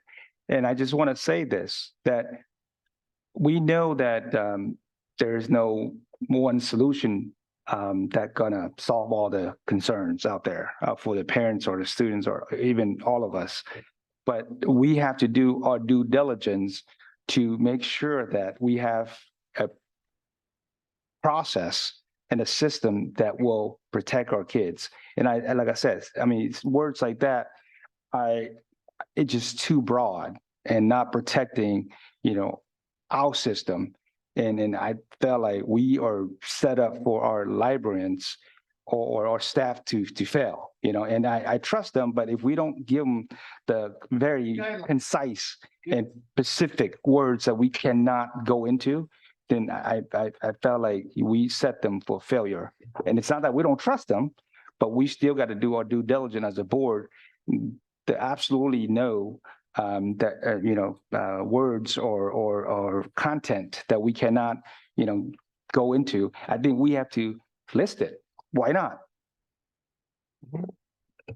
Okay, so again, I have heard, I think 2, possibly 3 folks who would like to list language that is going to immediately disqualify a book from selection. Images even. Okay, that is not a board majority, so. Want to vote on it? Nope. Why not? Because we can count. We all heard what everybody said. It says that in the documentaries. So with that, I think we're okay to move forward, and I am happy to bring it back to you, Mr. Forcina, if you so desire, to address Board Policy 6163.1, Library and Media Centers, and that library materials selection protocol. So that's the next slide. We just covered what's on slide 11 of the presentation. So if we could move on to slide 12 and then eventually to slide 13. Hey, I didn't give my input regarding 6163.1 library. Are we gonna do that next? We just did, sir. We just covered that. We just covered that, sir. No, you cut me off. I just finished that other one, 6161.1. It's next. It's next, Mr. Press. It's next. Okay, You've good. done one. That one we did, could you put on the ground or something, Mr. Press? What? What? The one we did, could you put it on the ground or in your folder or somewhere? A sense of accomplishment that we. Like, we did that one. Throw that down. Yeah. Excuse me. You gotta follow, your words and behavior are not consistent. You made a comment to me a little while ago, and now you just turn around and violate the comment in your comments to Mr. Perez. Is Mr. Press laughing? I'm not doing it out of No, anger. I'm just saying. I'm that not you need to doing be it out of consistent. frustration. I'm doing it out of joviality and trying to lighten the mood. I kind of believe her. Okay. In a sense, but yet I'm still concerned about. I didn't hear what you said, by the way. Yeah. Mr. Forcina, when you're ready, turn on your microphone. Ay. Did you do regulations? What? Did you do the regulations? No, not this one, this So one. he doesn't have to, as a board member, do the regulations. Yeah. He just had the opportunity to speak to it. No, I didn't know. I did 61. He did the policy. He had not gotten. Yeah, the policy, not the reg. Okay. Yes. Do you have some specific things that you propose to do differently in administrative regulations? Well, like I said, you people had a lot of time and you just want me to talk about something in 5 minutes. That's not very, There's not. a very time that's limit. not We- very we fair, would I like you think. to make substantive comments, however. So I'm happy. like I to go said, back. I think we need to sit down as a group, like tomorrow, like Mr. Forcina says, we need to deal with this. So, Mr. Bettis, before you get into AR 6161.1, I think it's important to know that this is not the full board's first exposure to these materials. The drafts were also shared with the full board at the time that they went out for public review approximately 1 month ago. And we have been receiving consistent communications from staff on the board subcommittee's work and on administration's work even prior to that. So it's very important to know that we've had more than 3 days to deal with this. Draft. So again, your comments, sir, your specific things you'd like to see different in AR 6161.1? if you have them. If you don't have them, you don't have to speak to it.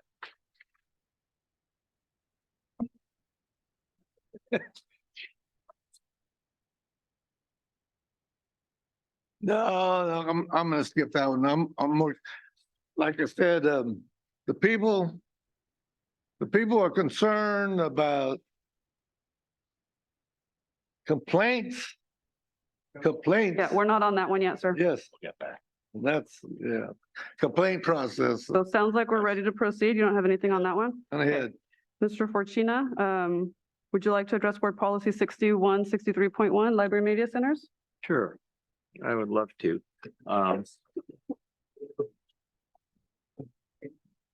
Although I'm very cognizant of people's time, it's obvious that whatever I say will probably end up in a 4-3. So I'm happy to go ahead. I'm going to raise the questions, but it's probably meaningless.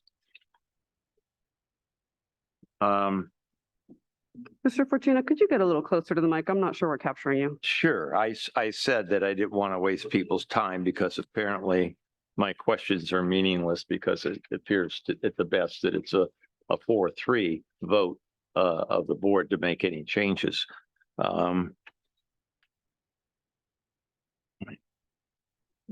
My concern was and it with this one is, to me, again, the inconsistency between the language and what has been discussed with respect to concern of the library books. It says that it talks about that can help raise the academic achievement of all students, purpose of library, promotes literacy, supports academic standards, and prepares students to become lifelong learners. Again, however, I don't see how those statements are reconciled with books that contain obscene language and pornographic images and more.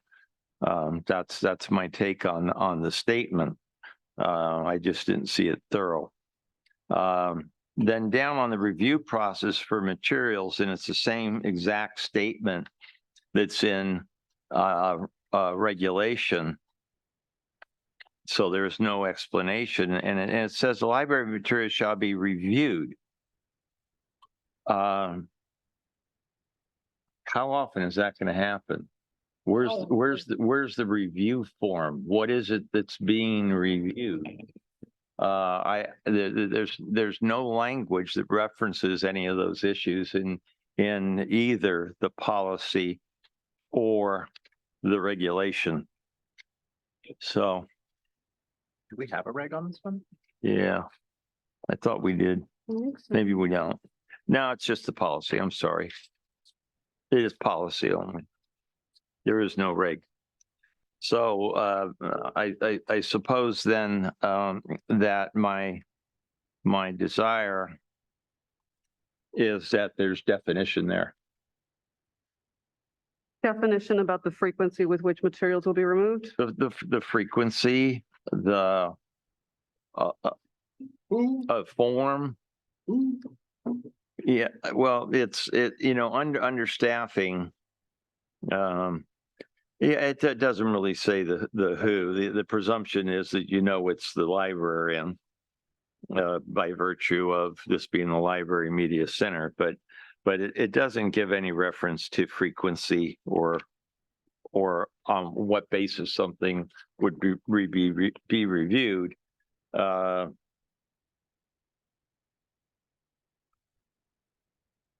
Just my thoughts, my comments. Okay. Would you mind, because I think it worked last time to group those two documents. Would you mind also addressing your comments with respect to that library materials protocol, which is sort of one of the documents that goes along with this? Sure. And that's my biggest one, I think. Once again, I would just bring up that I would like the board to consider the addition of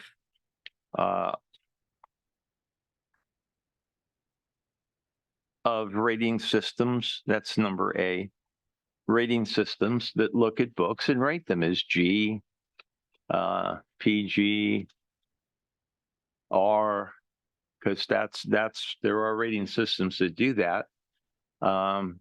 It's not just, they certainly do age appropriateness, because certainly one of the books that had been questioned, as I looked it up, its suggestion was for 18 and older, but we have it in our library. So age appropriateness does become an issue. And, you know, I don't understand if the librarian makes a decision to place something in the library, it's not age appropriate. On what basis did they make that? Certainly, so it kind of makes a joke out of review. But again, I would like to in A see that there's additional resources that one would use as opposed to just a single entity, and I'd like people to consider that.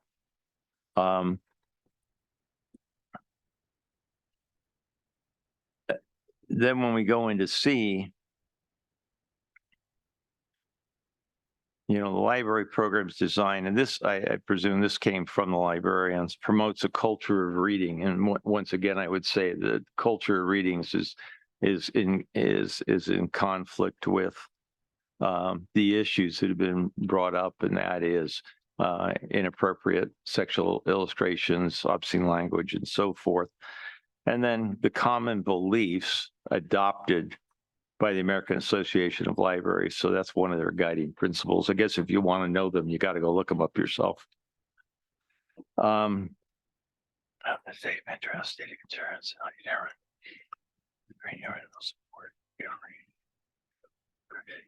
then once again, and I know a lot of my statements are repetitive. And number 2, it says the reading resources will support, differentiate, and augment the curriculum, creating effective users of ideas, information, competent and enthusiastic readers, independent learners, and positive contributors to the school, community, and greater society. And once again, I would say, how do library books that are not age appropriate, that contain illustrations and language that is offensive, line up with that statement? I don't think they're consistent or compatible. They're not compatible.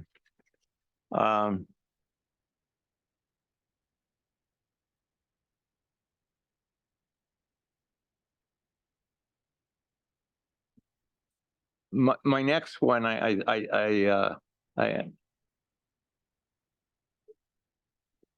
my next one, I'm gonna make my comment, knowing that I will be judged based on what people believe and not what I have said, and there's a real difference between the two.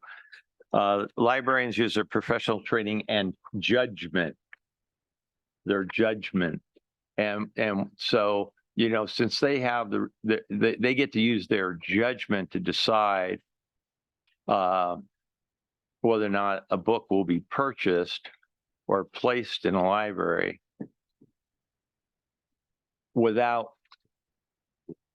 very specific criteria, puts the burden back onto the parent to challenge. I don't know. And in number 3, and I forgot to ask Karen this when we were talking about it, but number 3, it says, unfettered by their personal, political, social, and religious views. I don't even see the need to put that in there because you don't have a clue whether or not they're doing that. You wouldn't have any way to really judge it. So I don't even see it as necessary from that perspective.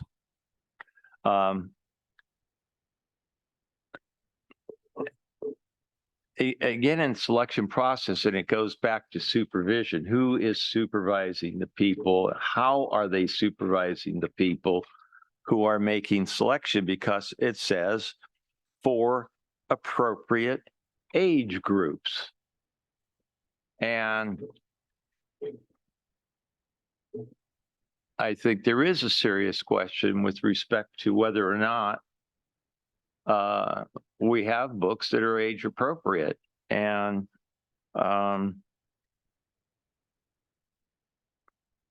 there's no qualification of that.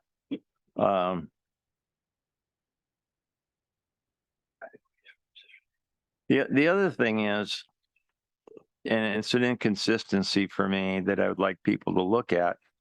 And further on, it goes, one must be from a professionally recognized reviewing source. And I've asked that we utilize more than one reviewing source. I don't know why that is an issue, that we don't want to look at more than one reviewing source. But the other one says can be a favorable evaluation from district and or site reviewers, including teachers, library staff. In other words, one criteria for selection is that basically is that somebody employed by the district says it's a good idea to have the book. And what that says to me then is that you open up the door that any book can be accepted.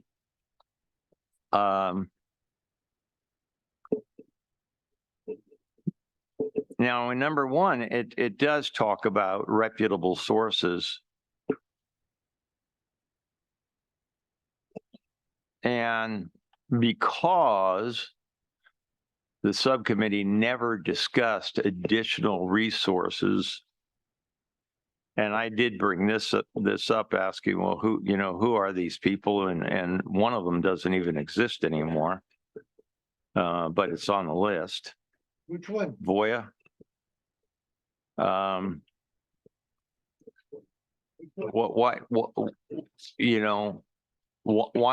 Why the opposition to review sources that review books based on sexual content and language and violence? I don't understand what the opposition is to even discussing it, and I would like it discussed. Number D, I made this comment in subcommittee.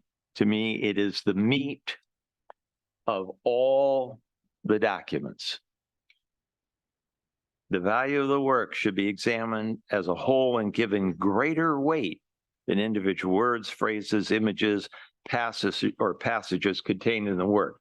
If that is a definition that the board wants to accept and they'll vote on it, then what that says is anything goes. Yep. And the burden is on the parent after the fact to challenge it.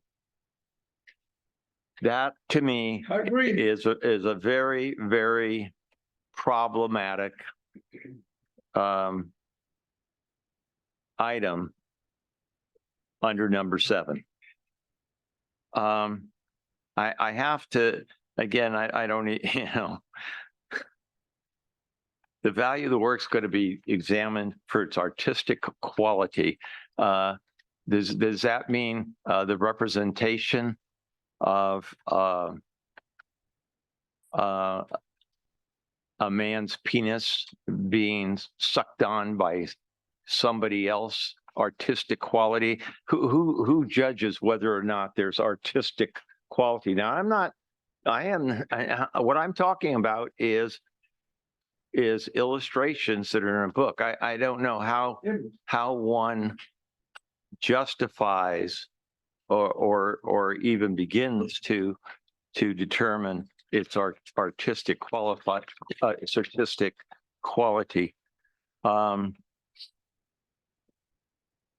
It's what I have on that one.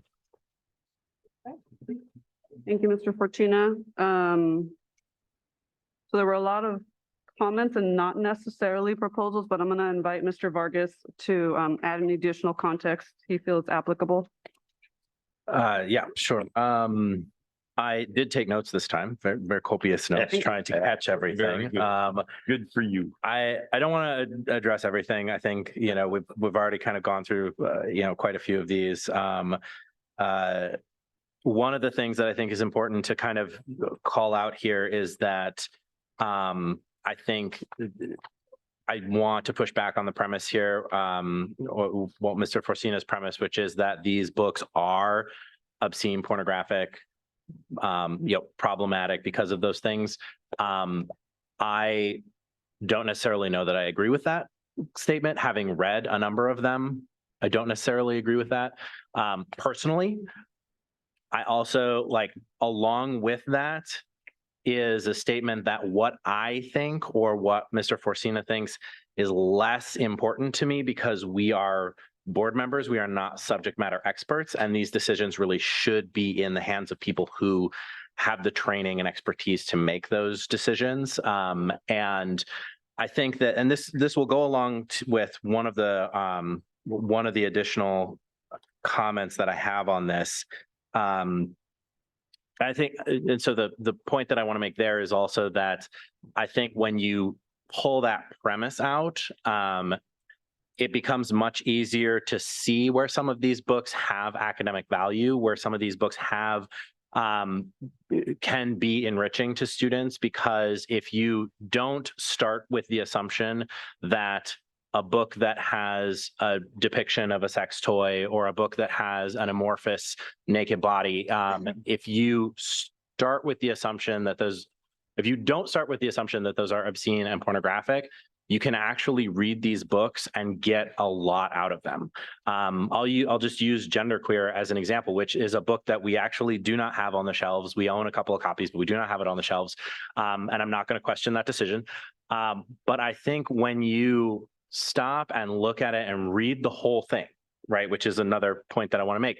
When you stop and read the whole thing, it has some really, really interesting commentary in it on what it means to be different, what it means to communicate with a partner, with somebody that you're in an emotional relationship with somebody that you're in a sexual relationship with, which is a hugely important thing that, doesn't get talked about as much as it probably should. And a lot of us have to deal with that in our, the first couple of years of our adult life. And particularly around, I can speak from experience as an LGBTQ person, right? We don't talk about, or at least when I was younger, we did not talk about LGBT relationships in that way. And so I had to bumble through college trying to figure all that out. So I think when you take, yeah, I know, right?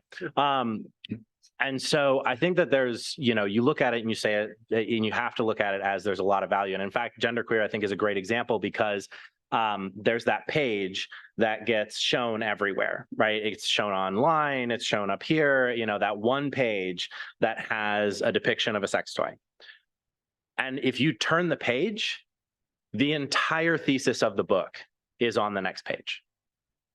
I remember reading that page and being like, there's so many lessons here.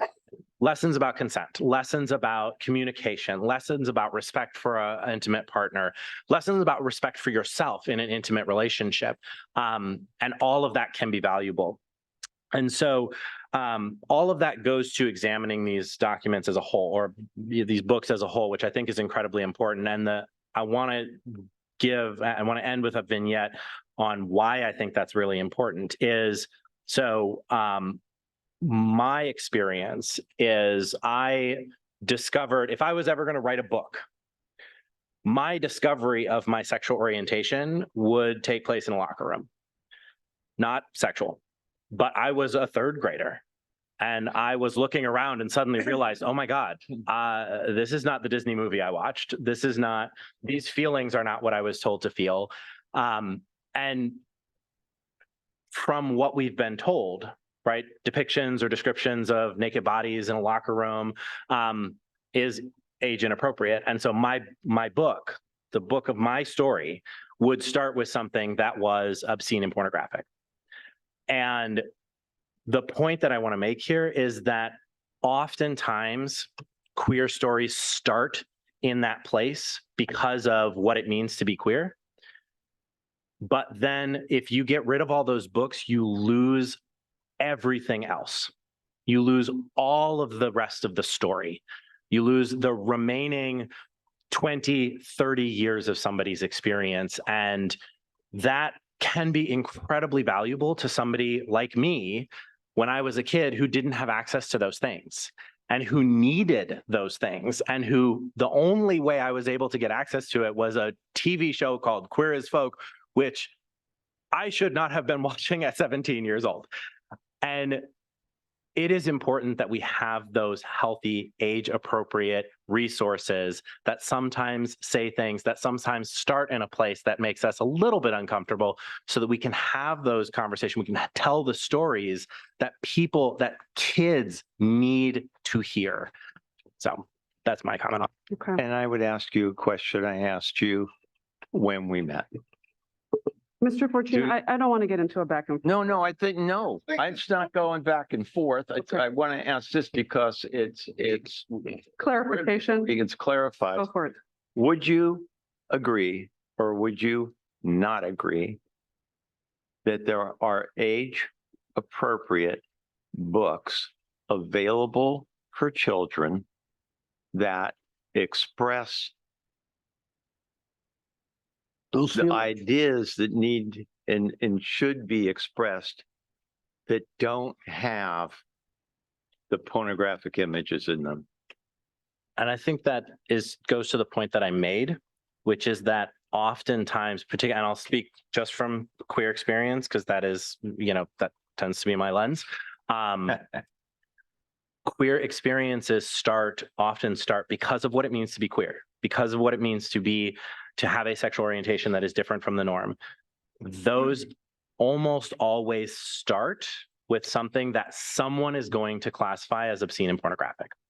And so if you take away all the books that start in a place that's the most small c conservative person is going to think of as obscene and pornographic, you're automatically going to get rid of a lot of really important books to kids. Which is to say, I think that it is a nice idea, what you called clean reads. I think that it is a nice idea. I think in practice, it is not something that is realistic. Okay, I also am not going to address every single thing in the interest of time, but if colleagues want Mr. Vargas or I to add additional context to the subcommittee discussion on any issue, please ask when we get to you. I have a question regarding clean reads. Get clarification, please. That was my interpretation of. I made the comment. Yeah. Do you want to? Well, what a clean He's read asking is? for what it is. Well, clean reads are books that communicate content without obscene language and pornographic images and violence. They stay away from that, and they're classified age appropriate, so that you're not preventing access to information. But what you are doing is providing the content information just without the graphic stuff. I thought you had it. Well, when I heard it from you, I wasn't sure what your interpretation was. I was just referring to. Okay, I see. Yeah, so they're books.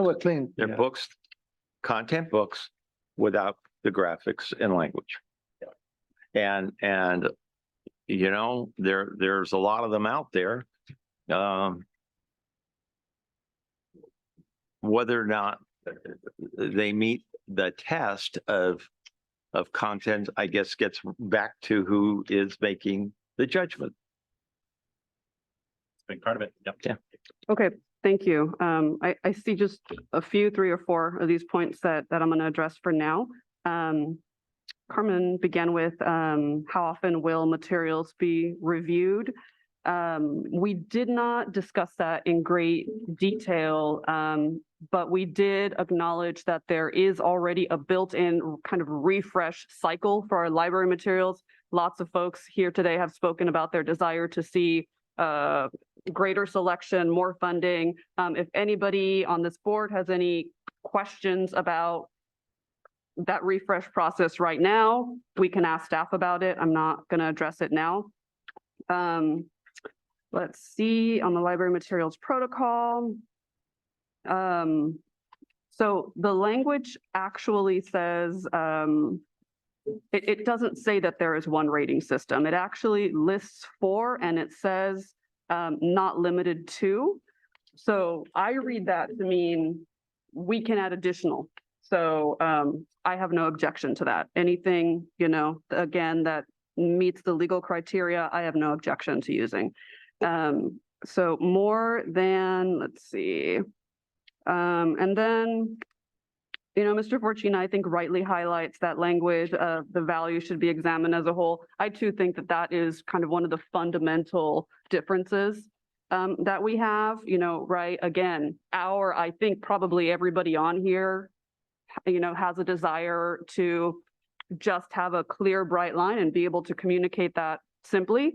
But the reality as you go through all of these criteria is that there are some really valid reasons for examining the value as a whole. I want to address the suggestion of images being, you know, creating a standard like that for certain sexual images. We did discuss this kind of a while back, but I think it bears repeating because this is something that can sound, again, very simple and reasonable up until you interrogate it. So, for example, images of fellatio, as Mr. Fortuna mentioned, that sort of thing we know and we have heard time and time again is critical in comprehensive sexual health and the supporting materials for that, in the prevention of abuse, in helping our children understand when they need to speak out, when something inappropriate has happened. So again, it's very easy to say, you know, well, why would we ever put an image like that in front of a child? And there again, when you take the time to listen to the answer, find that there are some really important reasons for doing that. And, you know, I also want to note that if we are applying a lens here of, you know, the things that make me clutch my pearls should not be allowed, that's the wrong lens. Everything that we're doing here is about removing our own biases. As we know, everybody has got them, right? So Ms. Albiani may remember when we did our equity training through the California School Boards Association, one of the biggest takeaways was about sitting with the discomfort, interrogating your discomfort, and really understanding what it was trying to tell you. And I think that is just as applicable here, right? It's not that, you know, none of this stuff makes me blush, but I am in that practice because members of the public, of course, have every right to be uncomfortable with some of these materials. But we as board members are not allowed to just stop there. We really have a responsibility to go further and sit with that discomfort and interrogate it, and try to create processes that are going to help everybody involved with this process in going beyond their own biases. So I want to mention that. So it's not that, again, you know, we have to remove our humanity. It's actually a part of the process. So I'm going to open it up to colleagues, and let's see, Ms. Sigala, would you go first?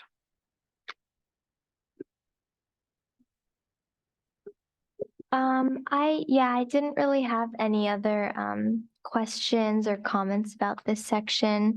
I just stand where I did before. I just want to say to add thank you for the discussion. It's been enlightening and I've learned a lot. And that's pretty much it. Much appreciated. Look at Ms. Sigala setting a wonderful example of how to proceed. So let's see, Ms. Albiani, can I go to you next? I don't have any comments. Thank you.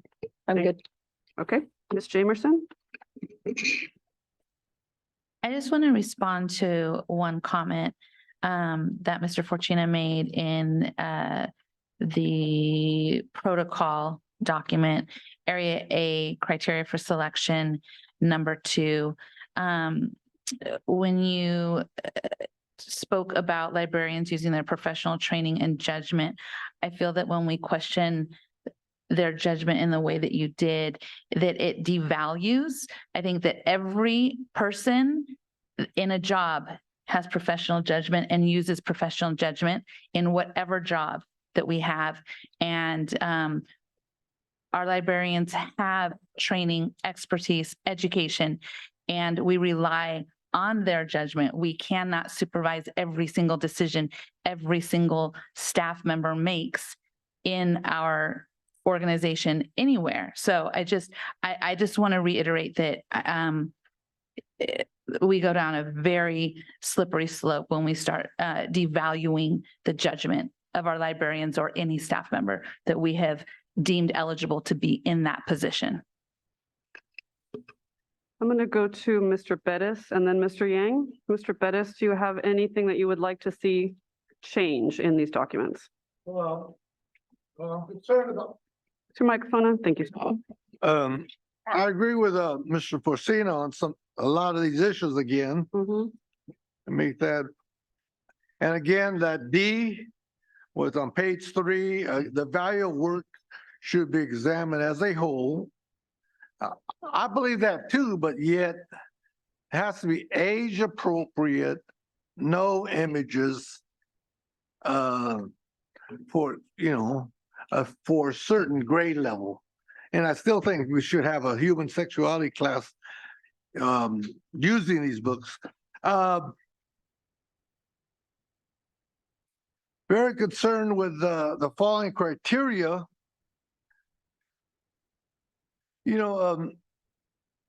Our community, our district, like it says there, materials and collection represent student multiple life experience and backgrounds. So when I read that, I was wondering, like a lot of things that, images of these students go through, from broken homes, drugs, alcohol, pimping, prostitution, all these things. I know that kids today are a lot more sensitive or more knowledgeable than I was when I was, 18 or 16, especially from the city.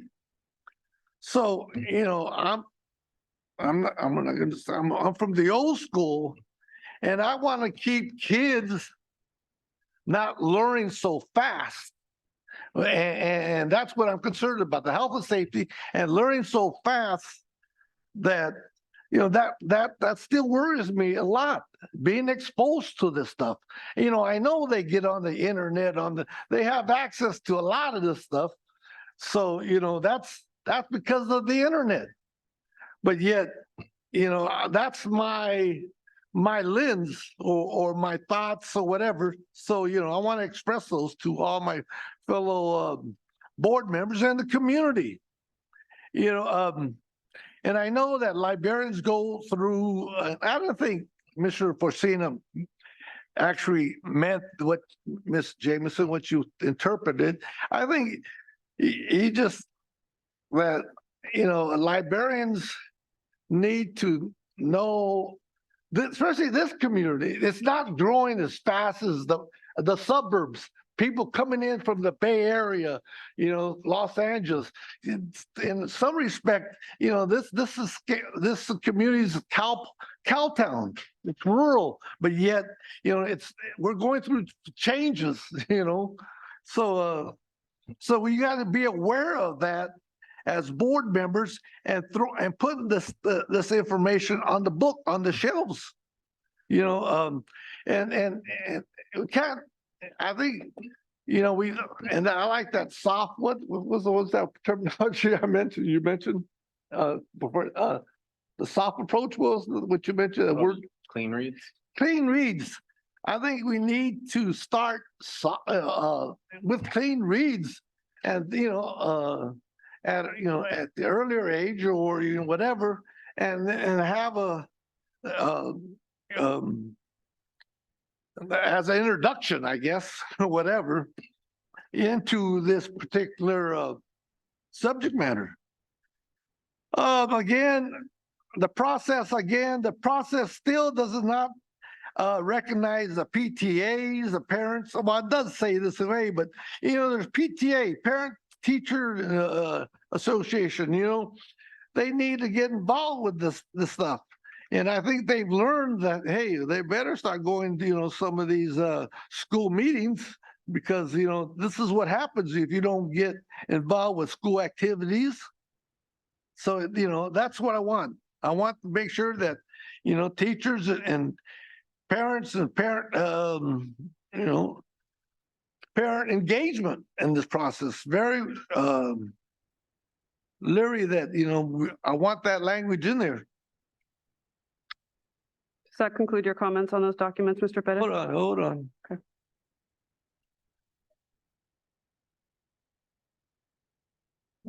Okay, I noticed like in the process, removal process. Now, it has the 1, 2, I agree with those. But do we have a process as a board?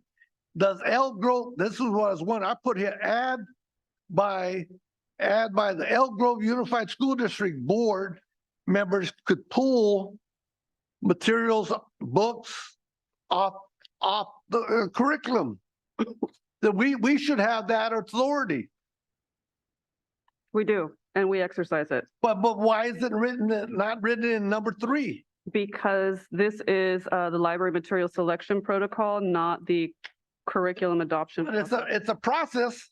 It's a process. Or, and why it's also be some language like the principal, staff members here at the district office, and us could remove books. So I think there should be language in there. Can I address that? That's the kind of note I put in there. Let me address that really quickly. So with the advent of AB 1078, literally anyone can participate in the complaint process to have a book reviewed and considered for removal. Yeah, but look how, let me ask you, did we pull any of those books off the libraries? We'd have to look at them case by case. We did. We didn't, right? Two of them. What was the process? Well, so we have always Let's had discuss that. a review, a complaint process in Was the place. superintendent? Sir, again, when you ask a question, you need to pause and allow an answer. Okay, so real quick, we have always had a challenge, if you will, process in place. What we are doing is formalizing it, being more transparent and consistent about it. So is it written down anywhere? Yes. That we're going to get to it next.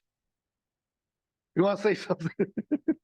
I'm just saying, one of the things that that I think once the board makes a decision with regards to this work, it's going, the board is going to set a set of guardrails that are going to be within these guardrails. This is what we want our instructional materials and library materials to be, and it's going to be in that range. And what's going to happen is we're going to work through, the staff's then going to implement those policies. And then 18 months to at some point, we're going to need to go back and take a look in, okay, that was our best effort based on the information we had at the time. Right. And then we're going to need to make adjustments. We could come to the conclusion the guardrails aren't close enough and there's materials there that we don't want. So we need to adjust. The other could be true. The other could be, you know what? We ended up eliminating, kids may tell us, you know what? These are really important books and they're now no longer in the library. So I can't tell you, what I can tell you is we're not going to be perfect. but we're going to come up with, I mean, the subcommittee has done a ton of work. Staff has done a ton of work to come to what we think is a legal, defensible, and broad enough policy to allow a wide range of books to be available and a process to challenge and remove a book or not have that book in the library. But in the end, it's going to be our best effort based on all the work that's put into this. And it's not going to be exactly right. And we're not going to get it perfect this time, but it is going to give us a place to be able to very clearly across all 68 schools, across our classrooms, to have an agreement on what is the policy from the board level, and then my responsibility with my team to carry it out. And then we're going to have to adjust moving forward. That's going to be the reality. So your piece is, when we get this done, we're going to run more of the books through this information. And then we're going to make some decisions about that, but we're getting the direction from the board right now. Okay. Mr. Forshina. Thank you. Thank you, sir. Is it a quick clarification or something? Because we have yet to get to Mr. Yang. Yeah, three things, but they are all very quick. Number one, I don't like my comments judged when people don't know what the hell they're talking about. And they view my judgments through their lenses. I am the only member on this board, only veteran board member on this board that supported and wanted, during the days when we had an opportunity as a board to discuss the budget and to set priorities. I was the only board member that wanted to increase the hours of the library technician. Excuse me, Tony agreed. Mr. Pettis? I got to say this. No. But we can't get into closed session matters. So No, if you're it's talking not about closed bargaining, session matter. I just want It's to make sure we're open not getting into session matter. bargaining. I understand what I'm talking about. Okay.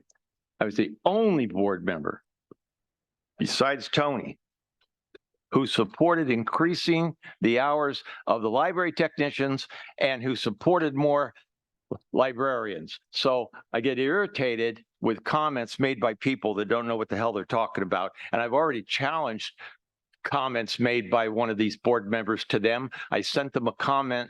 They challenged me on something that was false. I provided the documentations showing they were false. They never got back to me. Why was that? They probably were embarrassed that they made the comment. Number two, yes, you do your best to serve. And we have a responsibility to serve our constituents. Mm-hmm. We do not sit up here in isolation. And the day a board member, once they're elected, only serves themselves, there's a problem. Good. The other thing people have said, and they rely on it, is that parents can sign a form that their kids can't check out certain books. That is true, but it doesn't deal with the issue that libraries are open. And when classrooms, and I've seen it time and time again, classes are brought into a library to check out books. They're given freedom of the library. So even though you may have age-appropriate books, you have kids who are not age-appropriate having access to that material. And, I'd say, at this point in time, we've probably been lucky. If 4-year-olds can go into a library and look at a book that's showing genitals and in their bathroom, in their little classroom, want to explore with a girl, this is what I look like. I want to see what you look like because I saw it in a book. We will be ripe for a lawsuit. I'm done. It is obvious. Okay. All right, Mr. Forchina had a second bite at the apple. Let's go, Mr. Yang. All right. Well, I really like what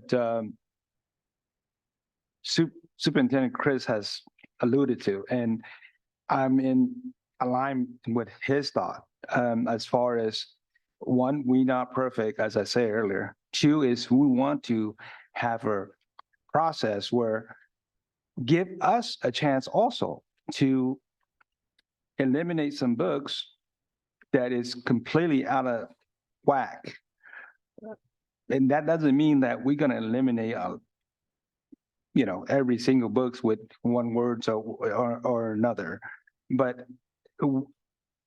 we trust our staff, but we still have to create a process that it will govern their doing.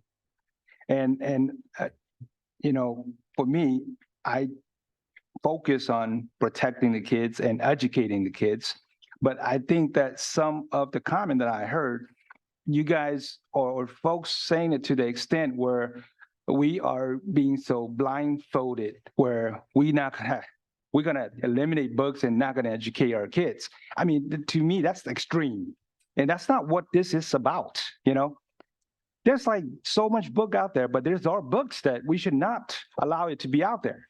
So don't go to the extent where just eliminate a book or two because it's so inappropriate. Don't jump to the conclusion we are not providing material to educate our kids.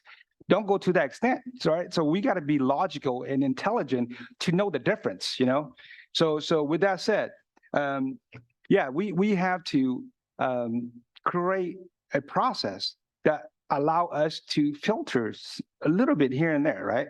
And that's what, to me, a logical board, intelligent board do, right? But if we don't do that and just say, oh yeah, if we eliminate this book or that book, we're gonna, not educate our kids. We can't think to that extreme, right? Because we know that I know that we all could agree that we are here to protect our kids and educate our kids. So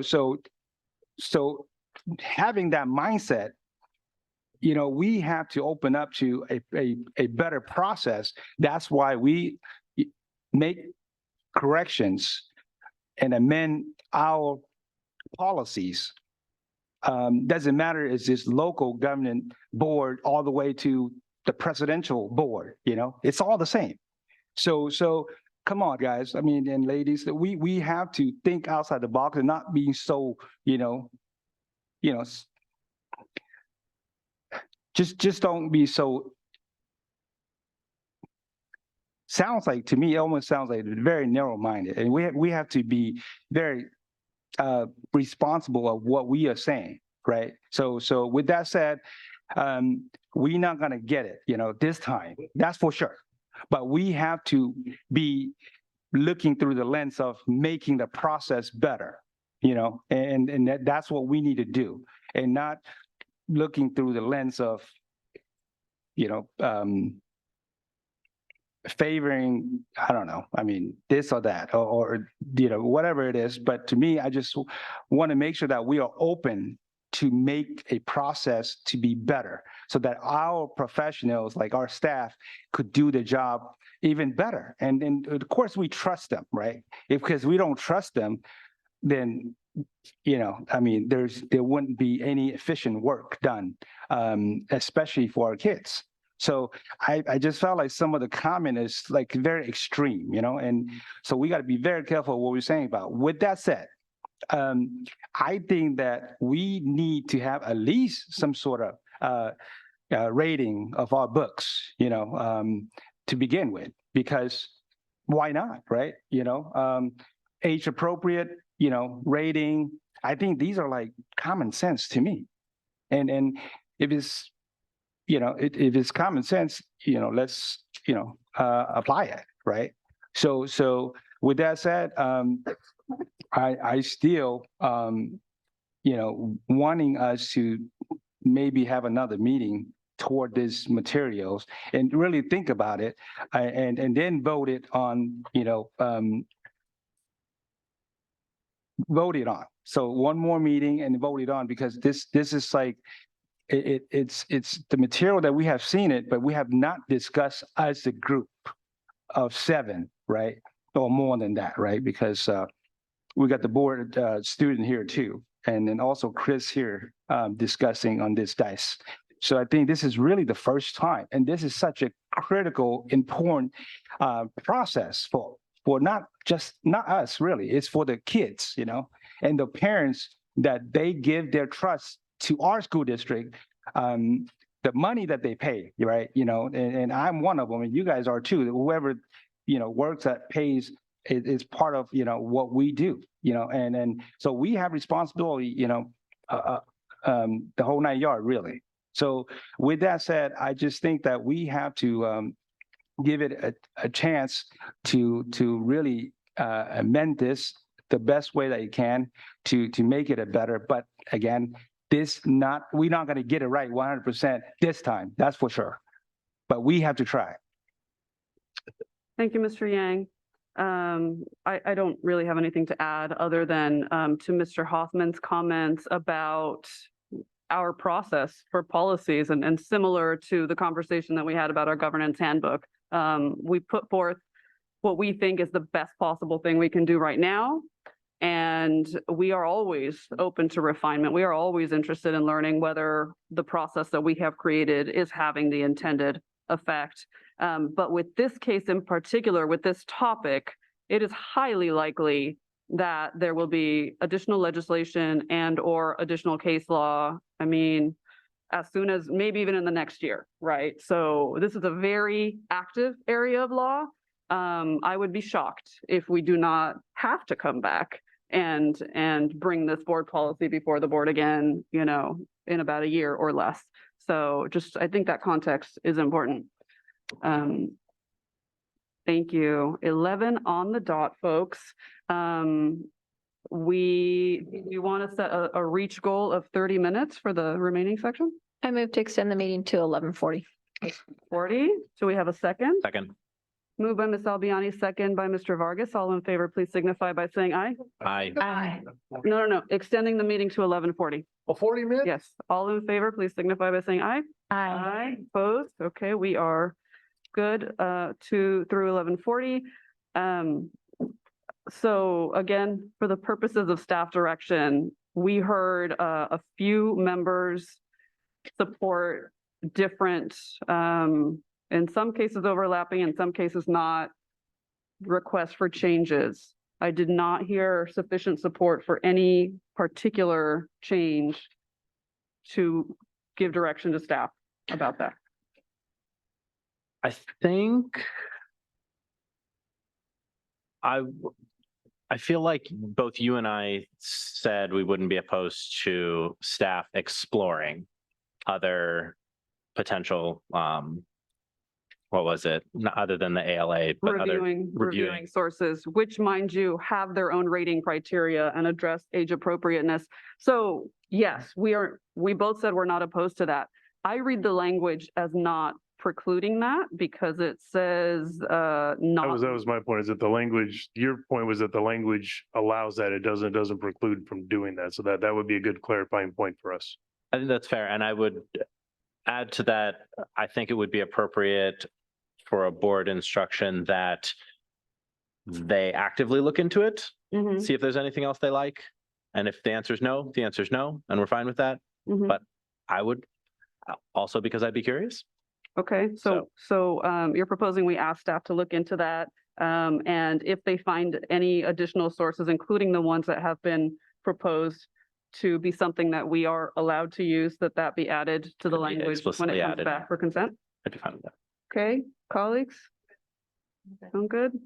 Mr. Yeah, Fortuna? so we'll.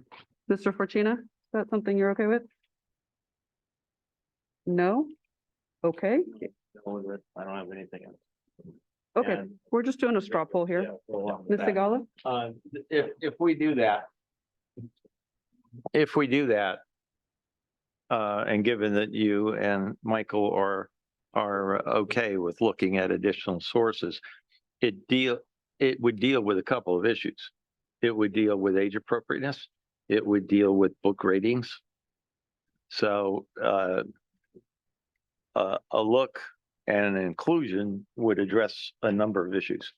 And just to be clear, Yeah. just looking right now. Yeah. looking and the trick is. I'm just Come saying. back. Yeah, the trick is the source, the source and because I'm just telling you, any rating system has to have a set of criteria, quote unquote, which is their bias. I mean, so that's the trick is, if so that we're going to be really careful about when we present these things is making sure we're clear with the board about Yes, the sources of the rating, because depending on who that source is, the rating system will be very, very different. But we haven't looked into how the rating systems organizations that are mentioned, how they arrived at whatever they arrived at in terms of making their recommendations. So you're saying if we look at the sources I suggested or other sources, they need to be consistent with all that we need to be concerned with. Correct. But we didn't do that for the ones that are listed. Right. Wow. What's good for the goose, right? If you want to go through and look through it, but well, the channel, no, this you get all this, so I get to do all this too. So you're not Italian, you no, know. I'm German, and I got all kinds of stuff in me. So just the trick is, all I'm saying is we have to be very careful when you go to a rating system that we're clear about who's behind the ratings. That's all I've said.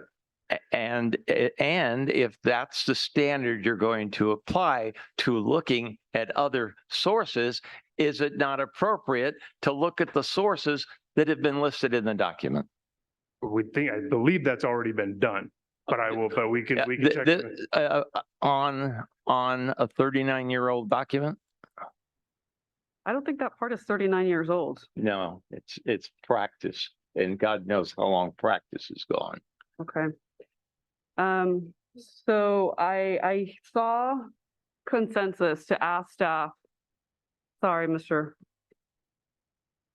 No, we're good. We're just, but what we look at, it's really important that we're looking at where, what those sources are. And I think the board has an interest in that. So if I am hearing folks, we are interested in knowing if there are additional sources, specifically the ones that have been suggested. I think there were two that meet with all of these criteria and are appropriate for inclusion. Yeah, that's going to be an interesting look, but we look forward to it. Okay, so with that, I think we have put another two documents to bed. And we are moving on to the next two, switching screens here. Board policy 1312.2, complaints concerning instructional materials. Supporting documents for this board policy is AR 1312.2 and exhibit 1312.2, which I think is the actual complaint form. You want to address those, Mr. Fortuna?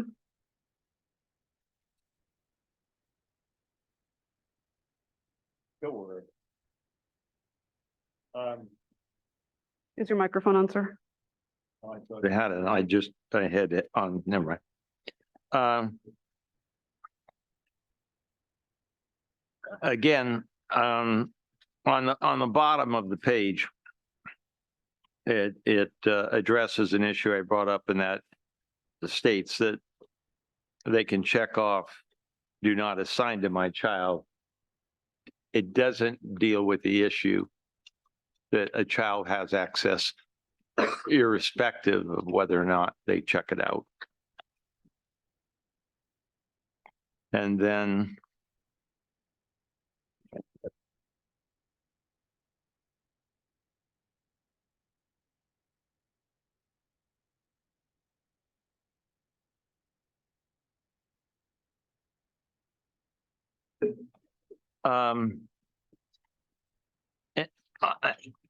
This one, I don't know why I didn't ask more questions on it when we worked on it. It says restrict use to a particular grade level or grade level band. For a parent filling out the form, that what you get is an opinion, right? I mean, it doesn't.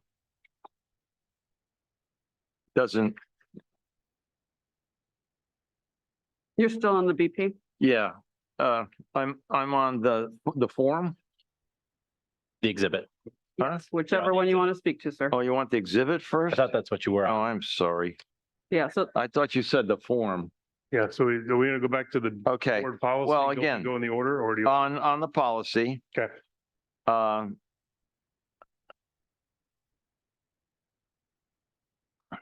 Again, I know there have been comments made by a number of members that we have to trust, and I understand that. But there's wording in the 1, 2, 3, 4 paragraph. It says, or other competent authorities, and you know, for me is like who are those, who determines, how do they determine? To me, I would suggest that we expand on that. Again, reviews of the materials by reputable bodies. Who decides if they're reputable? How do they decide if they're reputable? I would just suggest that the definitions are expanded a little bit better. And then the one that we did discuss, and I did not agree with it at all, is the fact that there's no expansion on the term community standards. And when we talked about it, what it was said is, well, the courts could determine whether or not we met community standards. What that says is then, once again, the burden's on the parent to make statements within their complaint. And if their complaint is denied and they decide to move it further, that a judge will decide what our community standards are. I don't know. I would imagine if you asked everybody at this table what the community standards are, you get some differences. So I would just either eliminate it. I'm fine with eliminating it, or define it better. Because we're made up of many communities. Pardon me? We're made up of many communities. To your point, the idea that somebody from the outside would come up and define.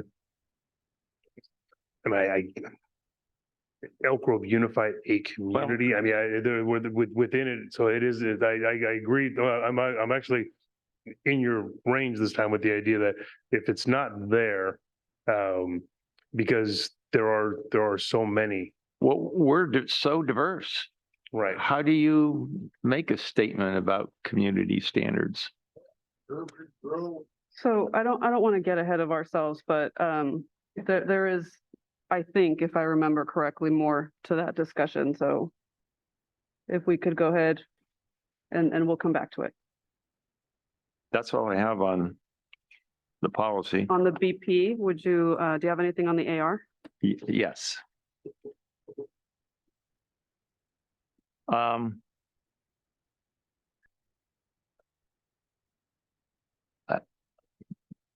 And this is my feeling, and I would request other board members look at it from how they see things as being reasonable.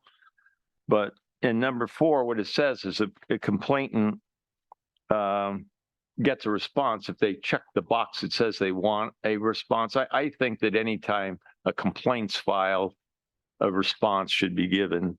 And I would like board members to consider just that statement that says a response will be given, and not put it on the person filling out the form.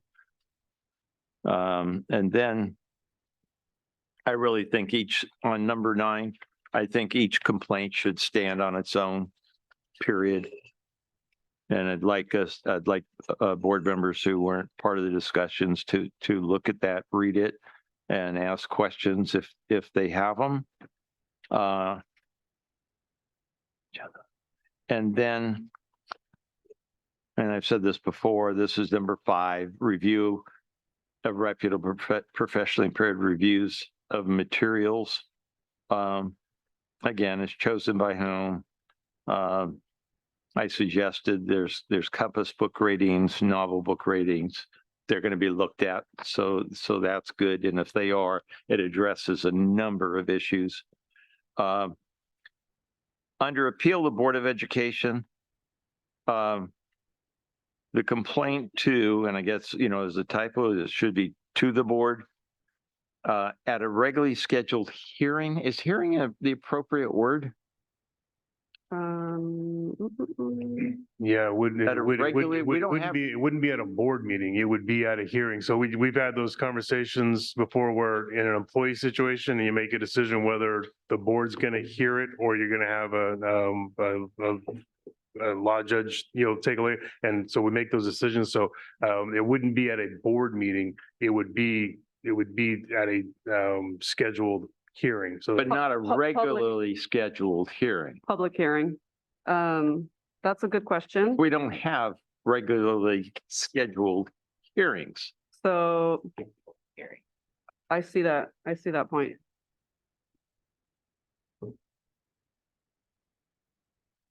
So the hearing could be attached to a regular board meeting, which is kind of the, I guess, the more normal process. That may be so we can look at that language, but that's what it's, you would do the hearing, attached to. Attached to works. Yeah. So, at a public hearing, is that what we think we meant?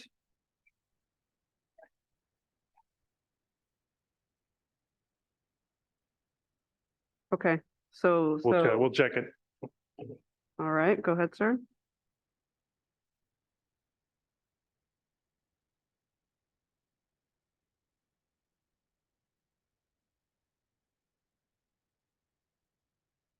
And then based on public input, I think the board should look at whether or not in the final sentence and the decision will be made public. The board's decision will be made public as opposed to in private. Okay. And we had one more there. Exhibit 1312.2.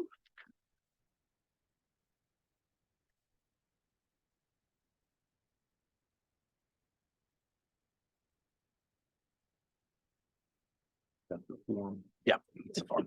You may have already addressed this. Yeah, I've already, I did that. Your microphone, sir. I went through that. I just, I think I went through that. Okay. Just want to make sure. Yes, thank you. Mr. Vargas? Yeah, we touched on a little bit of this already, so I'll try to fly through. So the on the board policy, that 4th paragraph, we did, I recall the committee had quite a bit of discussion around that. This goes back to wanting the criteria and for selection to be relatively broad at the front end and then process on the back end. And I think it's a correct description of what we're looking at, that in these cases, the burden really is on the parents rather than on staff.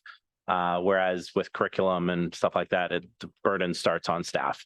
And so that is that's built in, and I think that's accurate. On community standards, I think actually this is one of those weird ones where I think all 3 of us had a different interpretation of community standards. So I think I interpreted it the most broadly of everybody, where I was comfortable with it being a broad statement of whatever the reviewing party thinks community standards should be.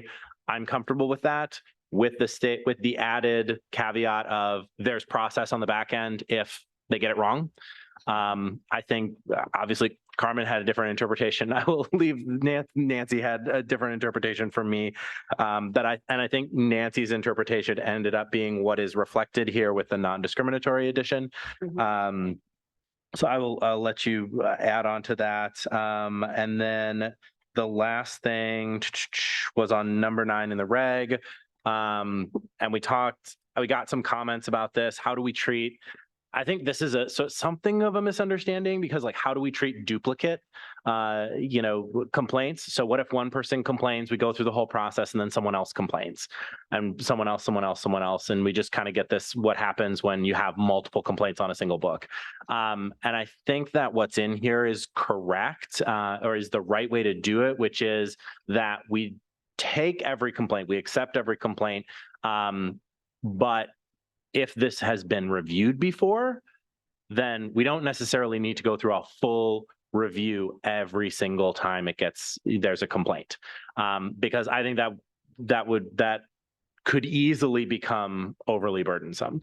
Now, what exactly it looks like, in terms of the sort of smaller review, or more cursory review, if there's multiple complaints, like multiple consecutive complaints, like I'm comfortable leaving that up to staff to kind of tease out what that looks like. And again, this may be one of those situations where you run into a wall, you're figuring it out, and you guys have to come back to us and say, we need to kind of tease this out a little bit more in the reg.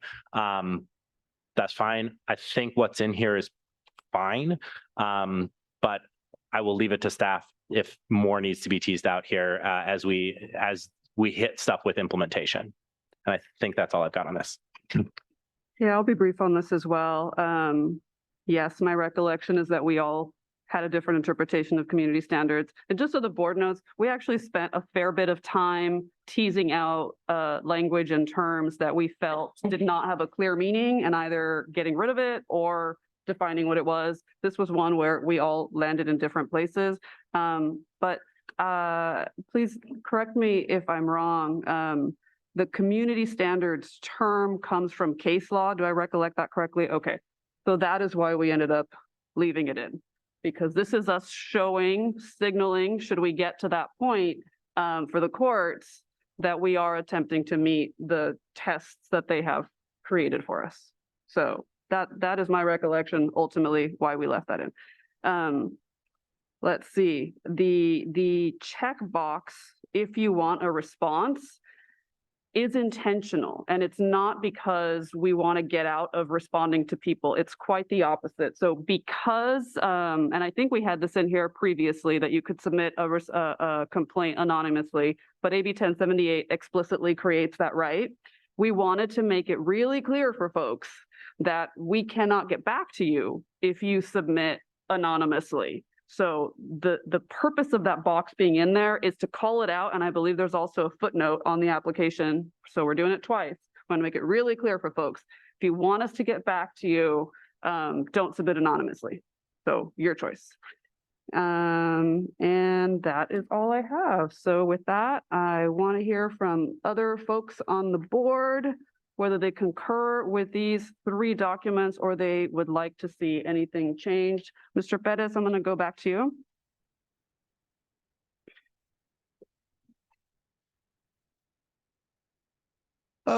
Paragraph 1, we're on policy 1312.2, right?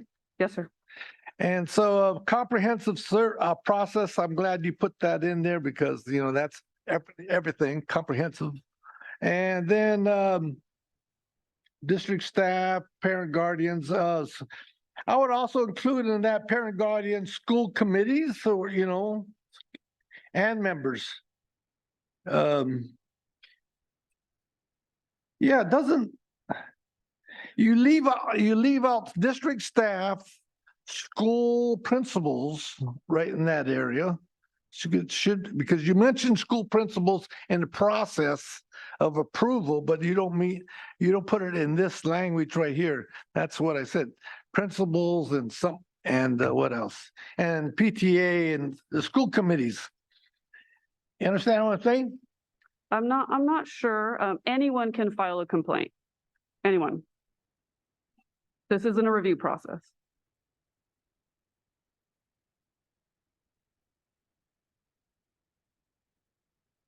But I'm including that includes opportunities for involvement of district staff.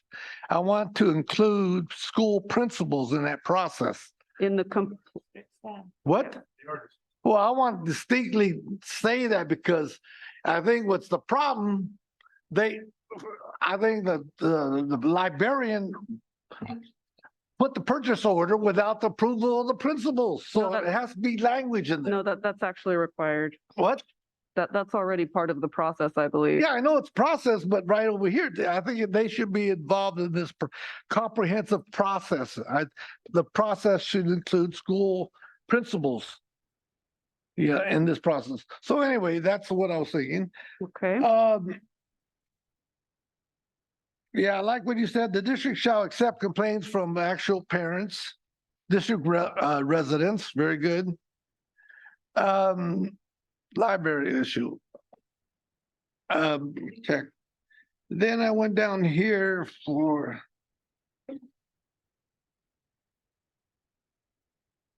Oh, paragraph 4, 1, 2, 3, 4, right. You mentioned that the professional opinions of teachers of the subject and of other, I would say teachers and I put teachers and then // teacher librarians of the subject and other competent authorities. Can you list those for us? What are those competent authorities that you have in mind? Did you discuss who were those? Yeah, Mr. Hoffman actually gave some examples. So it depends on the actual item, right? But such as? Because it varies depending on the item. Right. We chose to describe them in broad categories instead of trying to create an exhaustive list in board policy. Oh, neat. I think okay. And then paragraph 5, education suitability of the materials and criteria established. Again, that word criteria established, that's very important that you discuss that in the other one. I like that. And what's the definition of educational, paragraph 5, the educational suitability of the materials? Is there, do you have something for each subject matter? What is the definition of educational suitability of materials? Seems pretty self-explanatory to me, but Mr. Hoffman, who do you think should address that?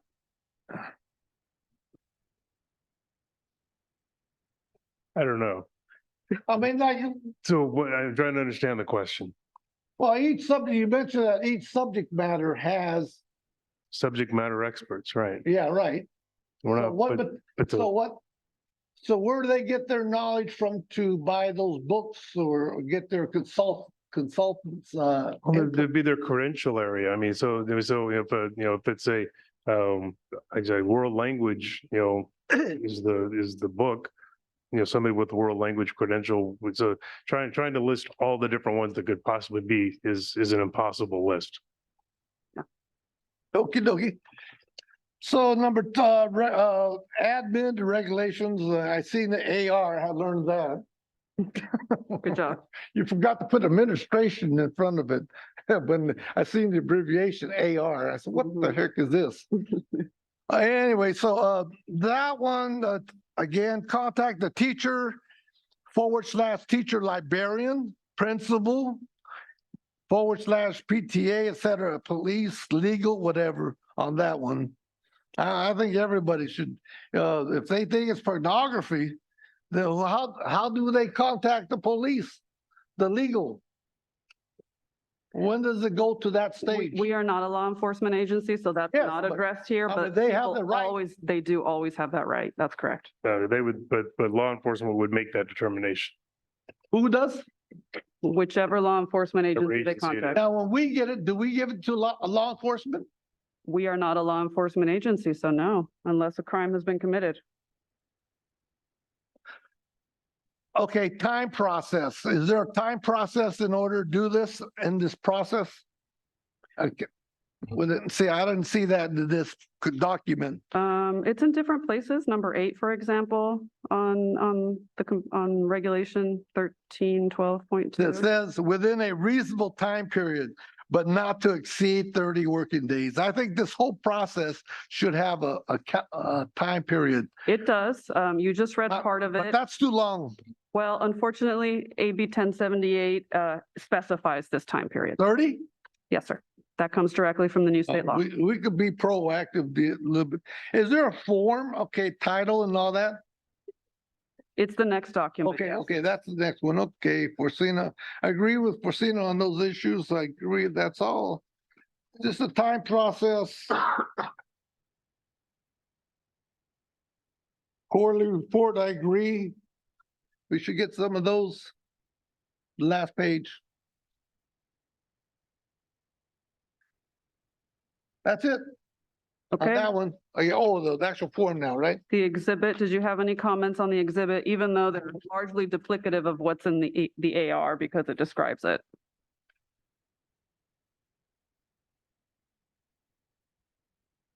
Oh, the last.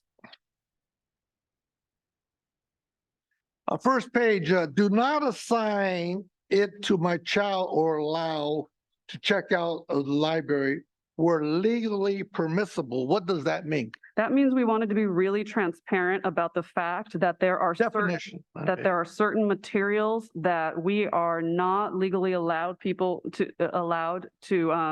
have people exempt their kids out of. And specifically, that is the core curriculum. Somebody remind me? History, social science, the core curriculum is in a general rule, but Yes. yeah. What about the library stuff? That does not apply. We do not have that legal restriction. Again, restrict use of particular, like that, I like that language. Use only parental permission where legally permissible. What is this process? Okay, then I put over here.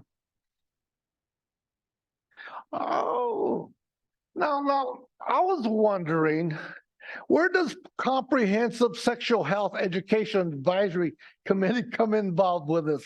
Is there? It doesn't. It doesn't. Come on. Huh? That's a whole other topic that we. I know, but I mean, they're the ones supposed to be We can human work. sexuality. So I'd like to address that because I think the context matters and other people might have Discuss it.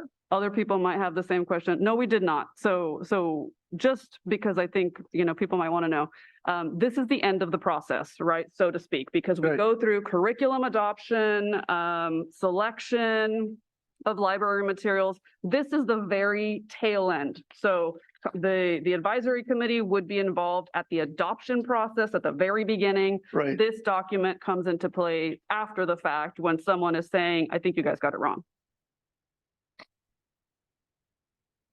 But why, can they be a consultant group to this issue?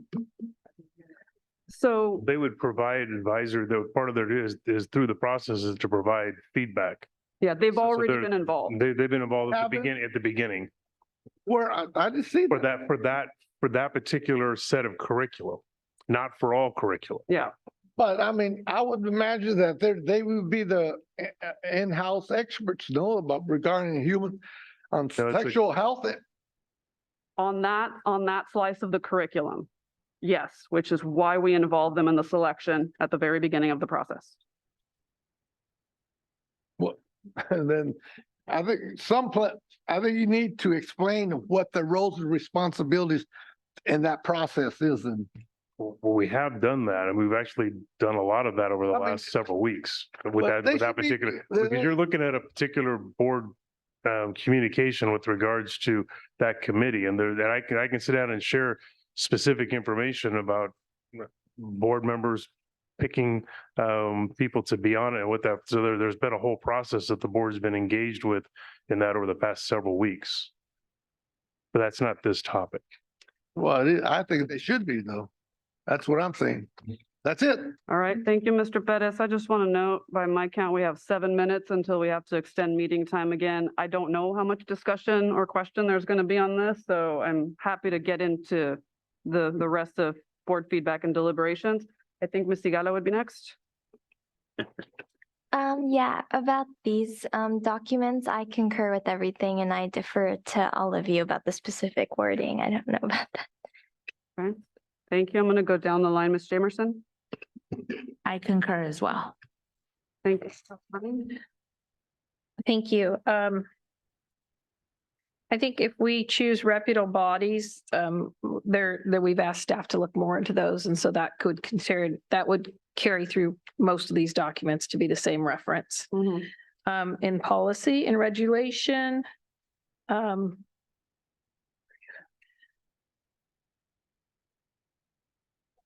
crud, sorry. Policy.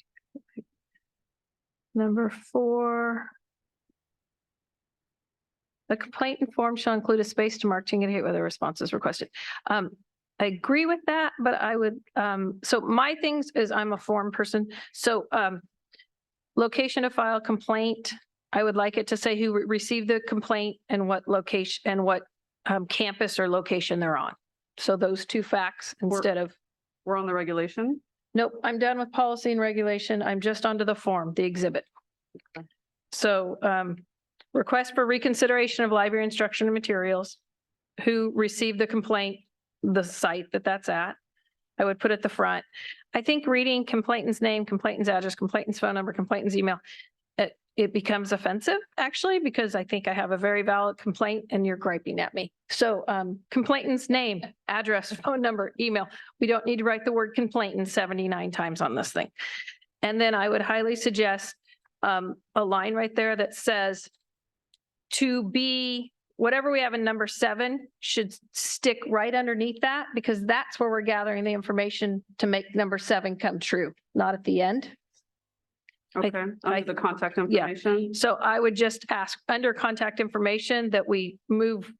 Request for response. A request for response should be right there where they're saying, I'm either going to do this, and then it's going to say, I either have to do this to get a response and I want one, or I don't do it and I'm not going to get a response. So I just would move that up there. And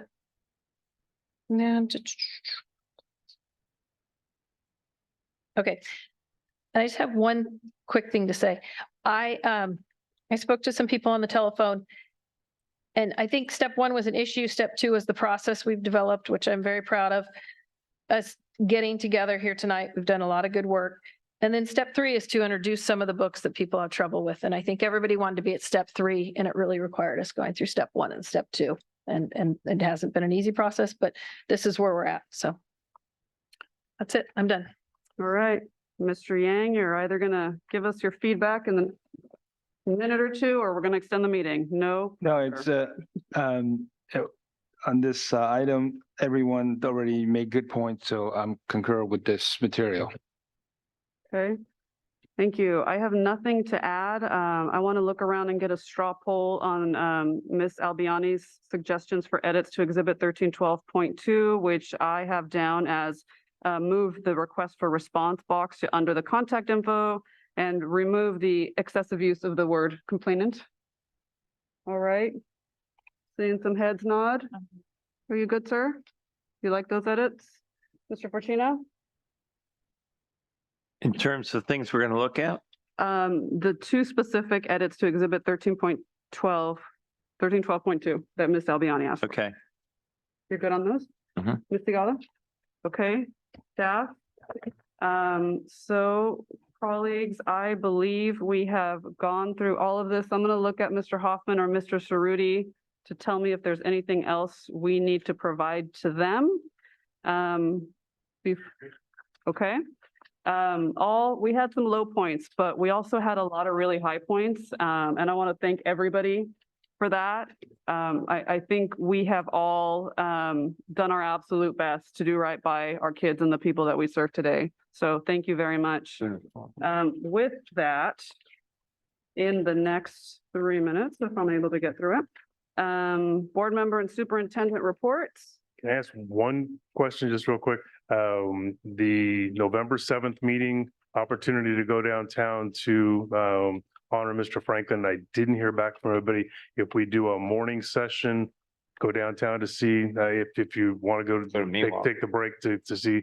No, it's downtown. It's downtown. That's right. Yeah, yeah. So it'll be it's a little bit of a drive. Carpool. We'll figure it work out. something out, yeah. But we do it, then we would probably do the one-time funding piece in the morning. We would break, go down and do and then we come back and probably just go into closed session because we have a lot of stuff we need to work through in closed session. Just wanted thumbs up that general process and we'll put a plan together. Okay.